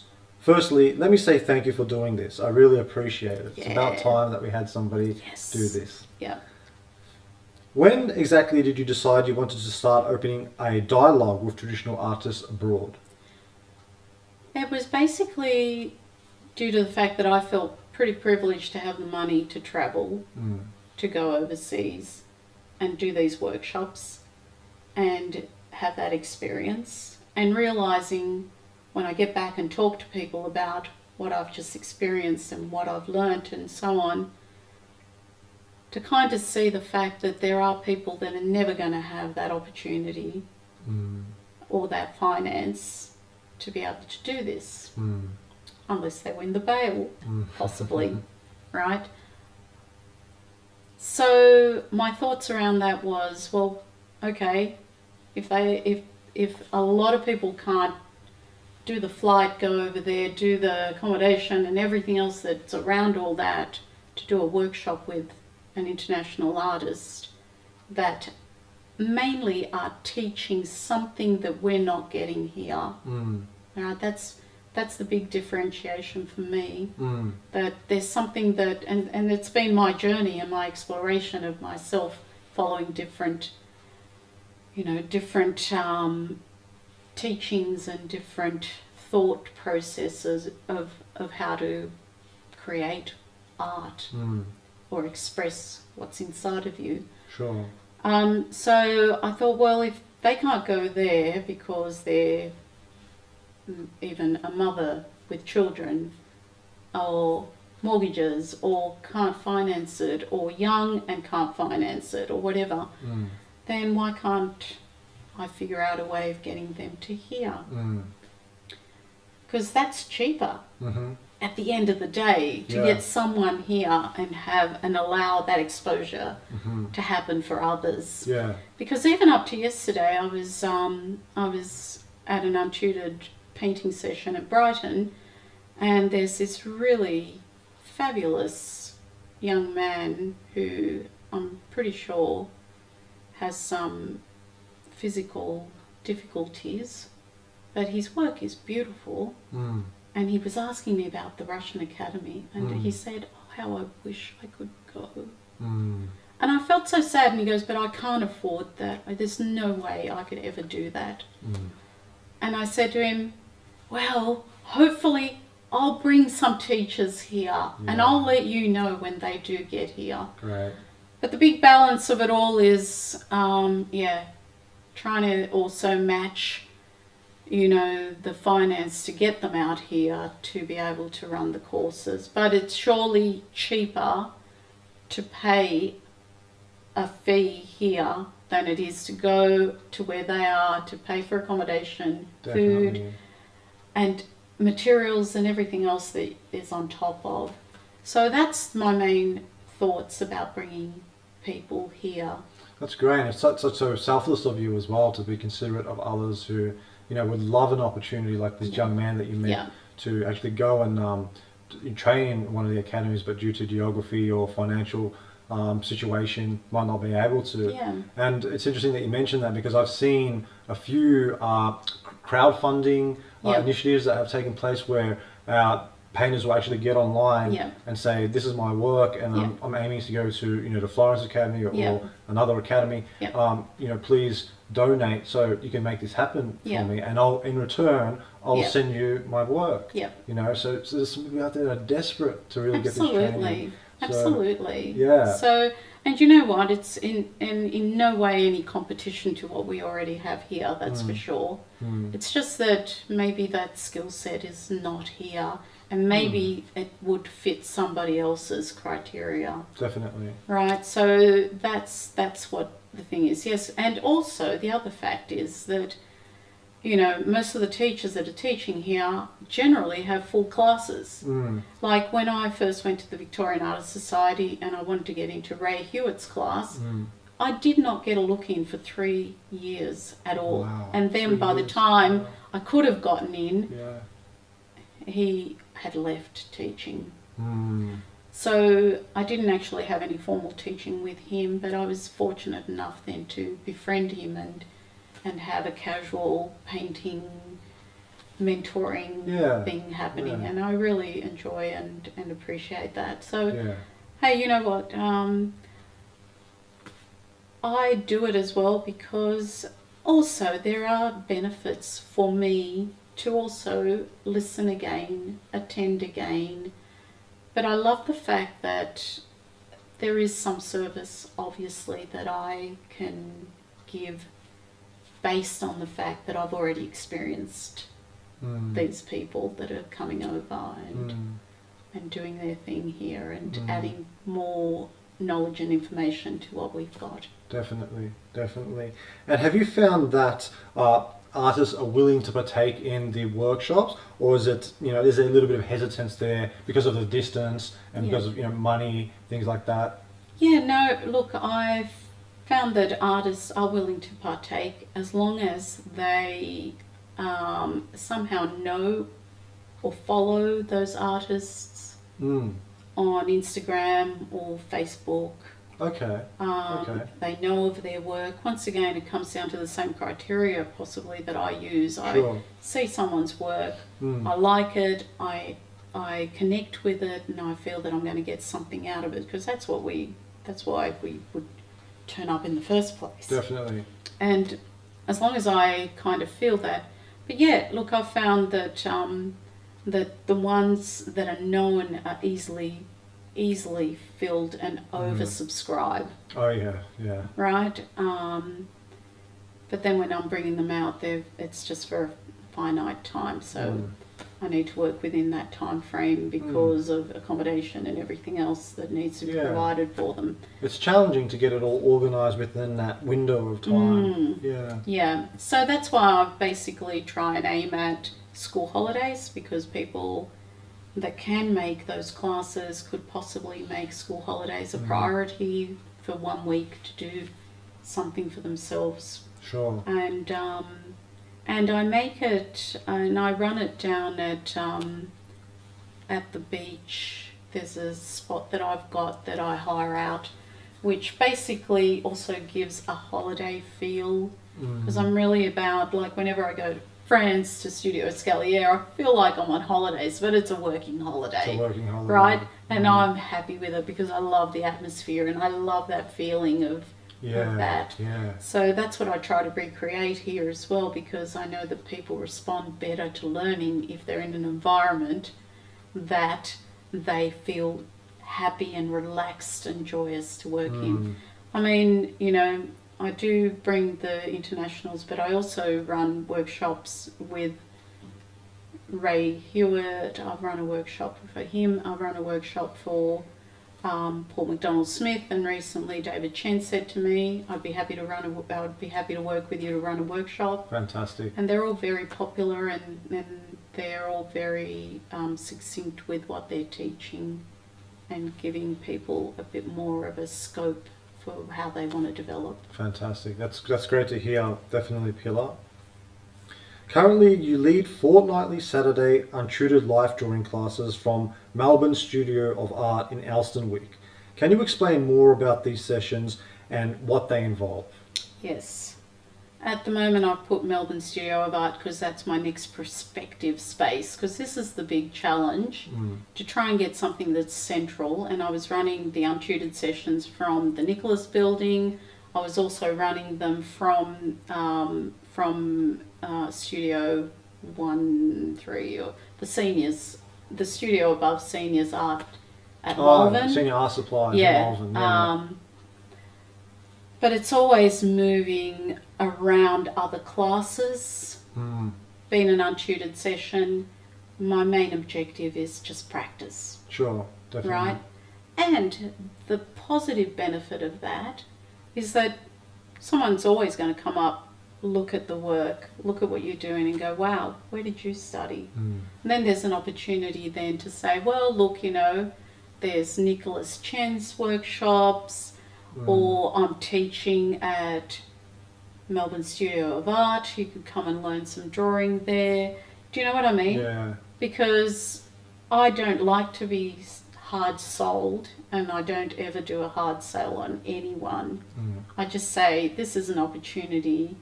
If you like what I'm doing, hey, you might be interested in some of the places, the teachers that I've had. I recommend teachers a lot, right? Go and study with Paul McDonald-Smith. Go and study with Lee Macalack. You know, the people that I feel that I've gotten a lot out of. And depending on what I think that they're looking for, it might be go study with David Chen, because you're really interested in colour and you want to get rid of that, you know, that dark side that doesn't have any colour in it, like I once found. You might be able to find it there. Yeah. So that's the main reason. But the international, definitely, because we don't have that skill set in Australia. And so I want to actually try and see if we can, you know, give that opportunity to those that are here and can't travel themselves. Godspeed to you, Pilar. Very good. Now, this year you'll be working with Melbourne Studio of Art to teach classical drawing classes on Mondays. Can you explain what your curriculum will involve? Yeah, it's a little bit tricky, because normally I would do the natural way of drawing, specifically with life drawing. Okay. I think this is going to be a combination, and so I have a very procedural, and that natural way of drawing to me is a good step in for most people that have never drawn, because that's what I'm more than likely going to get. Or I could actually get some really advanced. So I'm going to have to be flexible to see where people are at. But I'm thinking that it doesn't matter where you're at. The exercises that the natural way to draw build or deconstruct firstly a drawing and reconstruct it again. The exercises are invaluable. And then after that you can start introducing, well, I certainly wouldn't start with anatomy, okay, even if it's classical drawing, because I don't want to scare people away as well. People have to get to a confidence level in a positive way, if you know what I mean. Yeah, you need to scaffold that learning. Absolutely. Yeah, that's a beautiful way of putting it. So I'll be more than likely, I think I'm going to have a figure for a couple of the sessions that I'm running. Okay. So I will just proceed with the way that we would normally build that. And then I'm going to have other options to deal with, like still life, drawing still life. You can still use the exercises from the natural way to draw. Yeah. But I also might incorporate also building the envelope of the shape of the main composition within the space. Sure. So I guess I'm not really going to know exactly until they give me the schedule of when I can have a model, when I am going to do still life, and when I'm going to go outdoors. Because I will also take them out and do a bit of landscape with those natural way to draw exercises, because it allows for rhythmic flow through the landscape and exploration, and that's what I love about drawing. So being classical, unless I know the group, I can't just dive into sight size. You can scare them away. Exactly. Exactly. And that's always kind of like the thing about figuring out who your students are, what level they're at, what their expectations are. Definitely. And as a past teacher, we know that that's what you've got to try and do first, size it all up before then you can put an offering for them. So, definitely. You need to differentiate your teaching to accommodate for the levels that your students are at. Yeah. That's very and on important. top of that as well, encouraging people. I don't want to scare them away. No, yeah. I don't want to anchor them to a negative experience of that process. I want to anchor them to an enjoyable experience. Yeah. Because if you're anchored to an enjoyable experience, you're going to want to do it again and again again. Come back to it. Yeah, come back to it, and you're going to be encouraged and you're going to be confident. Yeah. And that's what I noticed when I ran that course, or when I ran that set of exercises when I first started teaching at the CAE. And I taught that for a good 5 years every week, and I had full numbers, full classes every time, and recurring people as well, because they enjoyed the whole process. And people were able to, even after 5 weeks, just walk out with confidence that they could attend a live drawing session and actually be able to work on a 2-minute drawing, a 1-minute drawing, a flash pose, a longer drawing, and they knew what strategy they needed to use for that particular thing. Where I've heard actually a few of my own my own peers that haven't really taken that haven't had an experience with how to approach different strategies for different times, right? And they won't even go to a live drawing session that's 2 minutes, 5 minutes, 10 minutes, 20 minutes, because they don't have those strategies to be able to tackle that. You can't expect a 90-hour pose, the way that you would approach that. Absolutely. To take those particular working methods and apply them to a 4-hour pose. Absolutely. And that's what a lot of students that are academically trained struggle. They come into a modern sort of modern blind contour drawing. And I love those. They come to one of those classes and it's like, you're doing 30-second gestural drawings. And it's completely foreign to them. They're lost. And you know what? To me, I find that will be my strength in my work. the gestural. Yeah. I'm really always aiming at, getting things right and getting the shapes right, getting the tones right, getting the color, temperature right, and everything. But I really wanted to be alive, and I wanted to have gesture and movement. And gesture, without the gesture, it's soulless. I mean, you can have great, really clean shadows and, keep your palette clean, get your tones right and everything. But without that gesture, you've lost the life in the pose. And it's just like drawing a mannequin or something Absolutely. like that. Yeah. Absolutely. All from a photo. Because that's how I feel when I'm doing from a photo. As much as I've not been trying, because maybe I may have to use some photo reference in this course.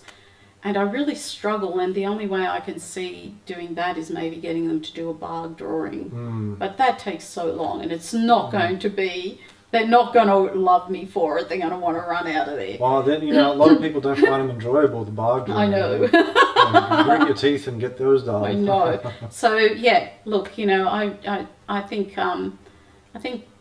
learning to draw has to be fun. I mean, you have to be serious, obviously, and you have to be dedicated. Yeah. But you have to have it has to be connected with enjoyment and fun, so that you come back to it again. Otherwise, you're not going to come back to it. Definitely, that makes good sense. So, just briefly, Pilar. So you taught at the Centre of Adult Education, which is in Flinders Lane, in the city, in Melbourne. Degas, De Graves Street. De Graves, that's the one. So I've had some experience there as well, studying some painting. So when were you there? Approximately what year? Approximately, could have been 2003. Oh, so 2003 you're there. Yeah. And were you teaching full time, or was it just part time? It was short courses, and I loved it that way. Okay. Because remember, once again, I was still probably juggling a lot of other work of, working for the Alternative Technology Association in a volunteering type basis, and then working at RMIT, developing training material for solar and sustainability. And I was still keeping my hand in the teaching side of art by teaching these at the Centre of Adult Education. And I mainly had students that were lawyers, doctors, highly intellectual people that then had a really hard time, as you said, doing blind contours and scribble drawings. And I'd just be saying, look, just pretend you're a little kid. When you were a little kid, you were just so open to just non-judgment. And and that's the biggest thing I feel. For me, it's always been the biggest thing is once you get past your own judgment of what you're doing is the only time that you can move forward. Sure. So how long were you teaching at CAE for? I'm pretty sure it was a good 4 to 5 years. Part-time? Yeah. So we're talking how many days a week? It was only really, I was doing one night of figure drawing and another night of animation. You're teaching drawing to animators, were you, or just? Oh no! Anyone that wanted to learn the process of making an animation by hand drawing everything and photographing it with a video 8, just getting movement into their work. Okay. And that was fun too, because that was always like I was a Disney person. Yeah. So I was totally, that's what I wanted to be early on, but. Well, let's remember some of those early Disney illustrators had pretty solid academic training. Oh, absolutely. And every day they drew from the live. Yeah. And I'm talking either a live animal walking around or a figure doing quick poses, gestural poses. That's why they can get that beautiful movement in their work. Definitely, yeah. And when you do look at like that Disney illustration, that kind of aesthetic is very gestural when you look at it. It's really interesting considering how the tradition has expanded into different areas as well. Yeah. So with CAE, Pilar, with your methodology or your kind of theoretical underpinning of your teaching there, that was basically based on Nicolaides, the natural way to draw. Okay. That one was definitely, because I think I taught a number of life drawing using the Nicolaides natural way to draw, and then they wanted just for me to teach another still life, and I still kept the same approach because, as I said, it doesn't really matter. You know, everything has movement and gesture if you can see it. That's right? true. That's true. And even for my classes, I prepare for this new class at Melbourne Studio of Art. I've been going back to basics, and in my sketchbook, I've been going out and doing, you know, a contour drawing, just pure contour drawing of flowers, or a continuous contour drawing of the whole scene, or a gestural drawing of someone moving or sitting or standing, Sure. and then a combined gesture, contour, cross contour, because that's the main exercises that you start off with, Definitely. which is in every single drawing. If you deconstruct a Yeah, drawing, yeah. deconstruct one of Michelangelo's drawings, The and rhythm you will lines, see yeah. all that. And that's what I take. I take reference books with me Yeah. when I teach them, and I show them exactly which part of that drawing is the exercise that we're doing. Definitely. You know, And yeah, it's really fun. definitely. You know? Take a piece of acetate and just sticky tape it on top of the reference and start to analyze some of those rhythm lines as the absolutely. structure. Or You do that even as instead well. of the acetate, you can just reproduce. That's the only time that I will sit down and use a photo reference is if it's a drawing, right? I'm happy to look at a drawing reproduced, like with the Russian books that I've got. Oh yeah. Right? They've got beautiful drawings.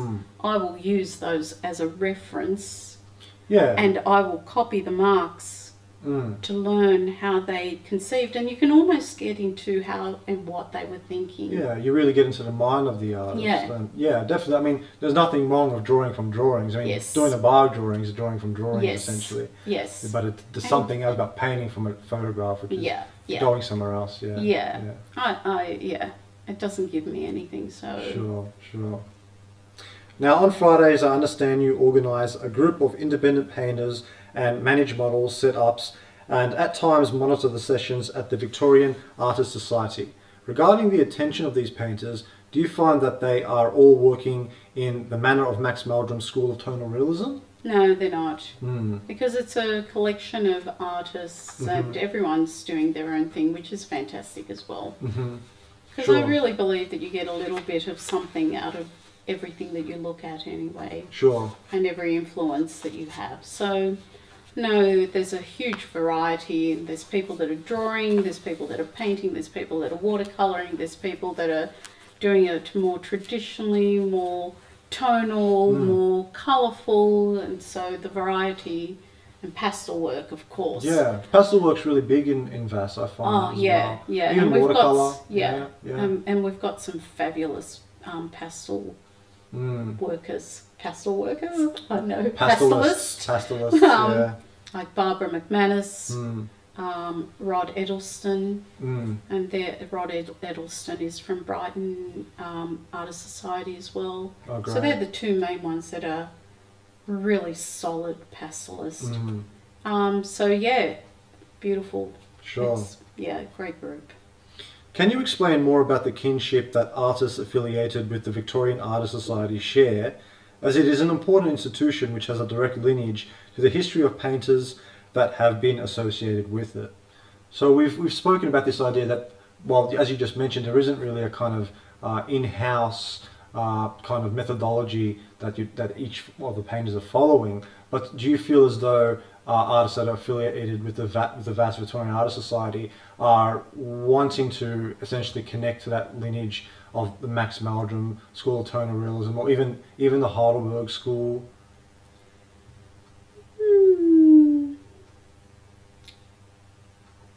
Yeah, I'm not quite sure I can make that statement, to be honest. There are some people that are following that, but In the group, you mean? In the Friday group? Yeah, in a Friday It's a group. long-standing group. Mm. And it really, like, it's independent Okay. to VAS. Okay. And basically we hire the space Mm. and we hire our models, and we are associated too, but are an independent group. So it really depends on the artist. And how about VAS in general? Do you think that they're still maintaining ties to, you know, their ties to the lineage of Australian tonal realism, or are they starting to break away from They're that? starting to break away, I You would feel say. yeah. Because, you know, some of the classes are introducing more abstract type ideas. They Right. have the contemporary show, which is more for the abstract, not traditional. They really do feel that they need to expand Yeah. into other areas that are maybe more popular. Yeah, more modern More as well. modern. Because I think it runs the risk of it coming across as old-fashioned. Yeah, absolutely. And that's what some people's perception is. Yeah. Until I say, have you been lately? Mm. And they'll say, no, haven't been there for years. And I said, well, maybe you should turn up to one of the functions. And even just the fact that we've had a huge renovation on this building. That's right, yeah. And it looks spectacular, except for the gold trims. That got taken away. Sure. After coming back from Russia, I wanted gold. No, and, you know, and I think people's perception is definitely what you've said. So they're trying to kind of break out of that perception as well. Sure. And, yeah, but it's, you know, it's a great, from a painting perspective, I would have to say that Victorian Artists Society and the people that I've studied with in the Victorian Artists Society, painting, because I've never done any drawing study here aside from Julian Ashton's and the Russian Academy, and with Nicholas Chen from Florence. You know, they're a solid painting group as far as their school's concerned and what they teach in the school. But even there, they're expanding out to acrylics and, you know, a little less, a little more contemporary, we should say. Sure. And maybe they have to do that because the full Renaissance isn't here as yet. Yeah, sure. You are the founder of the Melbourne Academy of Fine Art, MAFA, in Hampton, Victoria. Can you explain what your mission is with the Academy and why you felt a need to establish it? Yeah, look, I bought a building and my vision for the building and what it would house is definitely alongside of, I left Sydney, I left Julian Ashton, which is amazing. Have you been? I've never been to. Oh, you honest. must. Yeah. You have to. Yeah. Amazing, and the tradition is so long-standing. It's the oldest art school in Australia. That's right, yeah. And I really came here. I didn't go to the Victorian Artists Society, although I don't think I would find what I'm envisaging here. But I really needed and wanted somewhere that was drawing based and traditional process of learning to draw. When I say traditional, I'm still adding in there what I learned at Julian Ashton's, which was more the Nicolaides New York gestural drawing added to that more traditional academic structured drawing. And there not that I specifically know, there isn't a school for teaching drawing the fundamentals, right? So actually this whole idea even of establishing it came from my teacher Keith Jewell when I was leaving Julian Ashton's, and I said, oh my God, where am I going to find a place like Julian Ashton's? And he said, you're not. Why don't you just create it? Yeah. I was like, whoa, that's logical. And I was like, oh, could I? So that's where the idea came from. Sure. Yeah, so it took a long time to kind of get its act together, and it probably may take just a little bit longer to really get to flourish the way that I would like to envisage. Sure. But, you know, I've used the banner of Melbourne Academy of Fine Art to run off-site workshops, which Yeah. are my international people, which is part of that vision in any case. And eventually what I would love to do is to be able to invite international artists to come and stay and work in the studio as well as teach in the studio and have an experience here in Australia. And obviously, even with the Victorian Artists Society, there isn't really a solid drawing program. There's plenty of opportunity to learn how to paint and painting, but I find personally that if the drawing isn't solid, and even with Nicholas, he's helped me to solidify my drawing so that I can solidify my painting. Sure. Yeah. You know, because it's just such the fundamental of it all. And it's super important, and there's very little opportunity to really learn how to draw classically to be able to paint classically or span out from there. So Definitely. that's what the vision for this place is. So it has you know, the casts already, the flayed figures, the skeletons, the bark drawings. It's got all those different mixes of observation, the natural way to draw, which I have held here, and have had my own small groups. Good. And so slowly, and in a way I kind of feel a bit selfish. I've taken the last 5 years for me to really establish myself and to really solidify my skills, because I'm very skill based, right? So now I think it's time to share that. Definitely. And that's why I've taken the opportunity firstly to work with Melbourne Studio of Art, because a friend of mine, Ignacio Rojas, which I will introduce you to, he's the one who basically recommended me to that, because he was finding that the students coming from the drawing programs that they've been having there to painting are lacking in their drawing, so therefore they're not as satisfied with their painting. So he was like, I would really love for someone that knows how to draw to come and teach how to draw. Definitely. And so I'm going to give that a go and see how we go with that, and whether it even fits in with what I do, and what I do fits in with them as well. And then once I can reorganize the whole space to be the studio that I meant it to be, the atelier that I meant it to be, with all of the casts and traditional structured course for drawing. Sure. Yeah, that's when the vision for this space will come into play. Sure. So right now your student body is a little inconsistent. Yeah. But in time you hope to have, you know, some perhaps like full-timers or And a core group of students. That's right. And you can't have a core group of students, in my mind, if you haven't got a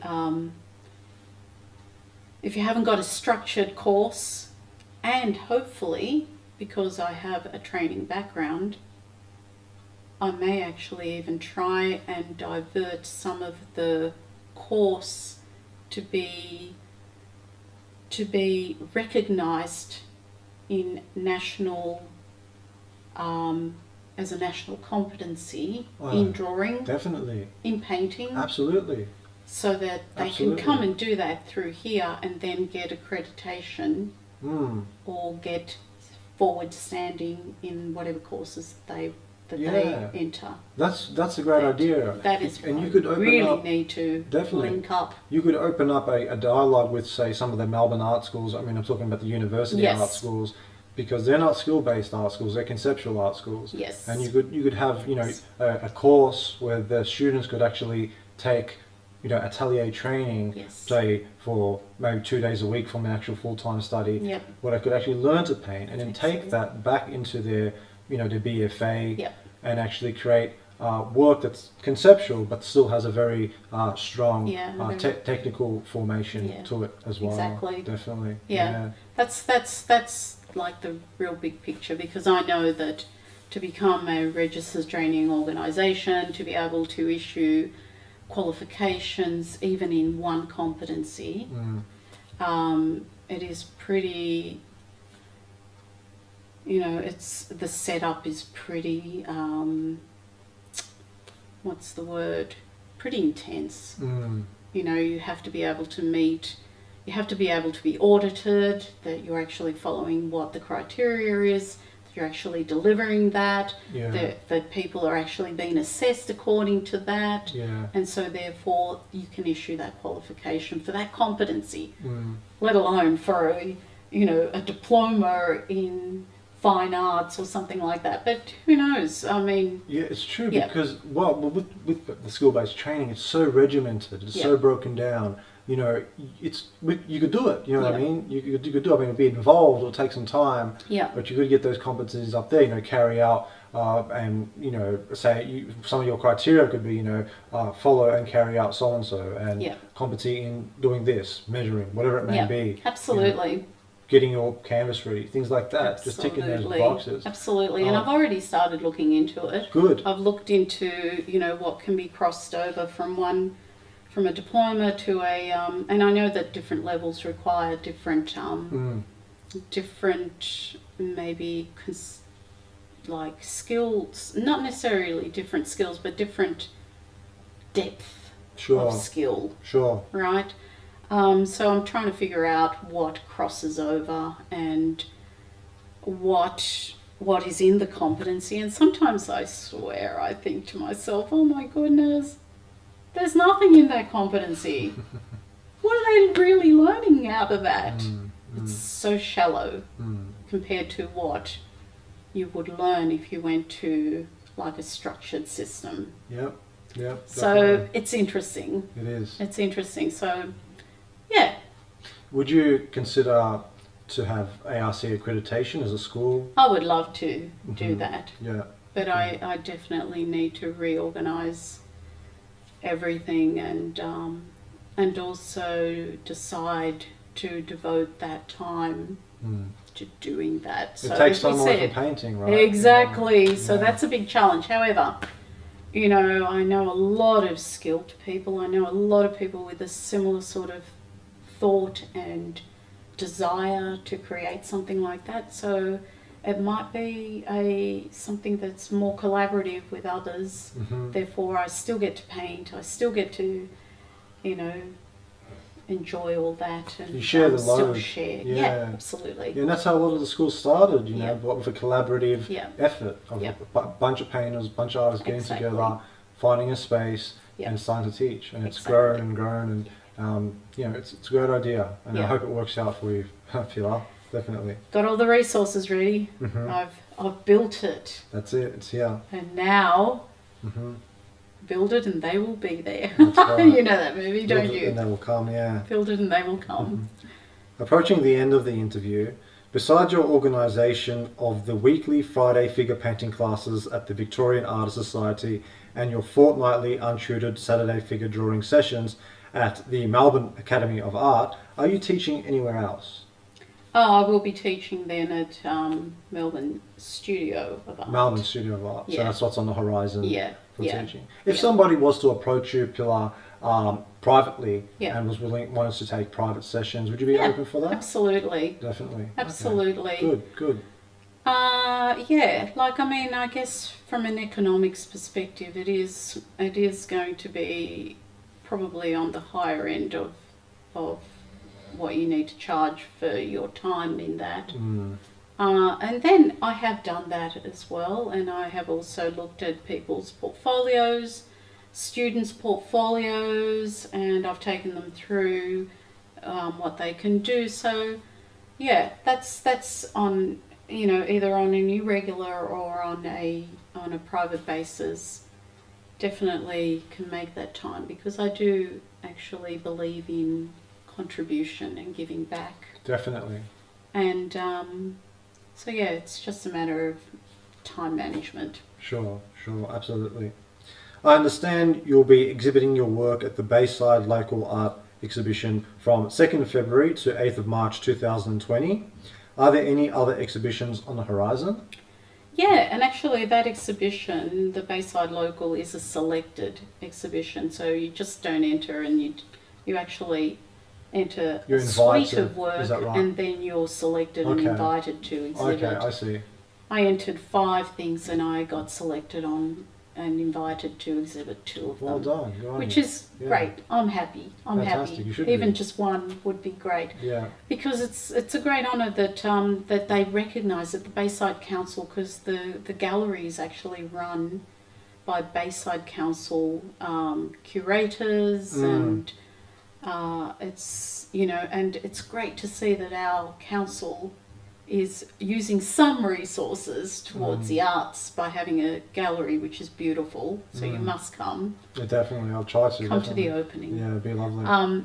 Because it's really packed. You don't get to see much of the work on the walls. And yeah, look, and recognising and acknowledging local artists, I think, is super important.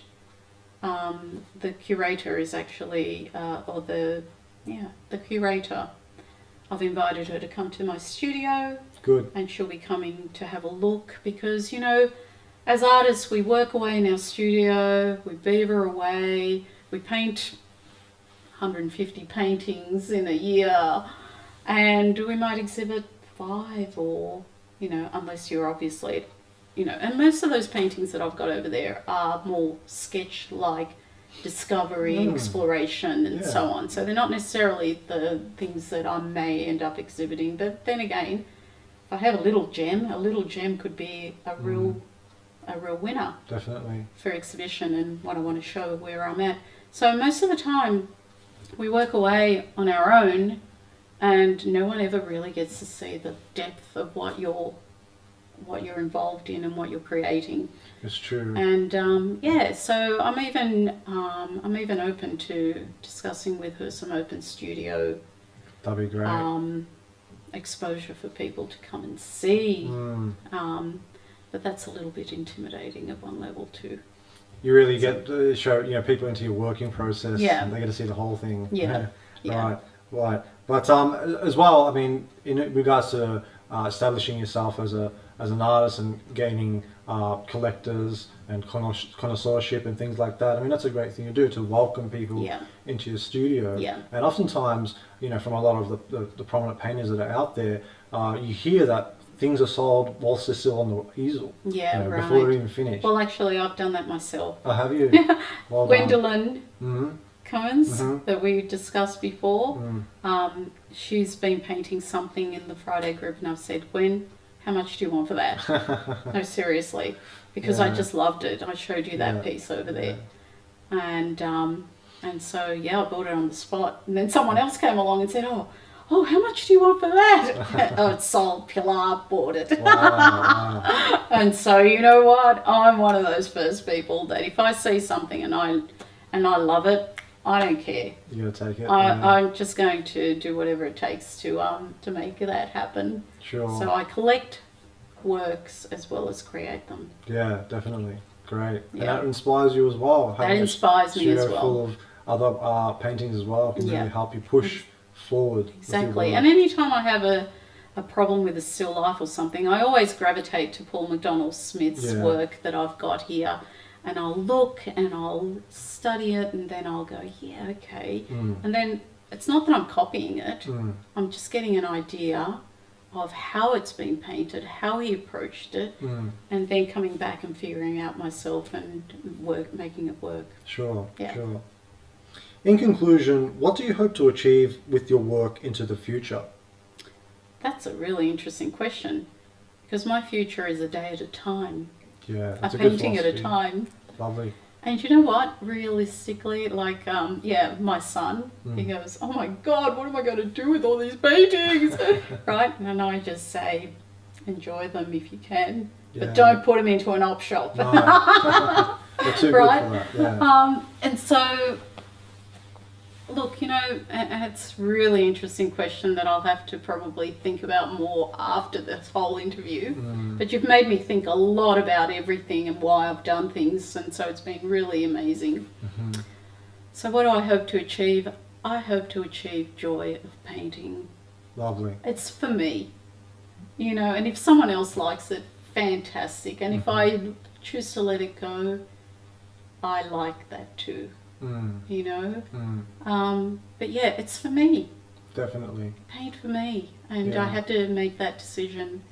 And I'm quite fortunate that I don't choose to make a living out of my paintings, Yeah. because then the joy will go. Definitely. And hey, if someone really loves it and they think, yeah, look, that's got a lot of skill and it talks to me, and they want to pay for it, fine. I'll have to let it go. Have to let some go. But you know what I mean, Yeah. right? But I paint for me. Definitely. I mean, And I I'm think very you clear. should. At the point where you start painting for someone else, I think we should Yeah. stop. Absolutely. Yeah. I agree. Or painting for a specific, exhibition or competition or whatever. Sure. You just paint the best that you can, and then you leave it up to the gods, is the way that I see it. And then you learn to live with the fact that, hey, it's so subjective. It may not be their cup of tea, but it's your cup of tea, and that's all that matters. That's it. Fantastic. Now, before we finish up, Pilar, is there anything else that you would like to mention or perhaps return to before we end? Well, actually, I'd like to thank you for your work, Thank you very because much. it's Pilar. amazing. And I hope to spread what you're doing, Appreciate that. and I hope that more artists can see what you're doing in your own time, through your own resources, and in helping to, get Australia into the passion that we're all aiming for. It's not just about throwing some paint on a canvas. It's about real skills. And what you do with your students, I'm sure, would be amazing, because just listening to your contribution to this conversation shows me how much understanding and knowledge you have yourself. So I really want to just say thank you. Thank you for giving me this opportunity, and thank you for what you're doing, and let's hope that we can grow this, and I can also feed what you're doing and you feed what I'm doing, and that's the way the world should be, shouldn't it? That should definitely. And thank you as well for inviting me into your studio, Pilar. It's been very inspiring to come here and actually see you working. And I say it and I hear people say it, but seeing work online, really, it doesn't do justice to the work. Seeing work in person is just breathtaking. Oh. Yeah, so thank you very much. Yeah, and thank I just you. wanted to say as well, would you like to share your contact details, just so listeners or viewers might, if they want to get in contact with you, they can? Sure. So you can Google my name, Pilar de la Torre, and I'm sure you're going to find my website. My website is Pilart, Pilart.com, and I'm on Instagram as Pilar de la Torre dash or lower, it's the lower underscore art, and yeah, they're the main communication links. And my email, which is a very long email and doesn't seem to relate to art, but it pretty much does in a way, is oursustainableplanet, one word, @gmail.com. Thank you very much, Pilar. Thank you. Appreciate your time today. Excellent. All the Thank best. you. Thank you.